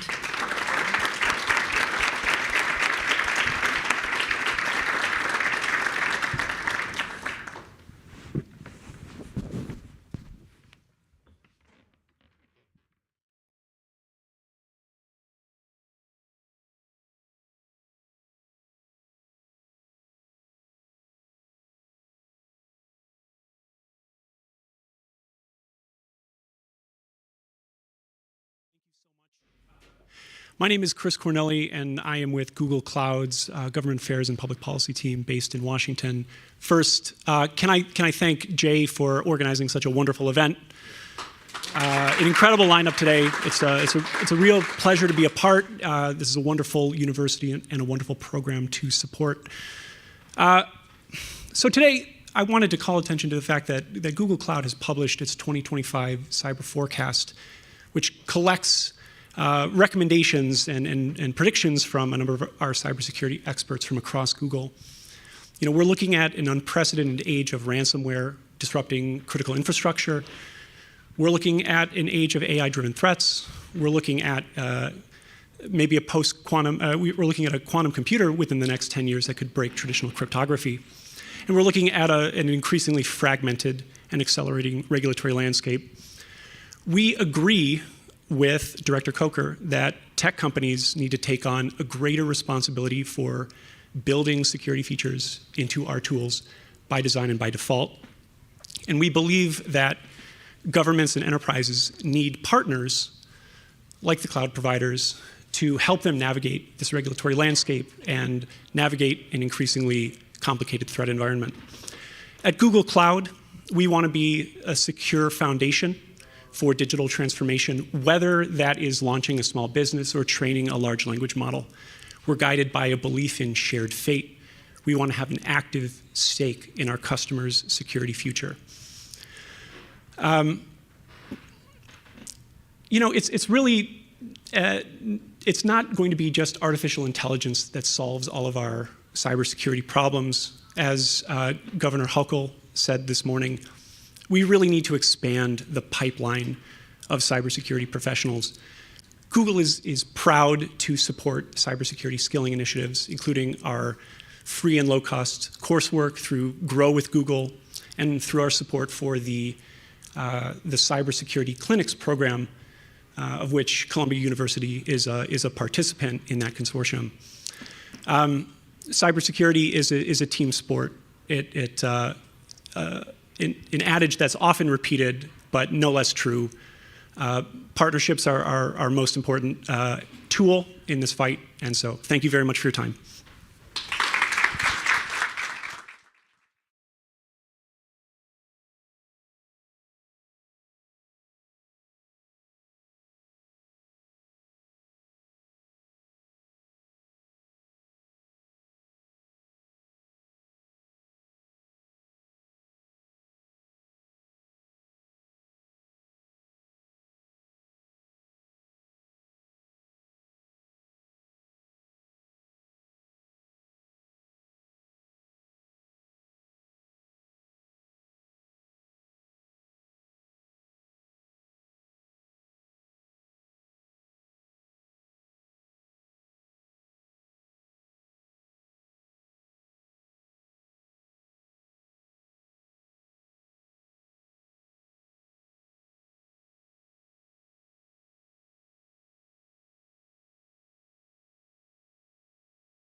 The program will begin shortly. Please find your seats.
All right, good afternoon. Welcome back from the break. I just heard from Jay. We have some wonderful news. Evidently, the live stream has reached 1,200 participants. So in addition to the packed room that we had here earlier, that's a pretty remarkable turnout and participation. So congratulations to the team organizing.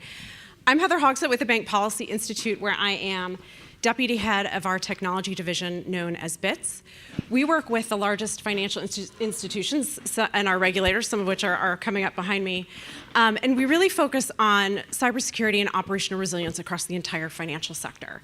So I'm pleased to introduce this next panel on cybersecurity regulatory harmonization in the financial sector, as this is pretty much a perennial topic of interest for our members and a critical challenge as we continue to move forward here. If you're not aware, of the 16 critical infrastructure sectors, the financial sector has the distinction and honor of having, I think, the highest number of regulators and regulatory requirements for security, some of which are harmonized and aligned, many of which can be quite duplicative and create quite a compliance challenge for the cybersecurity professionals that we want to be able to remain focused on risk mitigation rather than compliance paperwork. So with that, I will turn things over to our moderator, Neil, and look forward to the panel. Thank you, everyone. Thank you, everyone, for being here and for participating in this. We will have a robust Q&A session for the participants in the audience. And I'd especially like to recognize and thank Jay and his entire team for what has been an outstanding conference so far. And you got a tough act to follow tomorrow. So with that, I'd like to get into the topic of our panel, which is financial services focus on cyber regulation and harmonization. But I would like, even though we're going to focus on the industry of financial services, I do want us to consider a little bit broader aperture of not just the United States, but how regulatory convergence or harmonics or dissonance is evolving worldwide. And we are represented here by two of the American financial services regulators, but we also have two industry representatives, one which comes from a financial services institution which has worldwide scope, and the other one who has not only a mission, but products that are being used by financial institutions worldwide. My background, I was a former Chief Information Security Officer of UBS, which is a Swiss bank, and I was very much a consumer of some of the advice and camaraderie and help and tools that's really represented across this entire panel. So with that, I'd like to spend a little bit of time introducing our panelists because I think it's important to recognize just what kind of breadth and depth of expertise we have here to really go into what I'd like to focus on, which are historical opportunities looking as it evolves, but also historical successes and challenges in how regulatory regulations can harmonize. Especially on 3 or 4 specific topics, which we'll get into. But can't spell regulatory harmonization without regulators, so I'll begin with introducing our regulators. Rin Kusina is a Cyber Risk and Policy Program Director at the Federal Reserve Bank of New York. She started her career many years ago, as an examiner at the Fed. We're also joined by Art Lindo, who is Deputy Director at the Federal Reserve Board. His responsibilities there include the development and assessment of the effectiveness of board policy matters affecting the U.S. financial services sector.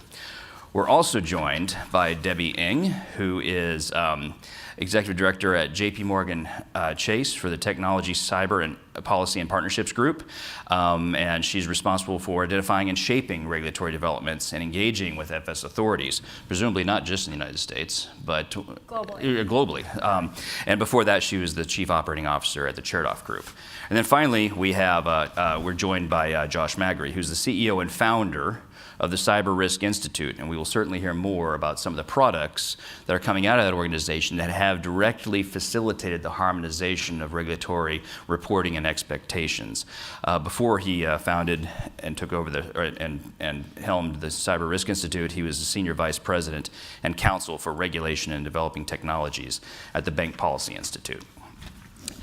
So we are going to touch on a few topics that we thought were indicative of the challenges and opportunities and promise of regulatory harmonization, both retrospectively and going into the future. And there are 4 specific topics we're going to touch on. And as we prepared, we decided, do we want to start with the depressing and sad, or do we want to start with the happy and joyful? And I think we're going to start with doom and mass hysteria and then end with ponies and unicorns. So the first topic we want to talk about, doom and mass hysteria, is privacy. Some would argue that fundamental public policy goals on privacy have not evolved a whole lot, certainly in this country, since the Privacy Act of the mid-1970s. Whereas expectations of privacy, threats to privacy, technology, basically everything that touches privacy has probably changed a little bit since I was 5. So that is not just a US story, though. When you look at privacy regulations and how they've evolved, not just in the United States, not with the expectations for privacy, public expectations for privacy, but also in Asia, in Europe, with Asian governments coming out with very recent privacy expectations, with GDPR. There is a lot of movement in privacy regulations, but there's not clear harmonization and agreement on what should be protected, from whom, and for what purposes. And as we move forward with AI, which will consume massive amounts of data, which is personal data is the focus of much privacy regulation, what does that portend for the future of privacy regulation and any hope of actually harmonizing it so that when you're adhering to a data localization rule in, say, Switzerland or Monaco, you can also meet the expectations of privacy disclosure and privacy protection in, say, the United States or Asia or elsewhere in the EU. So that's the first topic I'd like to talk about. And as I think is compelling to hear from the regulators first, we'll go first with the regulators, then we'll go with the private sector panelists. And at Rinku's request, we'll start with Art. Oh. Thanks, Neil. Good afternoon, everyone. I'll give the standard disclaimer. This is post-election, so everything I say is of my own thought. This is not a reflection on the Federal Reserve. So with that said, as my basic disclaimer, privacy. As far as we go at the Federal Reserve, that's not really our primary focus. We're not the regulator of most of those things. You'd see that more in the CFPB, for example, as opposed to us. So we're more of an observer, and then we're also a consumer of large amounts of data, so we have to protect it to industry standards and our own, which are fairly high. So with that, we're not the mover or shaker in this one. We're not creating more, we're not making more, but the idea is that we are participants in that. So there's possibly more of an SEC or CFPB concern, Neil, rather than us. I don't really have, that isn't a nexus of what the Federal Reserve is focused on. It's more of, we use data, we have to protect it, that sort of thing is what we normally get involved in when it comes to privacy. So I'm gonna summarize by saying it's something we're aware of. It's not something that, in terms of the harmonization focus that we have, that we are laser focused on solving that problem. That's not really within our remit. Okay, Rinku, please. So I'll start with a similar disclaimer. The views are mine and not those of the Federal Reserve Bank of New York or the Federal Reserve System. And I would say ditto to everything that Art just said. The only thing I'd probably add is a lens that we often think about when we think about data privacy is probably data management. And that's probably the focus for us, more importantly, as supervisors, how institutions are thinking about, not only developing their data, protecting their data, using their data, and that's really where our focus has been from that lens. Thank you for those insights, because you do represent two of the primary regulators for the financial services industry.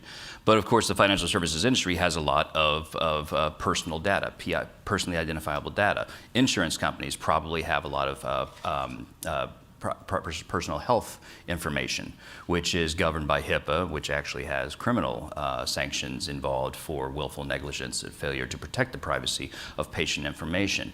These are things that banks deal with. And with the topic of this is certainly regulatory harmonization, but I think it is worthwhile to discuss, especially our private sector panelists, the fact that there are a lot of regulators out there.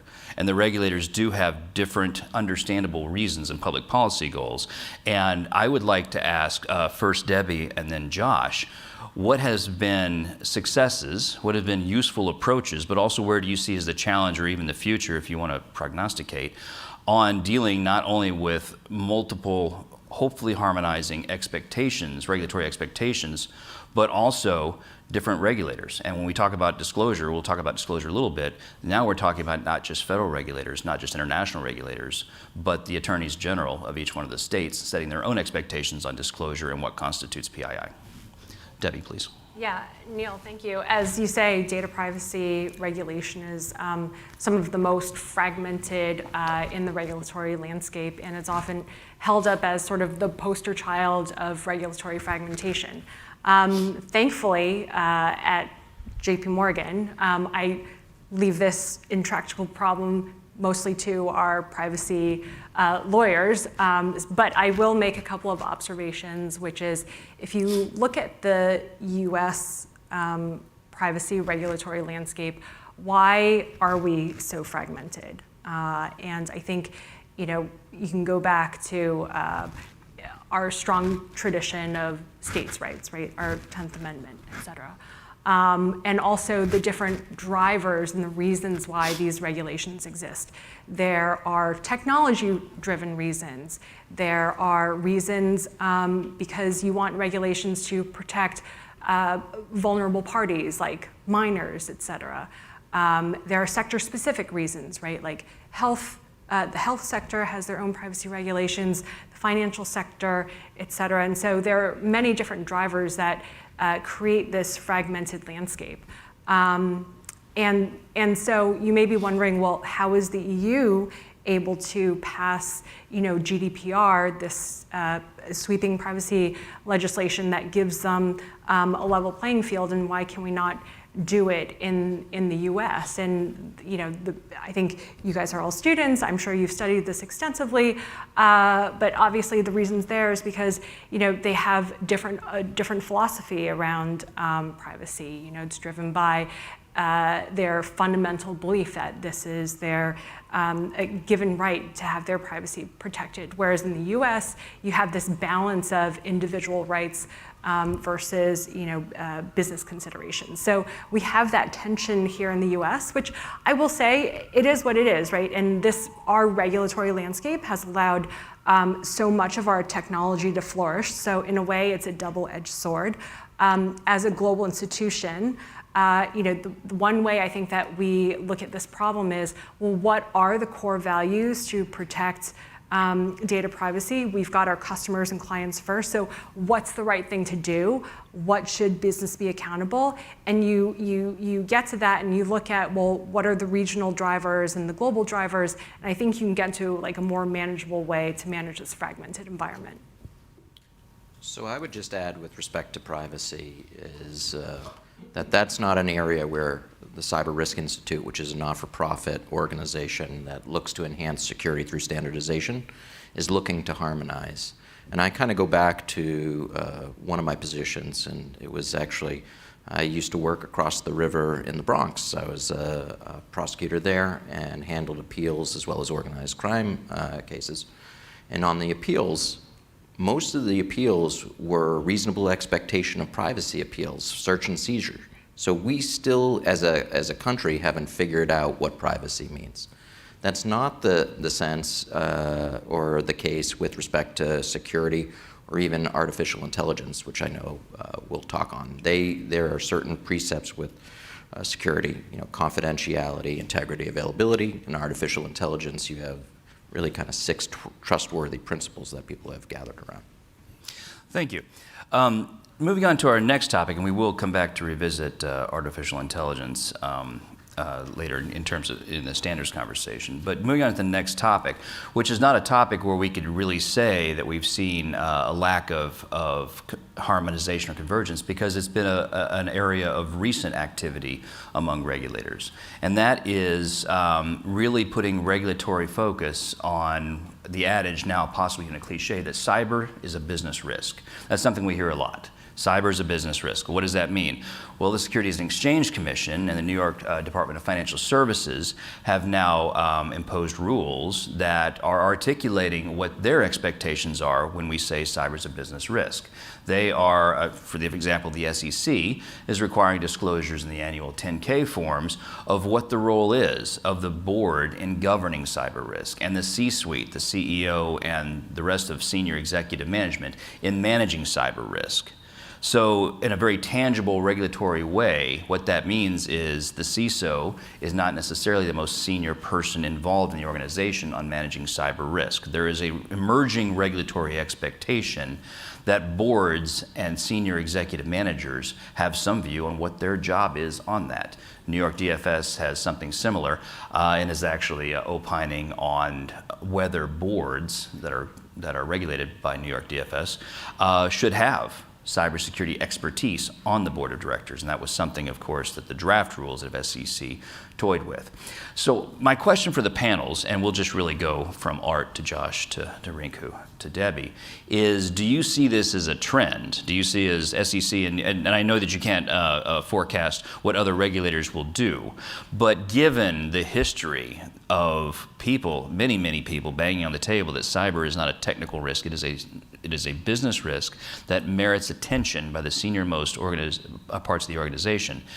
Where do you see the opportunities and the challenges, and really that sense evolving among regulatory expectations, not necessarily talking about specific regulators?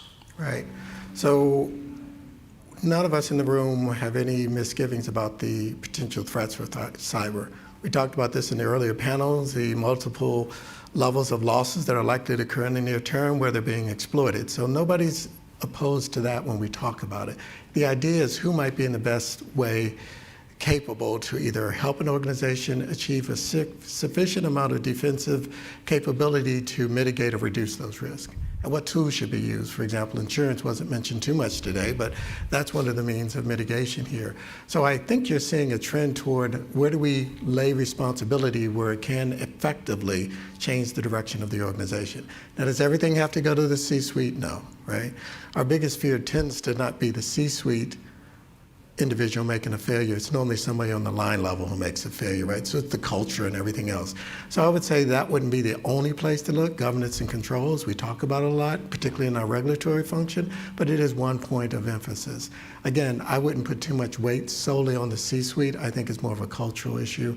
And each one of the regulatory agencies that operates in this space has a slightly different view. I'm not going to opine on the SEC's view being right or wrong as much as just one view. So I'd say that's a beginning, that wouldn't be an end. Okay, and I think your comments actually would provide useful thought for people trying to figure out what any given regulator's expectations might be. It doesn't beginning and end at the C-suite, but there is shared responsibility, but it still also comes back to a cultural issue. Josh. So one of the things that we have seen across the regulatory space, and Heather was up here earlier and talked about how we're the most regulated of sectors, financial services. I would encourage everyone to look at a Government Accountability Office report, and it came out right after Dodd-Frank and has a spaghetti diagram of the different agencies. There are 9 federal financial services regulatory agencies. There's 3 self-regulatory organizations. And then there's the 50 states, and each have usually an insurance, banking, and markets regulatory arm. What we've seen from the regulatory space is that, yes, there is this view that the C-suite and the board should be involved in cyber, right? But not in a management type of way, more in an oversight way. So when we were looking to create regulatory convergence, and I liked how Alexander put it about the East Wing, the OMB form, that's what we created for financial services. One of the questions that we have within our assessment is like, hey, how does cyber tie into your enterprise risk management program? Is it reviewed by your C-suite and board? And the expectation is you would provide some documentation to show that. Because ultimately, the board's role is to provide a bit of oversight and challenge to what's going on. And what we've seen in financial services is that a lot of the firms are really pretty good at weaving in cyber to their overall enterprise risk management program and bringing it up to the board level. Some are really good in that they've started to wrap that into risk appetite and risk tolerance statements and ranges as well. But this is definitely an area that's getting increasing focus, not only with the SEC, but globally. Thank you. Rinku. Yeah, I'd like to peel back the onion a little bit on the culture point, because I think it's a really important one. I think the board has an opportunity to set the tone for the organization, and then sort of thinking about it through the lens of, you know, how they help the organization in that left of boom world of where you're helping them think through the risks that are, you know, the businesses are being exposed to, the best way the board can do that is by understanding those risks. And that's where that responsibility, there's an opportunity there for the CISOs to be able to explain the risks to the board so they understand not just the technology risks, but the business risks associated with it. So they should be doing in partnership with the technology and business. That allows the board to challenge, because now that you know what the risk is, now you can actually challenge, well, does that make sense? Does that fit our appetite? And then on the other side of the spectrum, when something happens, we're starting to build that muscle memory for the board as well. So when an event happens, the board is not the last to sort of hear about it. They understand what's going on, who they need to call, so that they're better prepared from the response perspective as well. And all of that really comes from that foundational tone that they set with the expectation of their C-suite, help me understand so that I can provide you with effective oversight. I think that's one opportunity that the board has. Thank you, Rinka. Debbie. Yeah, I mean, first I'd like to commend NYDFS and the SEC for the leadership they've taken in terms of articulating the board's responsibility and really driving more of that accountability to customers from the top. And we're definitely seeing that trend, not just in the US, but in Asia-Pacific countries and also EMEA and Latin America. So we're definitely seeing that trend. I think my fellow panelists have already done a great job of articulating, what we think is the board's role, which is one of oversight. You ask people to be on your board for specific reasons, right? They have diverse experiences. They have specific, depth of knowledge, a certain maturity. They're able to challenge and ask the right questions. Their role really is of oversight. That's their role. And then you have senior management, and their role is to actually roll up their sleeves and be in the tactical day-to-day, identifying risk, setting risk appetite, mitigating those risks, and communicating that up to the board so that they can challenge what you're doing. That's really, what you want the board for. This reminds me of when I was at the Chertoff Group. It was probably around 2009, 2010. This was, cloud had just started making an appearance. People were trying to understand what the cloud is, so that just to put everything into context.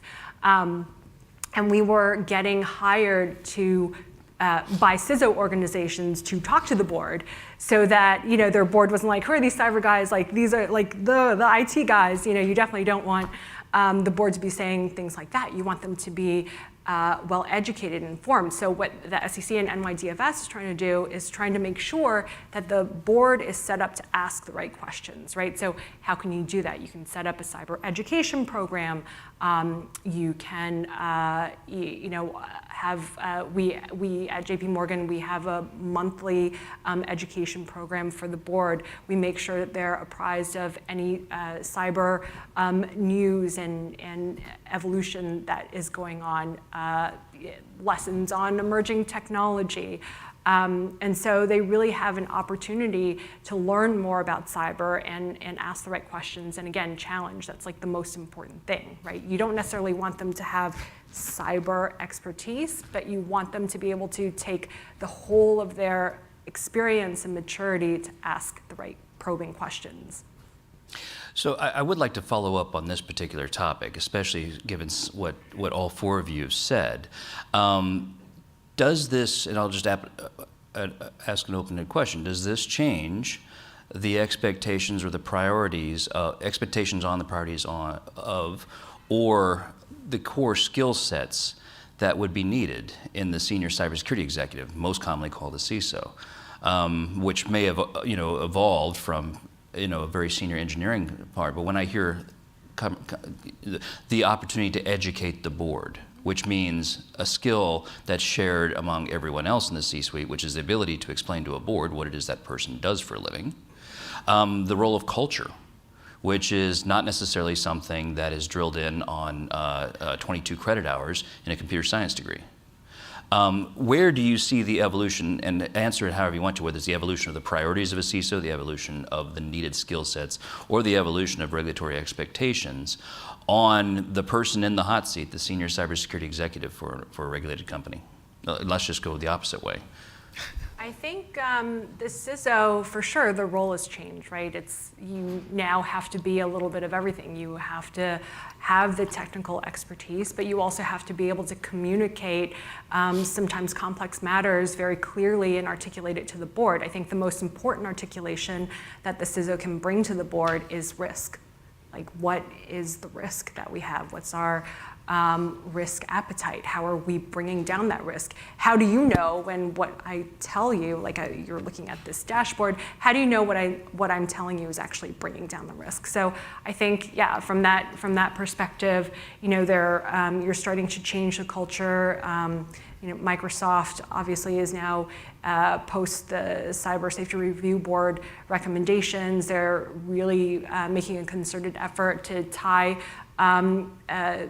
compensation to executives' ability to manage security. So you're definitely seeing that shift, I think, to be more than just like the tech guy. Yeah, I think that's probably why we see so many business CISOs in a lot of these larger organizations, because they serve that role of a translator for the business with technology.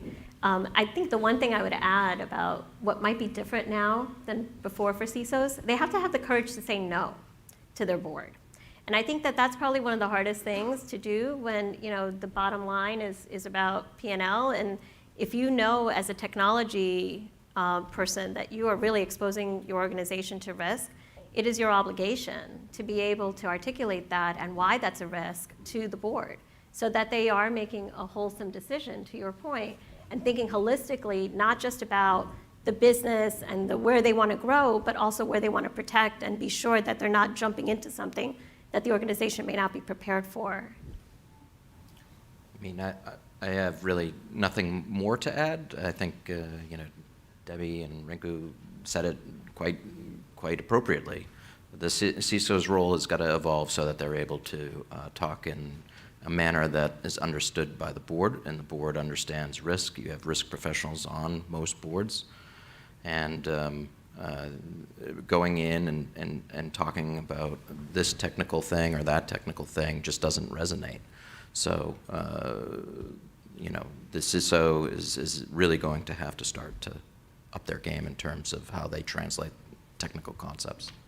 Thank you. Art. Up in the game is an interesting segue, because what I was going to do is contrast briefly what a board might hear on another risk topic that we're well familiar with, like credit risk, right? Mm-hmm. We would go in, we'd say, we're this type of lender in metropolitan New York. When it comes to CRE, we like these types of properties. This is our risk tolerance in some sense, how much we want to expose the bank to. You talk about concentration risk. You talk about a lot of things that would end up conveying how much risk the organization is willing to take and where they are along the risk spectrum, right? Mm-hmm. And then you correlate that with actual losses. In this space, we haven't quite matured the metric to that degree, but you have the same sort of considerations. We may talk about risk appetite, which is what types of technology you may want to use and what the downside would be for that. We may talk about concentrations, whether or not you're using certain types of providers and too many of them or not enough. And then lastly, we might say risk tolerance, which to me is one of those terms that when we talk about harmonization, obviously needs a little bit more work, right? What is the tolerance against? Okay, we talk about the tolerance for disruption when we talk about operational resilience, whereas in credit we may talk about loss tolerance in terms of bottom line loan loss reserve coverage or something like that. So in terms of the maturity spectrum, we're probably not quite there in cyber and operational resilience as we are in credit risk, but the same objectives exist in both, right? Communicate clearly what type of appetite does the organization have, what type of capabilities that they have, and what type of losses or resulting actions have we come from that approach. So you have a lot of the similarities, we just don't use the same terminology. So I think we're getting to a better place with that, and I think the CISOs are making a difference in that regard. That's where I think it's evolved over time. Neil. I think that's a very important point too, because that's also a skill set to bring to it. The metrics aren't there, and whether a CISO would use key risk indicators, key performance indicators, articulations of due care, and whether they're meeting it, statements of risk tolerance, or this is what all of our peers are doing, and this is what we're doing, which is a frequent question from any board.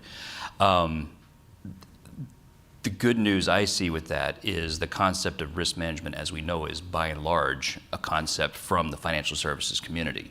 And American financial services institutions have to have a risk committee on their board. Yeah. So institutionally and historically, they're well positioned to solve what you've identified as a very difficult problem that no one has quite cracked yet. So if I may just kind of interject on this, I think this brings it back to actually the regulatory convergence piece, ironically enough. So for instance, credit risk, all these other risks, there's a standard way of talking about them. So then you're able to develop metrics around it. For cyber, where there has been kind of this disparate approach until just recently in the financial services, where people have kind of come back to much more of a NIST-based approach, you can't really create a metric that's consistent across multiple institutions because of the lack of standardization around even the terms and requirements. So I think we're going to get there, but when you think about credit risk and all these other risks, we have had 400 years of practice, on those. Not the case with cyber, and I would even argue that with credit risk, 2009 is probably a good example of we don't always get it right, so there are going to be some areas with respect to cyber when we start measuring things that probably aren't the right measurements. And that's why I think it's very important to kind of first come to a standard approach. I would put forth that it's our approach, the CRI approach, the NIST-based approach, in order to start to develop out some metrics and see which ones works, which ones don't. Which is a great segue to our next topic, which is resilience, because as you pointed out, after 2008, 2009, when risk metrics weren't functioning quite the way they were expected and risk went south, there were new regulations, there were new laws passed to strengthen resilience against financial risks such as capital reserves for liquidity, so forth and so on, which is still a topic of conversation. Around 2019, there was a lot of regulatory activity, starting in the United States and then really following the opposite of the sun with other regulators worldwide on resilience, not whether a given bank can restart cold after a horrible cyber attack or ransomware, but the resilience of that financial institution's role in the system, which I don't want to mischaracterize what the Federal Reserve, but the Federal Reserve is focused systemically, and hence the concept of GSIBs. So 2019 is where we started to see a lot of regulatory movement, and that continues. And I would like to explore how the regulatory expectations among American but also global regulators have diverged or have converged on what it means to be resilient, on what it means to do a cold start from bare metal, if you will, and how do you know? How do you know you can restart from bare metal without shutting down the entire system and restarting it?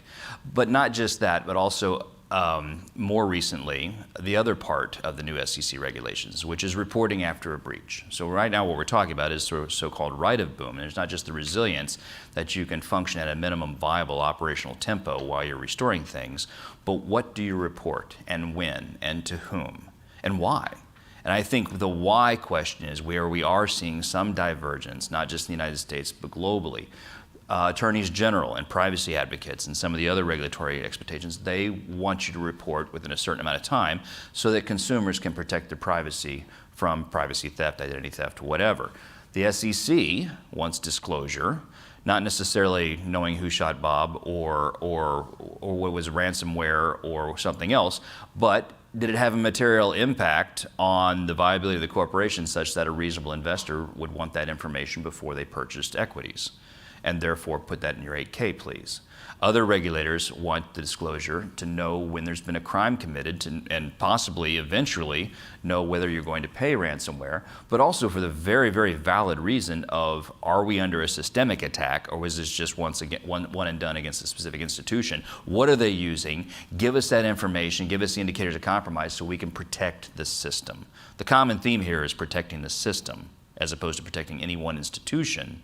but I think there's convergence on why, from what, for what purposes, and when. And I'd like to start again with Art on where you see the challenges, or is this really a point of divergence, or is it convergence? From the financial stability perspective, Neil, I think a couple of panelists have talked about the U.S. infrastructure. I'll just start with that as an example.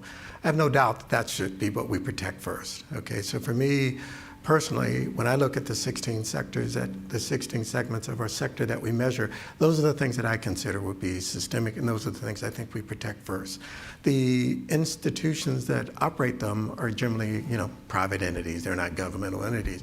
So then the idea is, how do each one of those functions actually operate? We go to individual firms, we assess that. I think that's the right way to go, but each one of those firms has a full business model of their own, which has to reflect the views of those stakeholders that we just talked about, whether or not they're shareholders, members of the board. So in that sort of environment, I think each one of us are relatively clear as to those who are, we call them part of the critical infrastructure. They know who they are. We don't make that public knowledge, but you can probably figure out over time who they are. And the idea is that a vulnerability in one of those that gets exploited could have disastrous effects on the full economy. So those are the sort of kind of trade-offs we talk about when you say disclosure, okay? So our first and most important task, though, is to continue to increase resiliency and make sure those systems can operate through a disruption. We talk about that. It almost sounds a little contradictory, operating through a disruption, but it really is how quickly can you recover and resume operations, because we know there are some things that are going to happen from time to time. So that, to me, was the focus that we should be pursuing, and for the most part, we are. The disclosure issue, as you kind of brought it up, that why are we disclosing, to whom, what time frame? I think that's replete with opportunities to streamline, opportunities to be very clear on why we're disclosing, and most important, opportunities to realize that if an event occurs, we're taking away valuable resources to provide that solution of resiliency when we have all these disparate requirements to report information. And how useful is that information? Most of the time when an incident occurs, as you all know, within the first 12 hours, we're still trying to analyze what it is, right? So writing or calling somebody, it's normally back and forth to the people who can help you. It isn't a report that's going to be issued to somebody for an enforcement action. That is not the priority. But for some, their edicts might be, we have to look at enforcement. So I would bring us back to why are we focusing on that disclosure, what purpose it has. Frequency, I agree with many of the comments earlier today. That's an opportunity where I think we could see more harmonization. It'd be nice if they all lined up, for example, right? 12, 36, 72, maybe we can get something that's, we split the difference. Maybe it's 42 or something like that. Not doing my math publicly, but you get the point, right? It's like 36 might be where it's a sweet spot or something like that. But, all joking aside, that is a clear opportunity where I think, think of the amount of time we waste because of that, the angst that goes around it. I'm a CISO. Do I really report this? Oh, it's going to be this. As opposed to, why don't you solve the problem? And then we can worry about fixing the blame later, but that's not the way a litigious society like ours thinks, right? It's, I didn't put my 8K in time, and there's a result. Anyway, I know we're short on time, so I want to make sure the other panelists get an opportunity to weigh in on that. We have until 4, right? Okay, yeah. So please, Josh. I didn't know if maybe questions from the audience, you wanted to do that? Or? Yeah, we're going to do questions. Well, we have until 4, so should we go ahead?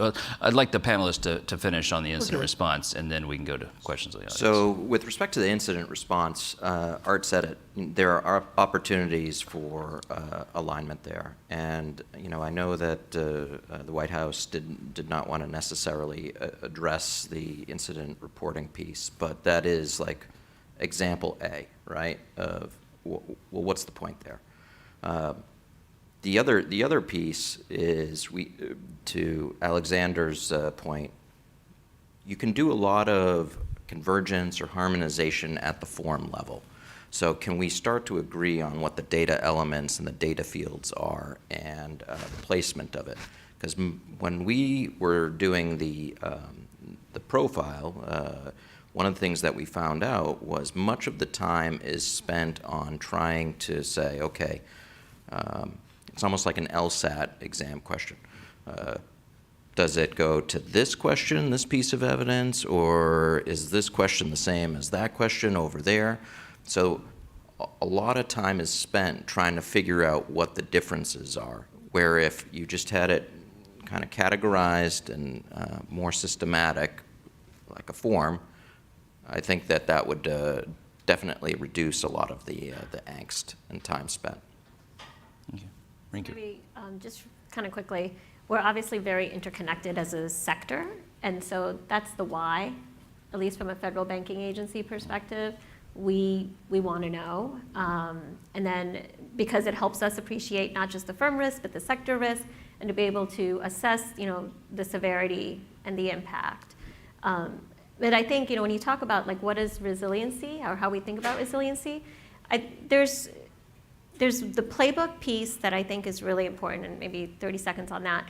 Playbooks are super important, not just because it's a document that you've sort of laid out, the who, what, when, how you do stuff, but it's the muscle memory that you get to create within your organization. And then the more important piece is there's a lot of playbooks out there. I mean, FIBIC has one, SIPA has one. Every Tom, Dick, and Harry has a playbook. Do you understand the interoperability? And I think that transparency of knowing like where your playbook aligns with the playbook of others is where we can be the most effective and resilient in the sense that like we know where the handoffs need to happen. I know Art mentioned what we know in the first 24 hours is very different than what we know maybe 4 or 5 days into an event. So the first 24 hours, maybe the focus is really on the technology and the operation, like what happened, right? 3-4 days into it, if you have a disconnection, if you have a firm that doesn't have access or confidence in the integrity of their data, the conversation is going to be more about markets and liquidity and what does that mean for the financial impact. So now you've sort of gone from that non-financial event to a real financial event, which clearly is the conversation that should be happening at an organization of making sure that people understand that the playbook is not just designed to just say, this is what your CISO is going to do, but this is what your CISO is going to do, and this is the handoff your CISO has to make to the business so that they understand what the next steps are going to be. Because it could be a very long tail event for an event.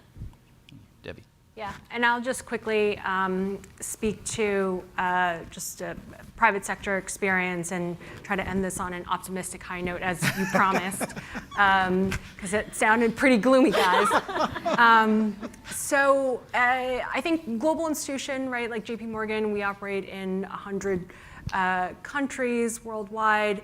Every country doesn't have just one financial sector regulator. You can have multiples, right, as Josh had articulated earlier. So you do the math on how many different incident reporting requirements we may be subject to.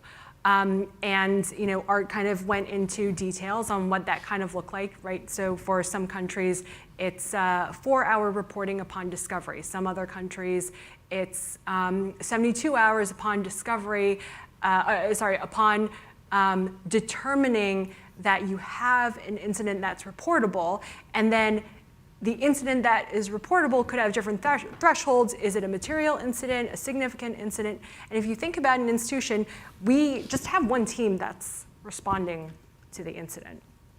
And this team is constantly being bombarded. Oh, and don't forget about the updates. Well, let's do the update in every 2 hours, every 4 hours, 24 hours, whenever you have something significant. So this team has to be constantly fielding questions. Well, we have to respond to the UK PRA and the Monetary Authority of Singapore at these different timelines. And these are the different data elements that they care about, because each regulator cares about something different, which goes back to the why. If you can articulate what the policy objective is that each regulator is going after and harmonize around that, then you can start to get to more harmonization in the area, right? So are the regulators asking because they want to be an early warning system to other institutions downstream or even our third parties? Or do they care because they want to be able to conduct thematic analysis for the sector so that the sector can identify thematic vulnerabilities and uplifts? So how do you get to understanding why regulators are asking for the information that they're asking for? So to end on the optimistic note, the incident reporting fragmentation has been worked on for a number of years. The Financial Stability Board, which I know Art is part of, thank you, Art. That is the happy note. I was going to say that. You cut me off. Here you go. I beat you to it. So the FSB has been working for a number of years on convergence around incident reporting.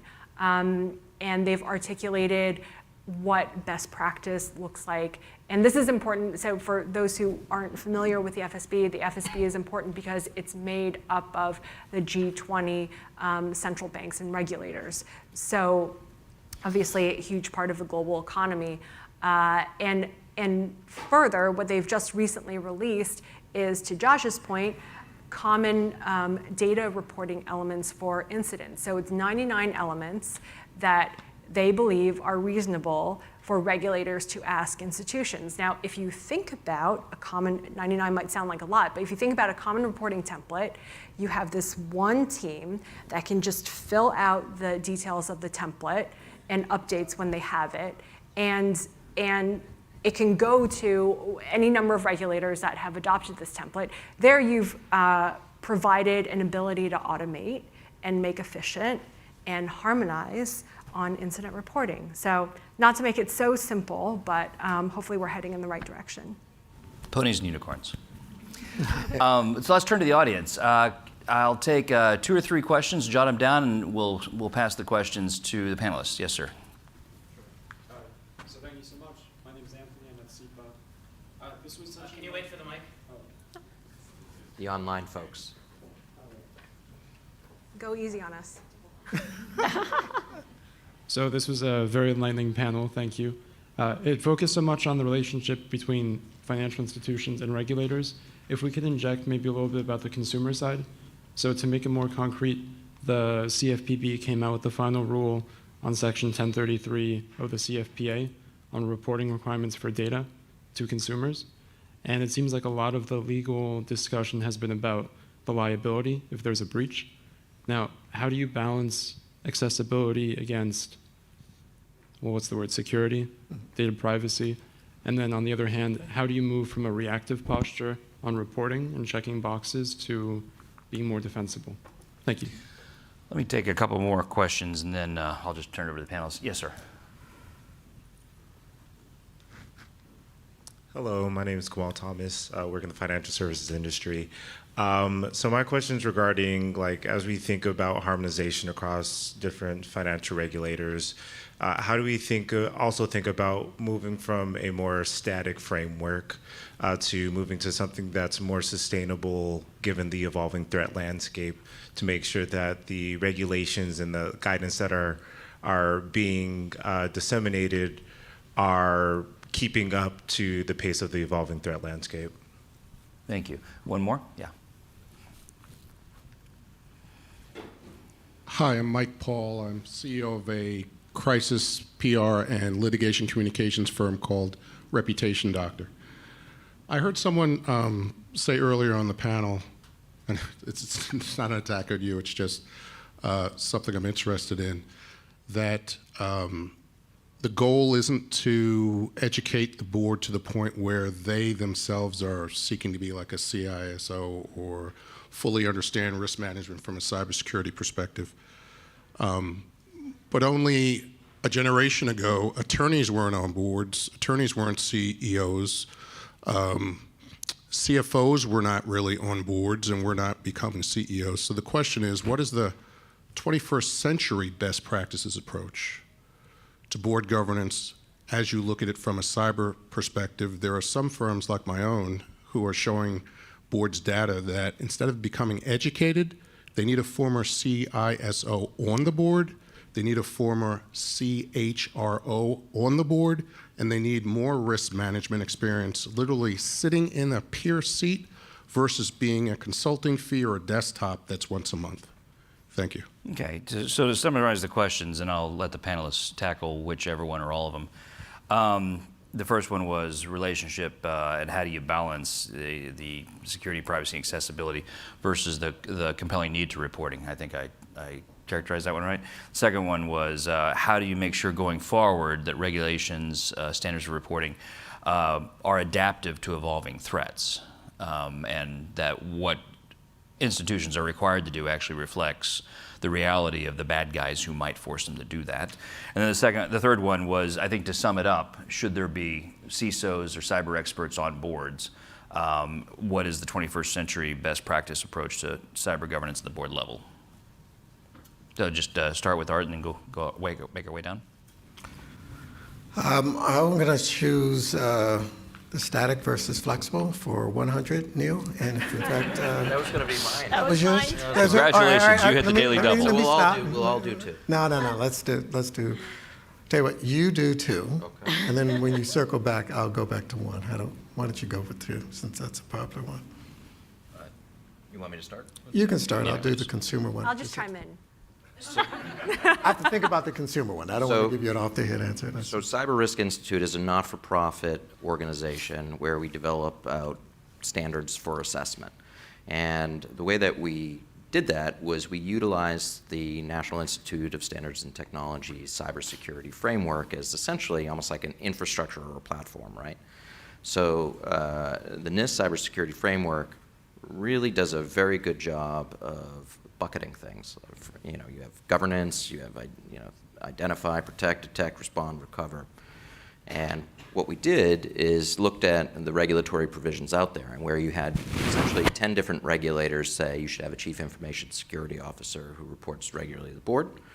We said the one thing, but like high school math showed where it was, and that became an assessment question.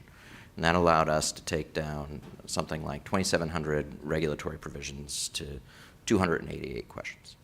So recently, the Federal Financial Institutions Examination Council put out a statement where they said that they were going to sunset their cybersecurity assessment tool because it wasn't being updated enough. And they pointed to a variety of things, including the CRI profile. CRI profile really is an organization that updates these things quite regularly. And we put out a new version usually annually, a major version every 3 to 4 years. And where we're going now with it is into the technology space. So you heard some people talk about OSCAL, I think, earlier, which is a machine-readable language that was created by NIST. And we're going to be developing our own profile standard around OSCAL, which will actually create a lot of benefits. One, you'll be able to query against the OSCAL standard, and it will be something that you can use with a variety of tools and vendors, Palo Alto networks, et cetera, and it will enable continuous control monitoring. And it's from that continuous control monitoring where Art and the examiners can look over the shoulder of the financial services and say, where are you getting attacked? That they can start to kind of dive a little bit deeper into those particular categories or subcategories of NIST and say, we might need a little bit more attention here as we start to set out regulatory policy going forward. So that's actually the positive news that we have to share is through vehicles such as CRI Profile or NIST, you will have something that's flexible and adaptive and can be built from and evolve with the threat environment. Do you want to go first? I'm ready to do the consumer protection, but if you want to finish out on static versus flexible. Can I just add to his? Please, go ahead. Okay. I think there's a couple of other things I would add. FIBIC, which is the interagency group, and PHYSIC, which is the private sector, they work very closely together. And that's one way they ensure that they're staying on top of what are some of the emerging trends and risks that are happening. So those types of platforms, I think, are a great way to exchange ideas and to remain agile as necessary with the changing landscape.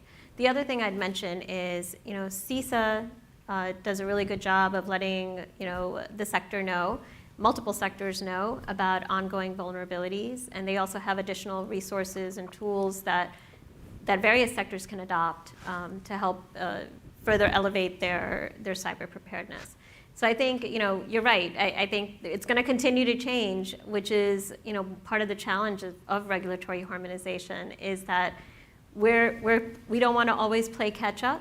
But at the same time, it's great to see that the sector and the public sector and the private sector are working together very closely to kind of stay on top of like what's growing risks in this habit.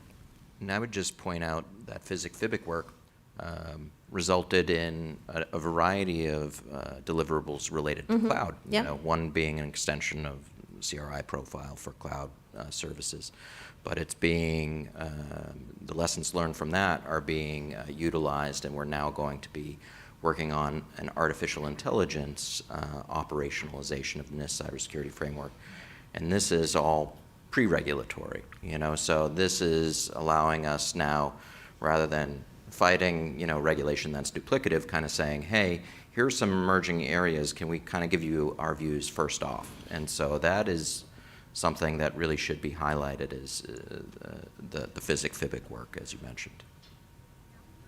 Art. Okay, so now I'm going to go back to consumer protection. Okay, so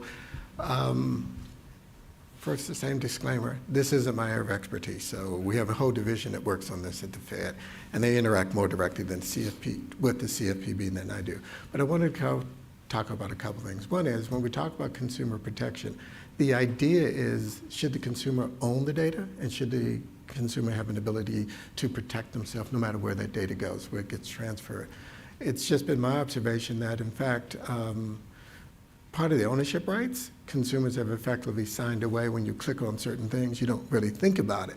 So there's a little bit of an accountability problem that I see personally. I mean, I click on them too. I read them. When I read them, I'm figuring, you know, there's a trade-off. How safe is my data and the like? So there's an ownership issue. I don't think we should indemnify consumers. This is my personal, indemnify consumers against everything. I think there has to be some accountability.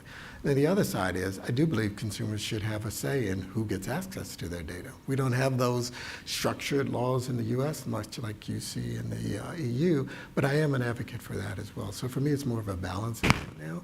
And I'll probably stop there because my extent of involvement in that whole area is rather limited. So that would be my response. Happy to follow with you offline with the right people from the Federal Reserve System and the CFPB. That would be my initial response. So Debbie? Yeah, I'm not going to comment on the CFPB question, but before I get to the board question, I will say on the static frameworks, I think that's why Chevron is such an interesting development to follow, because you know what you could get is the inability perhaps for the independent agencies to act as quickly in terms of like providing their own clarifications on ambiguous statutes, which would inhibit their ability to go from, you know, like analog regulation to sort of like the future of emerging technology, digital regulation. So definitely interesting space. On the board expertise, I definitely think the board needs to be brought into the 21st century. Again, going back to my previous experience at the Chertoff Group, literally one of the things that the CISA organizations were constantly asking for is, how do I raise cybersecurity to be important and at the forefront of the board's thinking? So for sure, I think you've got it nailed, and that's why I think we're seeing that trend with NYDFS and the SEC, really shining that spotlight and not letting the board get away with saying, hey, like this is too technical for me. I don't know. Like really, the CISO's responsibility, part of it is to educate the board and make sure, again, not to repeat myself, but have them bring up their education on cyber to such a level that they can ask good questions. And sometimes it's, you know, because they're coming from diverse experience, it's an obvious question that maybe because you've been in your silo, you haven't thought about. So that's why the board's role should remain oversight. But certainly, I think education needs to happen at the board level. Debbie, Rinku, Josh, Art, thank you so much. And please join me in thanking our panelists for a great discussion.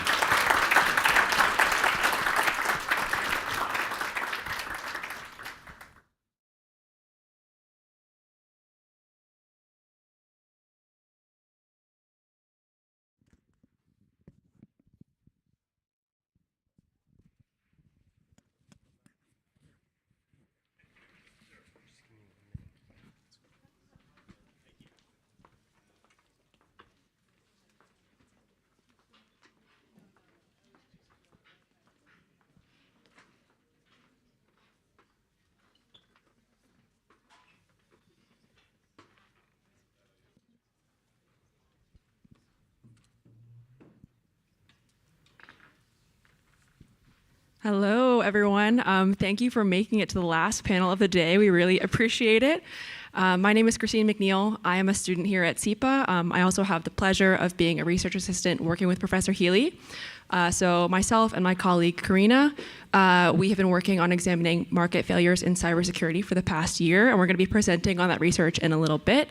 I'm really happy to introduce this last panel, which is on AI and cyber regulation. And without further ado, I'm going to pass the floor over to Brandon Pugh from the R Street Institute. Great. Well, thank you. And no, really glad to be here, and thanks for all your coordination in advance, and obviously, of course, to Jay for hosting, and more importantly, to everybody here. I know it's always hard being the last panel, especially before a reception, but to me, I think this is one of the more exciting panels. Perhaps I'm biased, but it's certainly a timely topic. So as you heard, my name is Brandon Pugh. I lead the cybersecurity and emerging threats policy team at the R Street Institute. We're a DC think tank. But really excited to be here today with a distinguished group of experts on a topic that is really front and center, the nexus between artificial intelligence and cybersecurity. And obviously, it's hard to find an area where AI is not implicated today or even discussed. It seems to come in every aspect of life. And cybersecurity is certainly no exception to that. The way at least I see it from a DC landscape, there tends to be two camps. Some people see AI as offering a distinct advantage to cybersecurity defenders. Others perhaps see the more the risk side of things, and perhaps how some may misuse artificial intelligence or perhaps go after the infrastructure itself.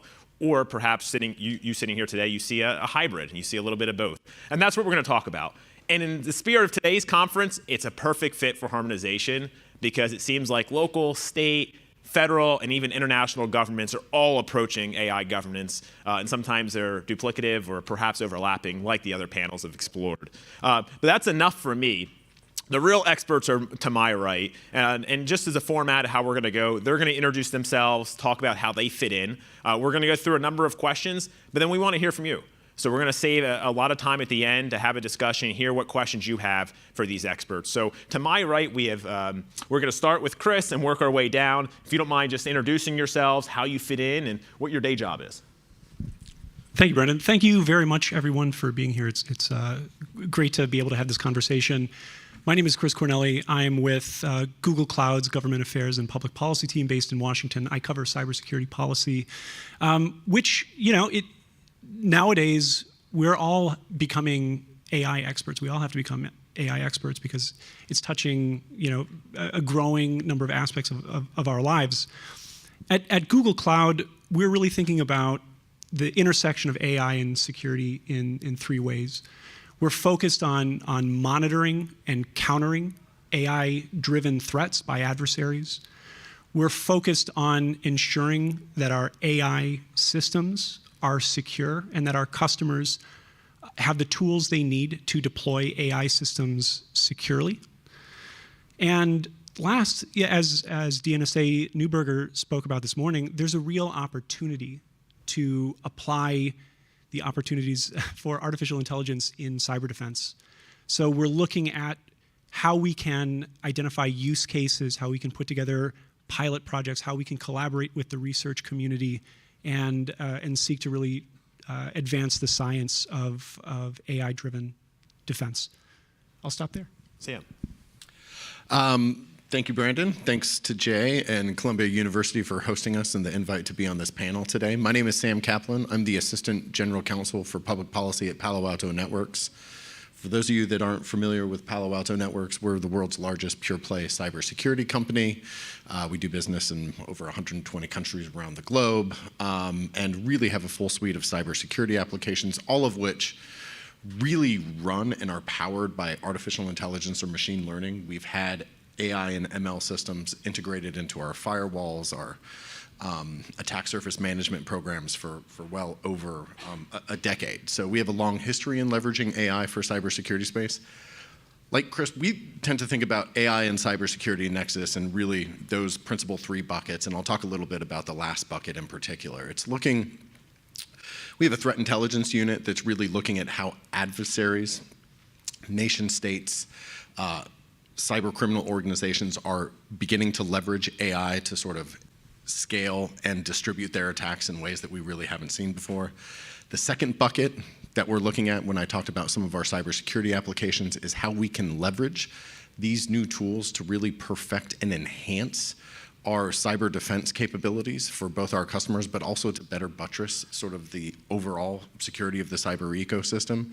And the last one that we've really started to pay a lot of attention to, and I've been looking at from a policy standpoint, are frameworks and methodologies to use that governments can use to secure these AI systems. I tend to think about this question about AI security, especially as these products and capabilities have increasingly become more ingrained in every single software capability that we have, that the security of the underlying systems, these AI systems, is critical.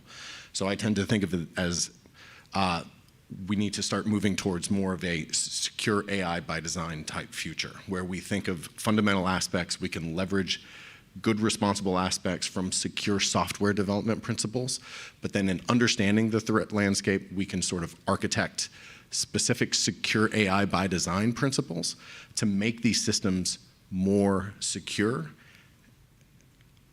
In general, there's sort of three aspects that I think about this secure AI by design. It's the first one is to think. Can you hear me? You're good. The first bucket is really to think about securing these AI systems in the development life. Securing these AI systems in the development life cycle. So that's looking at training environments, other areas where you're actually training these models and ensuring that the data going into these is both secure as it's being transmitted and trained into the model, but also as it's being stored. The second one is to protect these AI systems in runtime. So looking at and being able to monitor traffic to these AI systems as they are operating in an operational environment. And the last, and then I'll pass it on, is having the ability to give organizations to have visibility into all the AI infrastructure that is operating on their networks. There was a study from Salesforce, actually, that identified that in a survey of 14,000 individuals, 50% of the employees had admitted to using unsanctioned generative AI systems on those networks. There is a vast area of shadow IT out there. And so when you're securing the infrastructure, knowing what AI applications are running on your infrastructure, whether sanctioned or unsanctioned, is going to be critically important. And that's part of the secure AI by design future. Thanks, Sam. Simha. Thank you. Thank you for having me. It's been a fantastic day of talking to people. It's amazing. So I'm from the engineering school. So coming from that perspective, it's fascinating to hear all of the policy discussions here. I've been a faculty at Columbia for about 15 years right now, and I took a rather circuitous route to come to policy, etc. I started my career by selling secure by design, which seemed like somewhat of an obvious thing. And my students made phenomenal contributions, I felt. And I felt like everybody would just be lining up to implement those technologies. I was surprised that that wasn't happening. So to pay back to our sponsors, I started a company to transition some of the technologies. So that helped the sponsors. But then we were trying to expand to the commercial world, and then I realized that commercial world is not incentivized to take proactive security measures. And I was thinking about why that actually happened, and then I came to the question of incentives. It just turns out that everything has been mentioned many times. Security does not show up in the balance sheet unless there is a negative outcome. So people are not necessarily incentivized to invest in security upfront. So for the last few years, along with my student Adam here, we've been thinking about how do we incentivize companies to proactively think about security. And I think like some of the ideas that we have could apply for cyber and also for AI systems. So that's my background and my interest on how I arrived here. No, that's great. Thank you. Yeah, all three panels really touched on aspects of the first question, as long as the past panels, but really just a level set. How are we utilizing artificial intelligence currently in the security space? To what degree has that been done for a decade? How much of that is actually new, given the generative AI, craze over the last 2 years? If you don't mind me just elaborating on that from all three of your perspectives. Sure, I'm happy to start. So artificial intelligence is not new. The idea of using artificial intelligence in security controls is not new. maybe by show of hands, how many in the room, as well as remotely, use Gmail? All right, a lot of us, right? So every Gmail inbox has an AI-powered spam filter that will block 99% of spam and phishing by default. That's something that we've had in our arsenal for a decade. Where things are really evolving is in the use of generative AI for cybersecurity. And that opens up a number of new possibilities to do things like to augment the security expertise of your workforce. Imagine the ability to explain security concepts to security adjacent teams using a chatbot, right? It offers the ability to provide developers more tools to catch vulnerabilities before they're put into the code base. Ultimately, AI has a real potential to help address some of the root causes of the software insecurity that we see today. And for that reason, I'm in agreement with some of the things that DNSA Neuberger said, in that there's real opportunity, and we just have to empower defenders to take advantage. And Brandon, really from where I sit, and our CEO has said this before, is at the end of the day, cybersecurity is ultimately a data problem. You have these networks that are functioning, you have lots of endpoints, lots of different nodes on these systems that are all generating data, and having the ability to operationalize and understand this data in sort of a simple format is ultimately going to be one of, not the sole key, but one of the big keys to unlock sort of good cybersecurity. So where AI and ML historically, especially machine learning, because those models and capabilities are really good at like pattern recognition and being able to sort of make logic sense from sort of simple data sets like that. But where we've seen it in the past is being able to sort of leverage spot anomalies on systems to know where there may be an infiltration or a particular piece of your network is starting to signal back. Like Chris said, where we're seeing it now are in these areas where we can really leverage AI and automation to really enable and empower the cybersecurity professionals that are manning the SOCs and operating. One of the things that we look at where we really see the success of our cyber defensive measures is where we look at two metrics, really. It's a mean time to detect and a mean time to respond. And these are two metrics that it takes, like what is the time from infiltration and exfiltration? How long does it take a certain cybersecurity professional to both detect that anomaly and that intrusion, and how long does it take them to respond? We've seen in adding artificial intelligence across our sectors, like before we started taking these metrics, when we first started measuring, the average mean time to detect and mean time to respond was 6 days across organizations that we do business with. By adding some of these automated identification tools, we've been able to decrease those mean time to detect and mean time to respond to 20 minutes. For one of these instances. And to put this in perspective, if we talk about how adversaries are leveraging AI, when we first started measuring this, the average time to infiltration before they started exfiltrating information, this was probably in the 2021 time period, was about 9 days for an average ransomware attack where an individual was getting into your systems. It was about 9 days before they exfiltrate. That mean time to exfiltrate has actually gone down to a single day.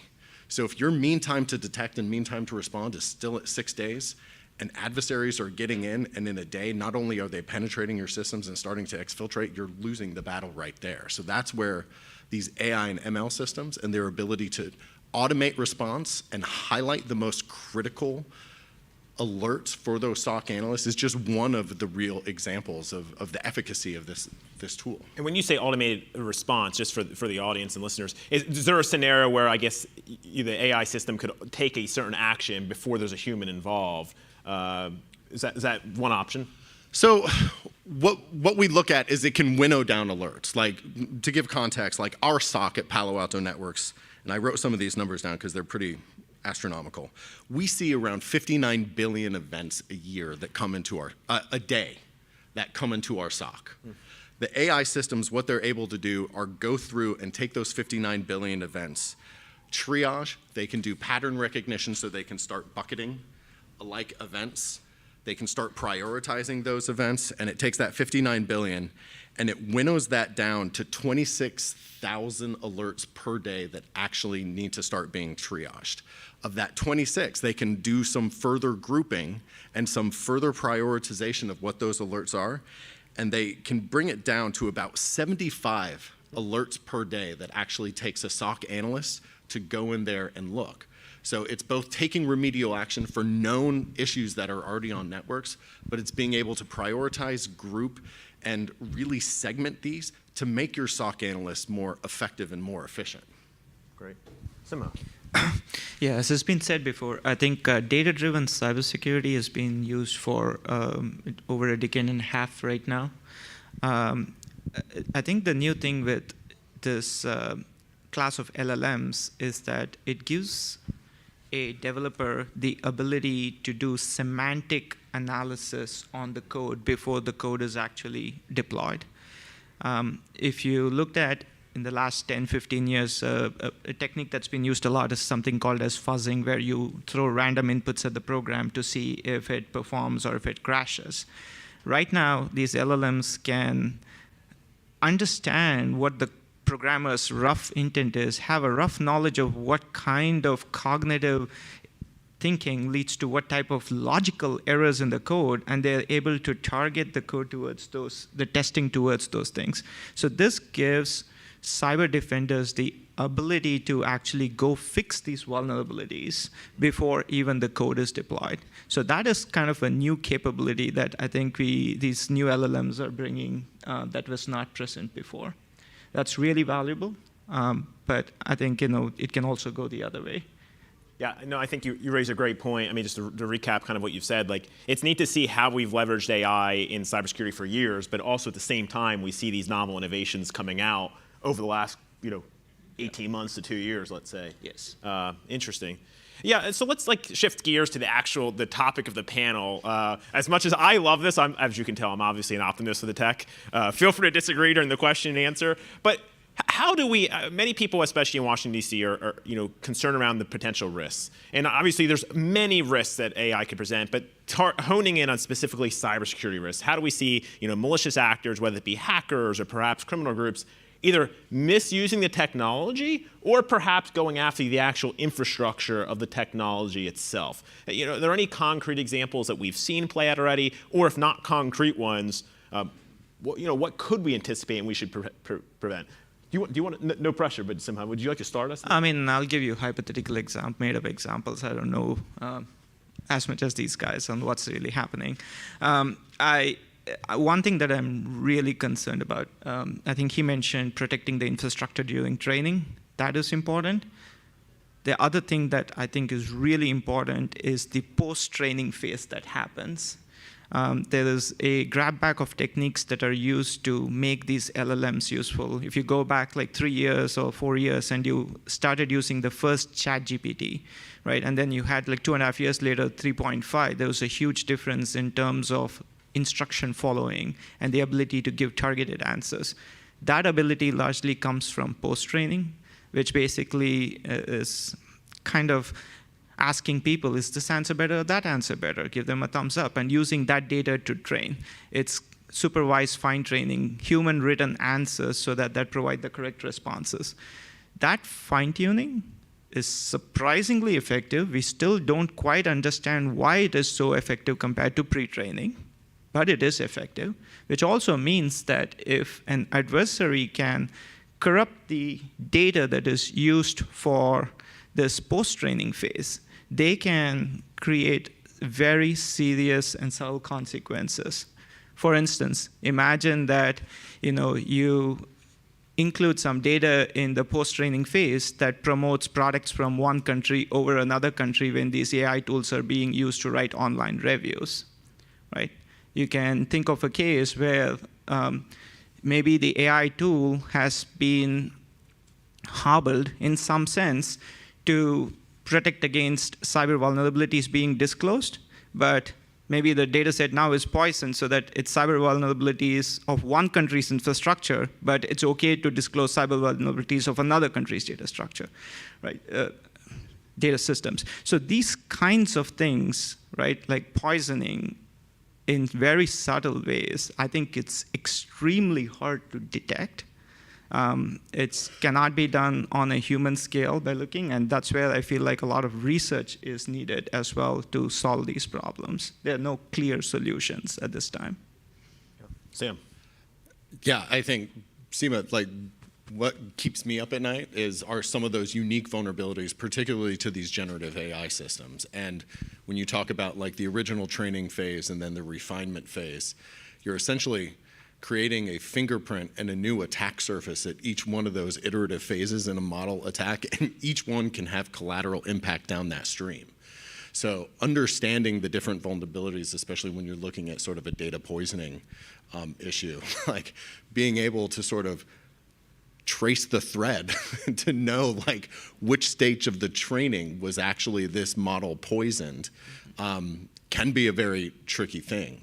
I think what we've seen in the real world, and I think there is some research that's being done on these unique attack vectors, and it's not only with data poisoning, but the types of prompt injections that can be used with some of these models to get them to start spitting out training data. And it's even training data that are not included in the runtime model, but you can sort of use prompt injections to get that model to start spitting out sensitive information from the training data phase. And that's just one of the unique aspects. What we're seeing in sort of the real world, aside from this research that's been done on sort of the data poisoning and the prompt injection, is we've seen LLMs really being leveraged in a more traditional cybersecurity sort of manner to make really, really good phishing and spear phishing attacks. All like some of the spam filters that all of these capabilities, you know, they're looking for.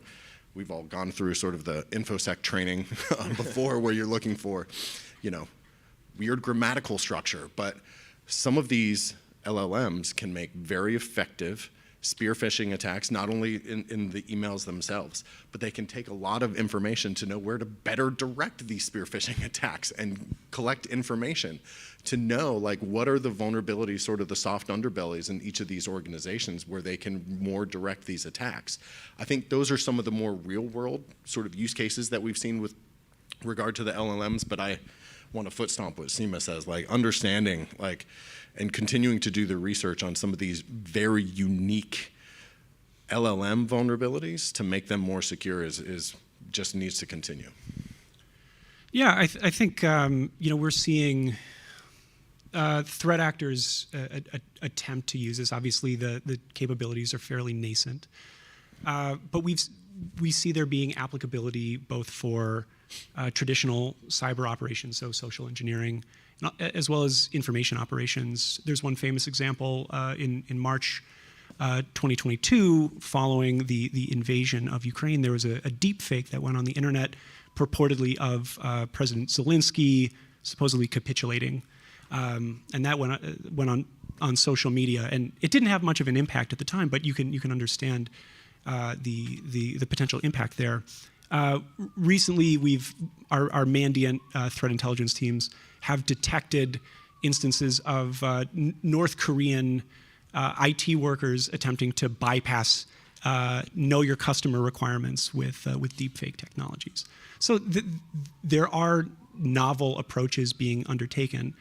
I think this really underscores the need to have strong, acceptable use guidelines for what you allow your users to do with the AI. I think it raises the importance of having tools like watermarking. For instance, Google DeepMind partnered with Google Cloud to develop SynthID, which is a watermarking tool. It essentially provides a machine-readable signature in an image or in a video that allows a computer to detect whether that image or video is synthetic or authentic. And then I think, in addition to the technology side, there's also the need for partnerships.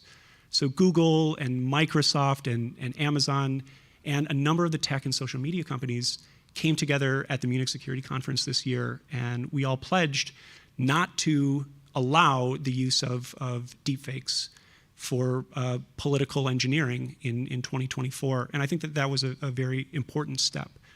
But it has to be both a technical and a political solution.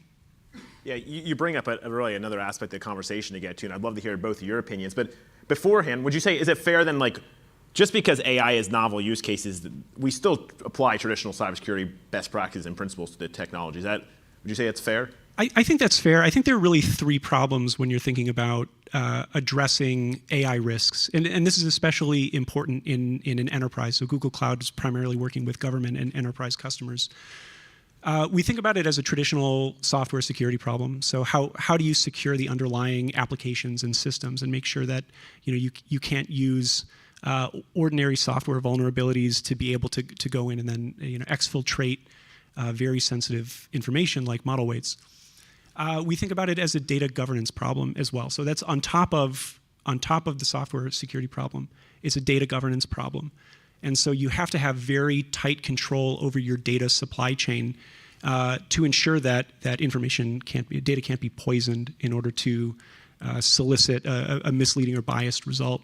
And then finally, it's about ensuring that as an enterprise, your AI systems are appropriately segmented and isolated from your larger operational risk posture. So if you have AI systems that are connected to an AI agent, you have proper identity and access management, that you can't have risks with AI systems that bleed over into your other business processes that create operational risks and potential reputation damage.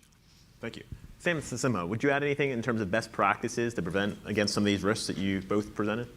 Yeah, so to react to what he's saying, so basically, we can view this as a software security. We can apply those best practices. We should absolutely do that, but I think there is more to AI than that. Fundamentally, AI is an approximate system. There is no way to clearly define what the correct answer is. So when you're doing safety tuning, alignment, etc., you do not know where to stop. Yeah, there are proposals for constitutionalizing the AI, etc. But there is no guarantee that the underlying system is going to follow those rules because they are all probabilistic. There is always a chance that there is an input that is going to break that constitution. And I don't know if anyone knows how to actually solve that problem, right? So this is fundamentally a different problem. We must absolutely apply all of the software security best practices that we have today, but we got to do more. And even in terms of thinking about this as a software security development problem, the underlying systems that are being used for AI development are very different than the traditional software systems that are being used. Like GPUs are used a lot. Even in research literature, there has not been a whole lot of analysis on security vulnerabilities of GPU software. Good point. Right? The underlying systems are different, so we need to, I think there's more research and practice that needs to be upgraded for AI systems to become secure. Perfect. Sam.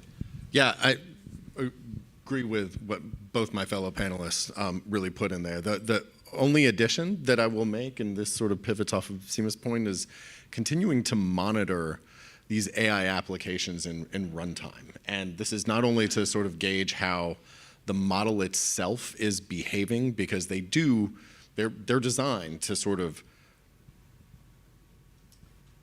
behave and respond sometimes in anomalous ways to ensure that they're generating some of that unique content. But as a result, like LLMs, from what we've seen, and our Unit 42 has actually published research on this, through sort of repeated prompting to some of these LLMs, you can actually, with the same prompt, you can actually get them to start spitting out some of their sensitive proprietary data just from entering the same prompt over and over again, because there's a randomization to some of these models where eventually they'll start spitting out some of their training data. But that's where, like, securing these applications in runtime, like being able to monitor, especially from an enterprise standpoint, like the prompt, protecting the prompt histories, all of a sudden you're looking at sort of a wide variety of attack surfaces that need to get secure, but also continue to monitor those behaviors, and looking at simple things like data loss prevention tools. If there is proprietary data that has been put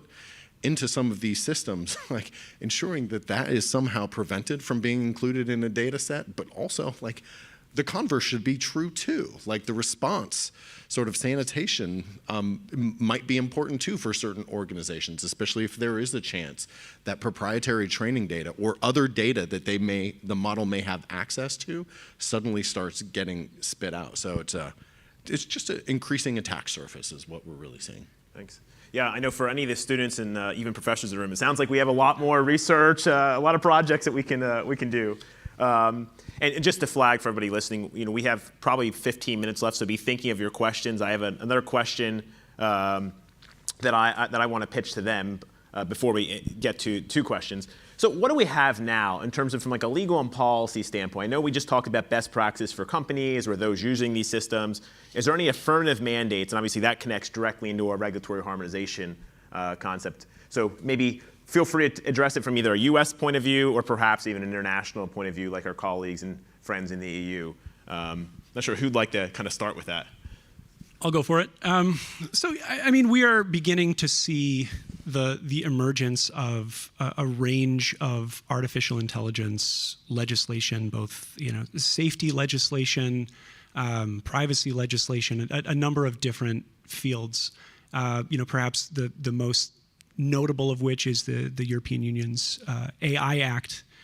I think we're at a point where the European Union has moved very quickly in order to establish itself, really put its foot forward in guiding the global conversation in AI. And then you saw that, of course, with California's SB 1047, which is a very different type of bill. But ultimately, we're at a point where organizations, industry, and government are going to need to work together to establish some sort of rules for the road for safety as well as for privacy and other areas. I think as we continue to really monitor the regulatory landscape, I think it's very important that we just think about the cyber regulatory harmonization question that we've been exploring throughout the day, in that we have the proliferation of cyber incident reporting requirements, for instance, at the U.S. federal, state, local, sectoral levels, at the international level in various geographies. There is a risk of the proliferation of AI regulation in a similar fashion, and the risks are slower innovation and real compliance burdens for organizations that are looking to innovate. When you think about where the major source of competition in AI is going to come from, it will be providers in East Asia, in China. Chances are they are not going to observe the same levels of due process, of respect for privacy. And to a certain extent, we really have to make sure that regulatory efforts are harmonized, are streamlined, are focused, so that we can be bold and responsible about AI, but also make sure that we're innovating. Either one, anything quick to add on to that before we get to questions?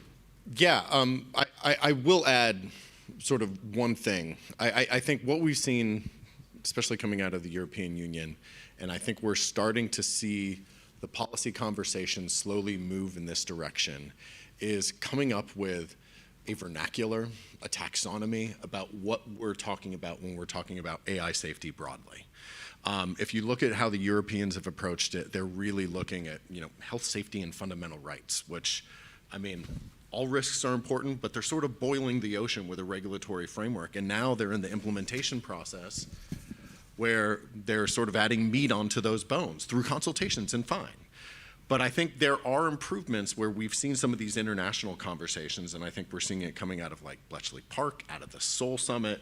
And Paris coming up, I guess. And the Paris coming up. They're starting to finally build sort of a security framework around that. And as an example, I'll throw out there, in the most recent AI national security memo that was just released a couple weeks ago, which was one of the taskings that came out of the AI executive order, the national security agencies in the US actually put like real definitions about what they mean by AI safety. And here's a definition of what we mean by AI security. So starting to build some framing about what we're talking about, I think it's gonna help policymakers better understand the risks and better craft sort of as applied solution to these various areas, so you're ensuring that you're mitigating the risk in the area that you're really trying to target. Great point. Yeah, it's hard to believe there's not always an agreed upon definition for what AI actually is, and that's perhaps one of the most basic questions.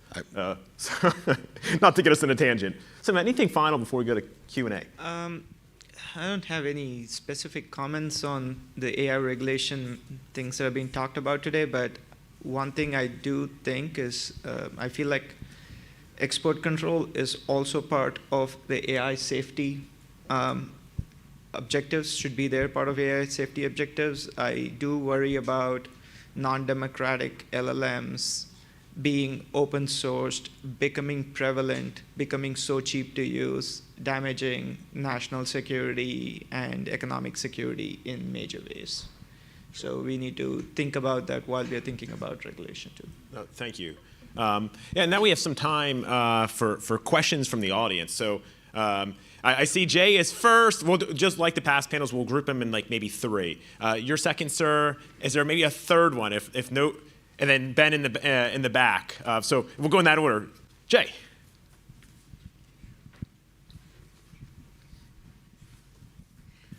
Thank you. And just on that last one, I really like the entire panel. To get more fine grain on the frameworks that that Sam and Chris were talking about, do we imagine that like AI needs its own family of controls within 853? Does it need something in NIST? Or are we only looking at the application of it? Of saying, if you're doing identity and access management, then that aspect of this AI is going to be controlled by that family. I mean, because we're looking at regulation and harmonization, right? Those are key questions about whether or not we regulate AI as a thing or we regulate what it's doing or what its output is. And if an AI is doing a bunch of things through that, then do we get in a problem because it's crossing multiple families? Great point. And they liked our panel so much that we actually got additional time here for our panel. So good. I don't know if that's good or bad for you, but good for us. So we'll actually be able to take more questions.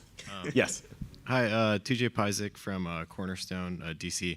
I think Sam was one that echoed Palo Alto's CEO on data. With AI models, especially LLMs that are leveraging massive data sets, right? The ownership of what is your data set, I would imagine starts becoming very big. A lot of people on the panel mentioned poisoning data sets. How do you think about managing integrity for that, especially when it's being sourced from, for a lot of LLMs from social media platforms that nation states have already shown that they can sway opinions on through mass efforts. So curious how you think about actually avoiding poisoning, and rather than just being an issue. Great, thank you. Well, maybe we'll do our one more if you don't mind. Thank you. So I think it's fair to say there was an election pretty recently, and regulation and technology was definitely something that was discussed in that, and particularly in the context of looking like the EU AI Act, there were some ideas proffered by the incoming administration around kind of offensively going after, in a kind of geopolitical context, European regulators who are stymieing kind of American innovation. I think that's going to be something that maybe was relevant in the social media context, but could very well be relevant in the AI context as well. So what do you kind of see as being the kind of frontier areas around regulatory priorities for the administration domestically and also in a kind of broader international context. That's great. Thank you. Yeah, 3 good questions. Maybe just because the first and the third kind of relate. Maybe, Sam, if it makes sense to you, maybe we can start with you on the second question, which is really around the data integrity question in terms of just the vast amount of data. And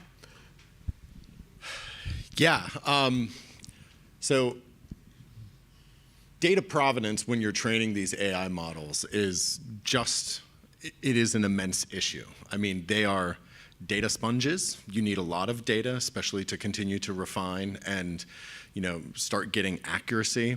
I think, having the ability to look at training environments and developing frameworks where you're looking at, collected data, being able to put it in sort of secure environments and going through processes where you can sort of cull through data to avoid some of the data poisoning, I think is going to be one of the next important pieces. I think like Seema was talking about, as you're looking for sort of methodologies for training some of these AI models where you have sort of a base model and then you go through refinement processes. Again, some of the behavior of these things can be somewhat unpredictable, but potentially if you have a refinement process, especially if you're getting into sort of specialized AIs in particular area, let's just use cybersecurity. Like if you were developing a cybersecurity specific AI system and you're throwing gobs of sort of threat intelligence, you have the ability to sort of curate and I guess purify that data that's going in there to sort of mitigate against. It doesn't eliminate the possibility that the foundation model still has some data poisoning elements in it.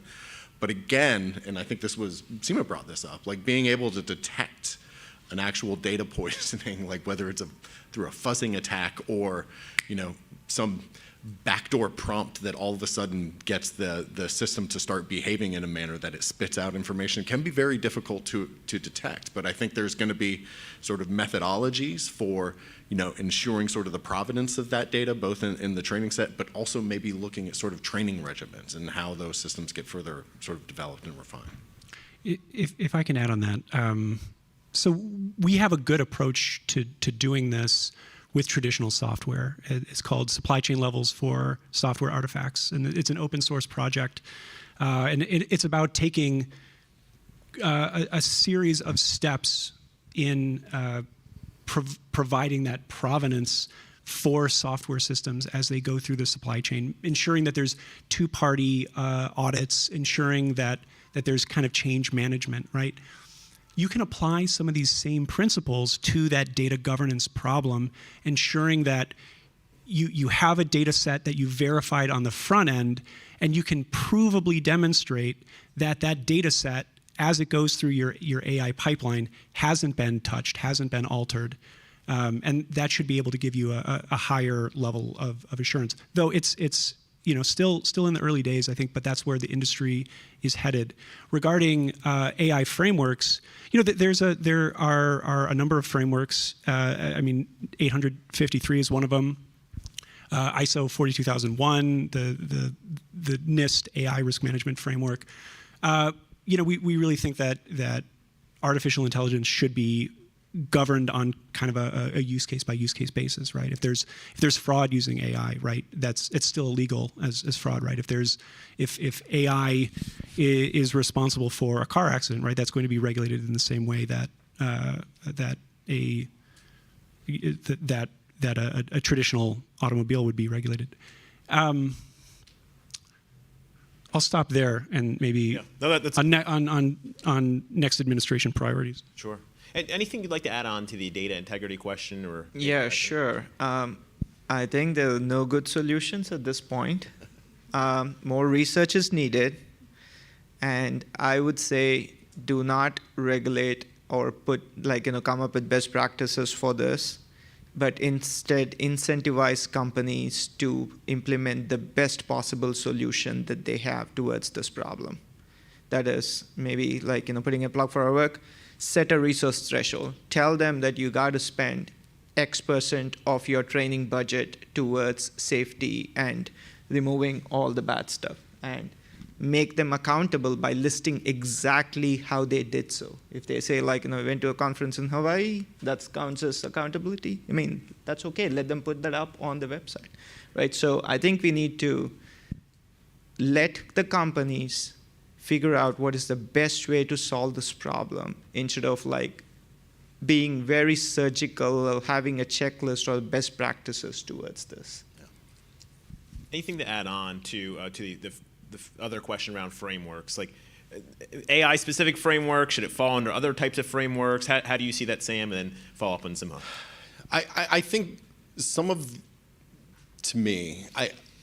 the risks with AI systems become very unique to the particular deployment or the particular use case where that AI system is being deployed. So like Chris was saying, something that's being used in like an automated driving scenario, the risk, even when you look at where the AI system is being deployed within that situation, is it an AI system that's actually like bridging an IT OT gap, or is it something that's operating at the perimeter?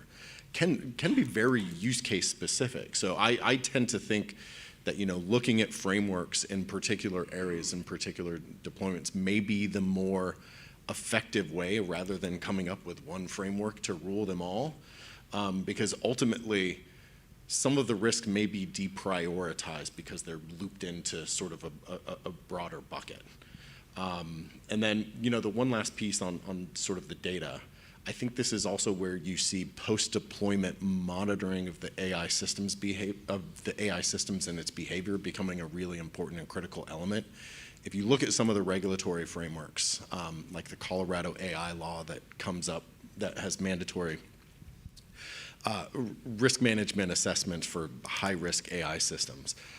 While you don't want a checkbox, I think part of the intent is to encourage these organizations that are deploying these AI systems in these venues to start doing that post-deployment. And even Colorado, you're also seeing actual AI incident reporting requirements being incorporated into some of these AIs. So if you see an AI system that results in a biased or discriminatory decision-making, you have to report that to the Attorney General office.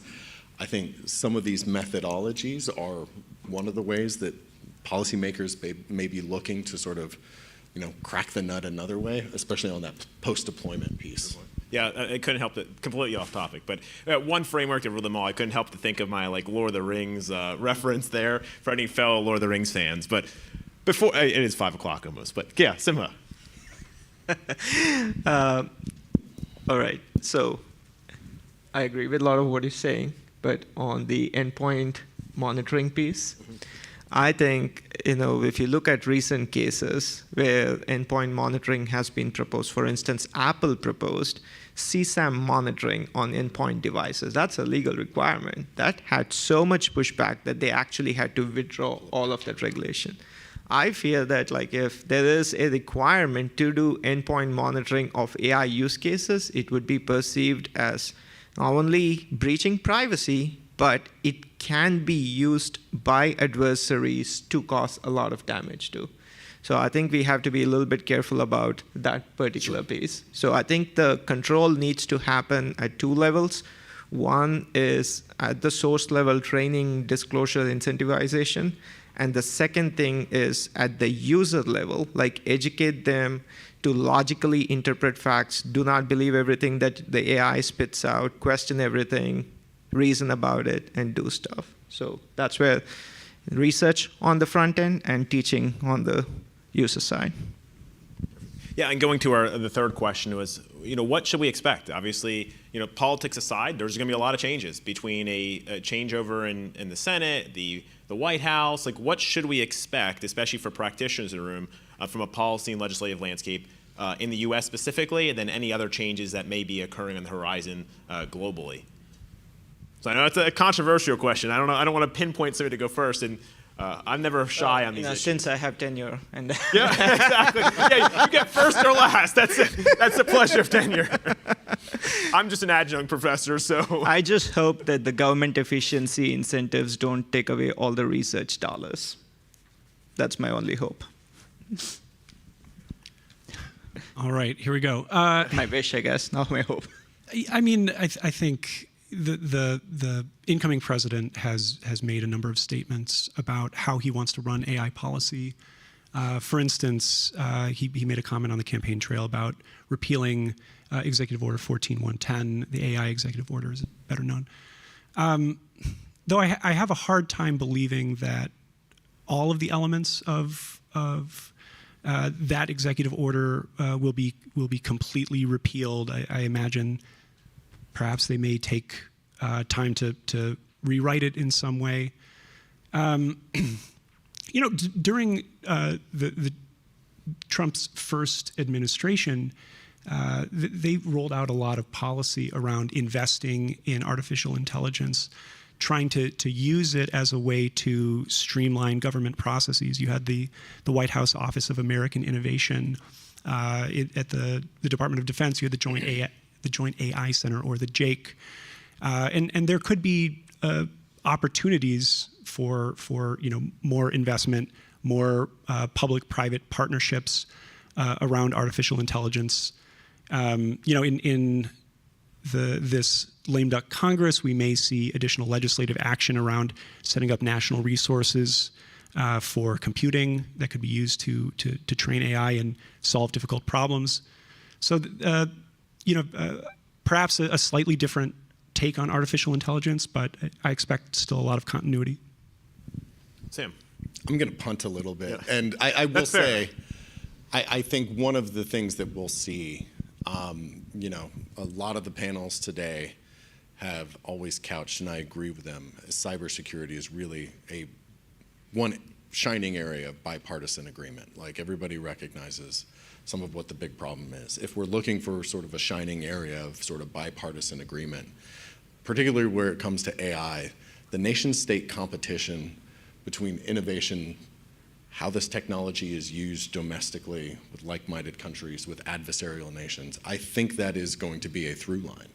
If you look at some of the export control initiatives that have been put forward by the current administration, which are being mirrored by proposals in Congress, these are like outbound investments, other export controls on AI and advanced AI technology.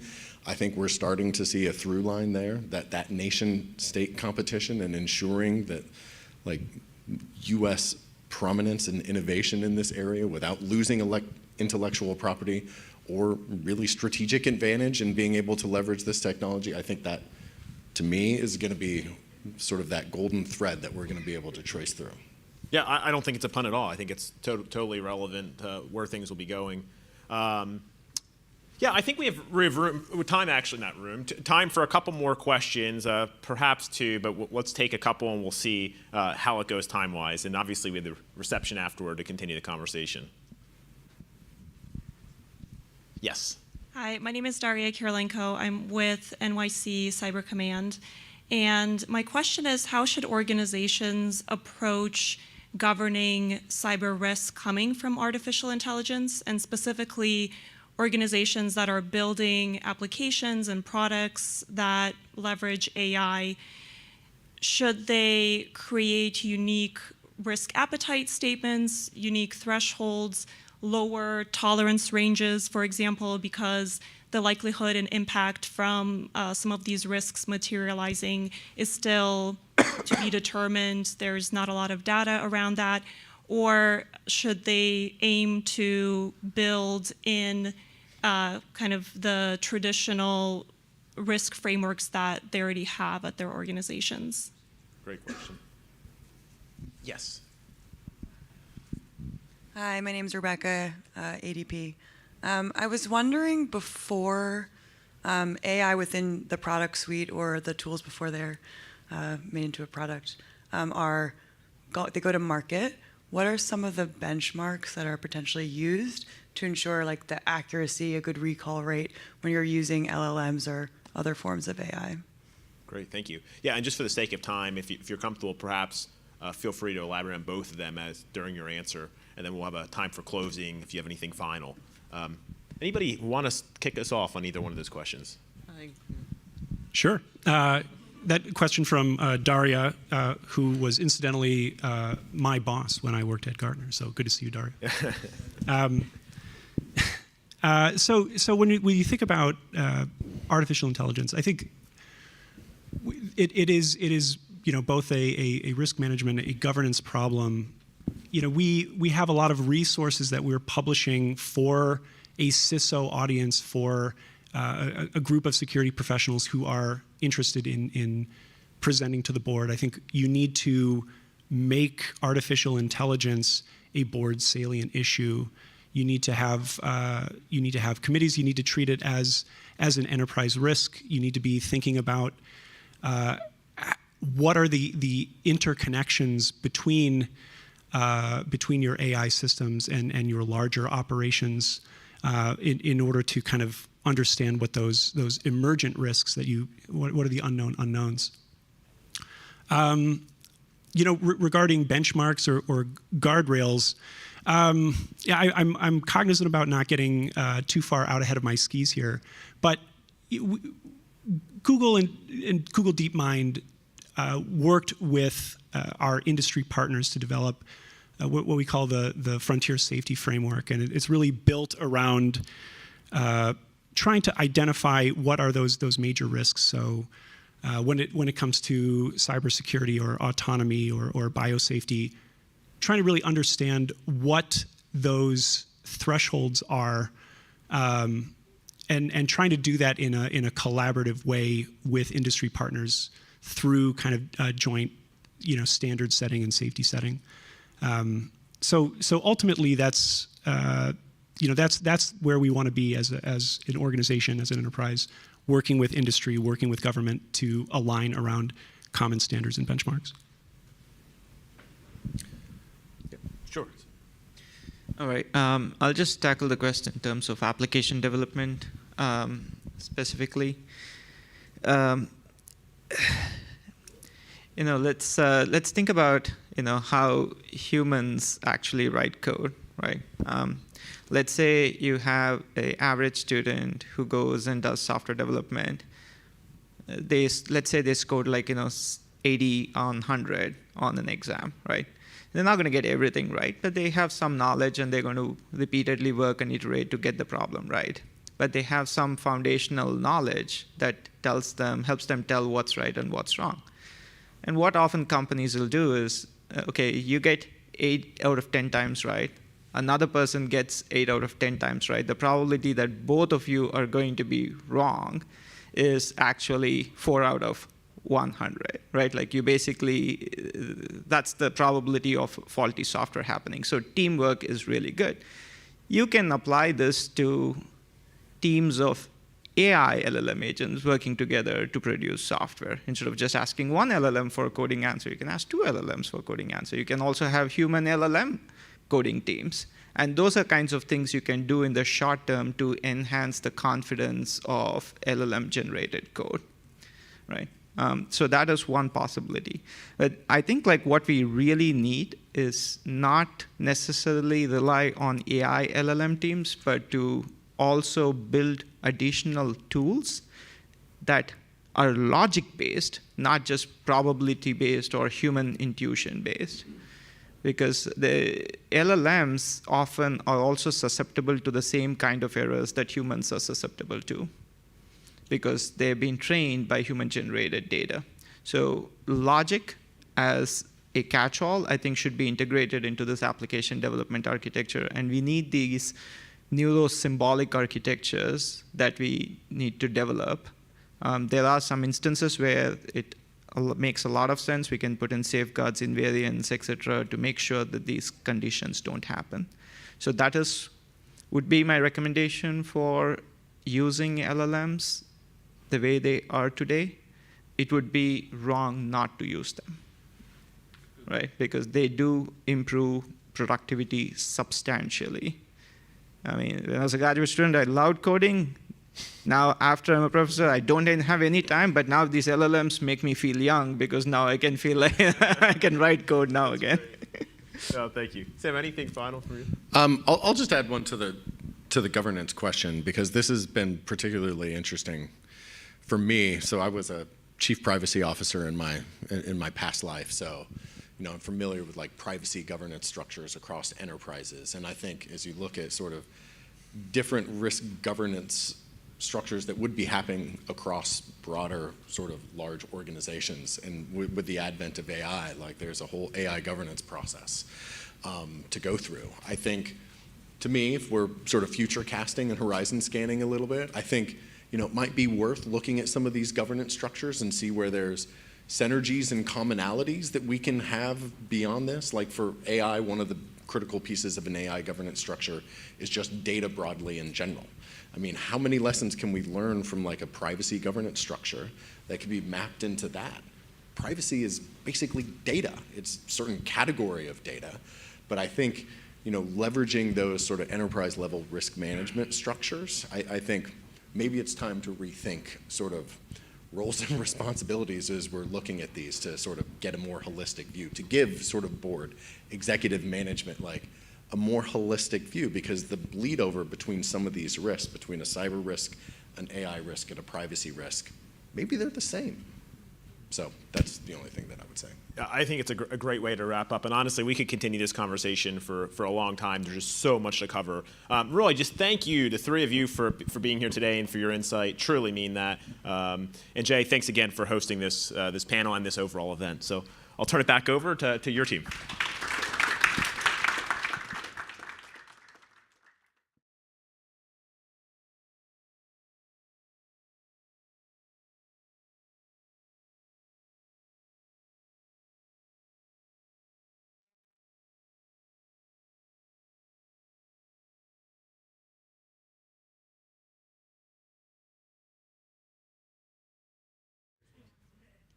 Speak loudly. My name's Debbie Yang. I lead tech, cyber policy, and partnerships. I know we met in the 2 previous panels, and I'm at JPMorgan Chase. In case you haven't heard of us, here's some fun facts. We have a 225-year-old legacy. We operate worldwide in over 100 global markets, and we process over $11 trillion in digital payments every day. We are a leader in investment banking, financial services for consumers and small businesses, commercial banking, financial transaction processing, and asset management. And under the JP Morgan and Chase brands, the firm serves millions of customers in the US and many of the world's most prominent corporate, institutional, and government clients globally. And I know our CEO, Jamie Dimon, he's been one of the loudest voices on regulatory harmonization. So I think we're very proud of this event and sponsoring this event. I want to thank Dean Yari Milo and Director Jay Healey for the fantastic lineup of speakers they've put together today. Thank you so much. Thank you. It's just been a day full of rich conversation. And with that, I want to welcome everyone to continue those conversations at the social in the back room. Is that correct? Yeah, I think where we all had lunch and breakfast. So thank you very much. This has been awesome.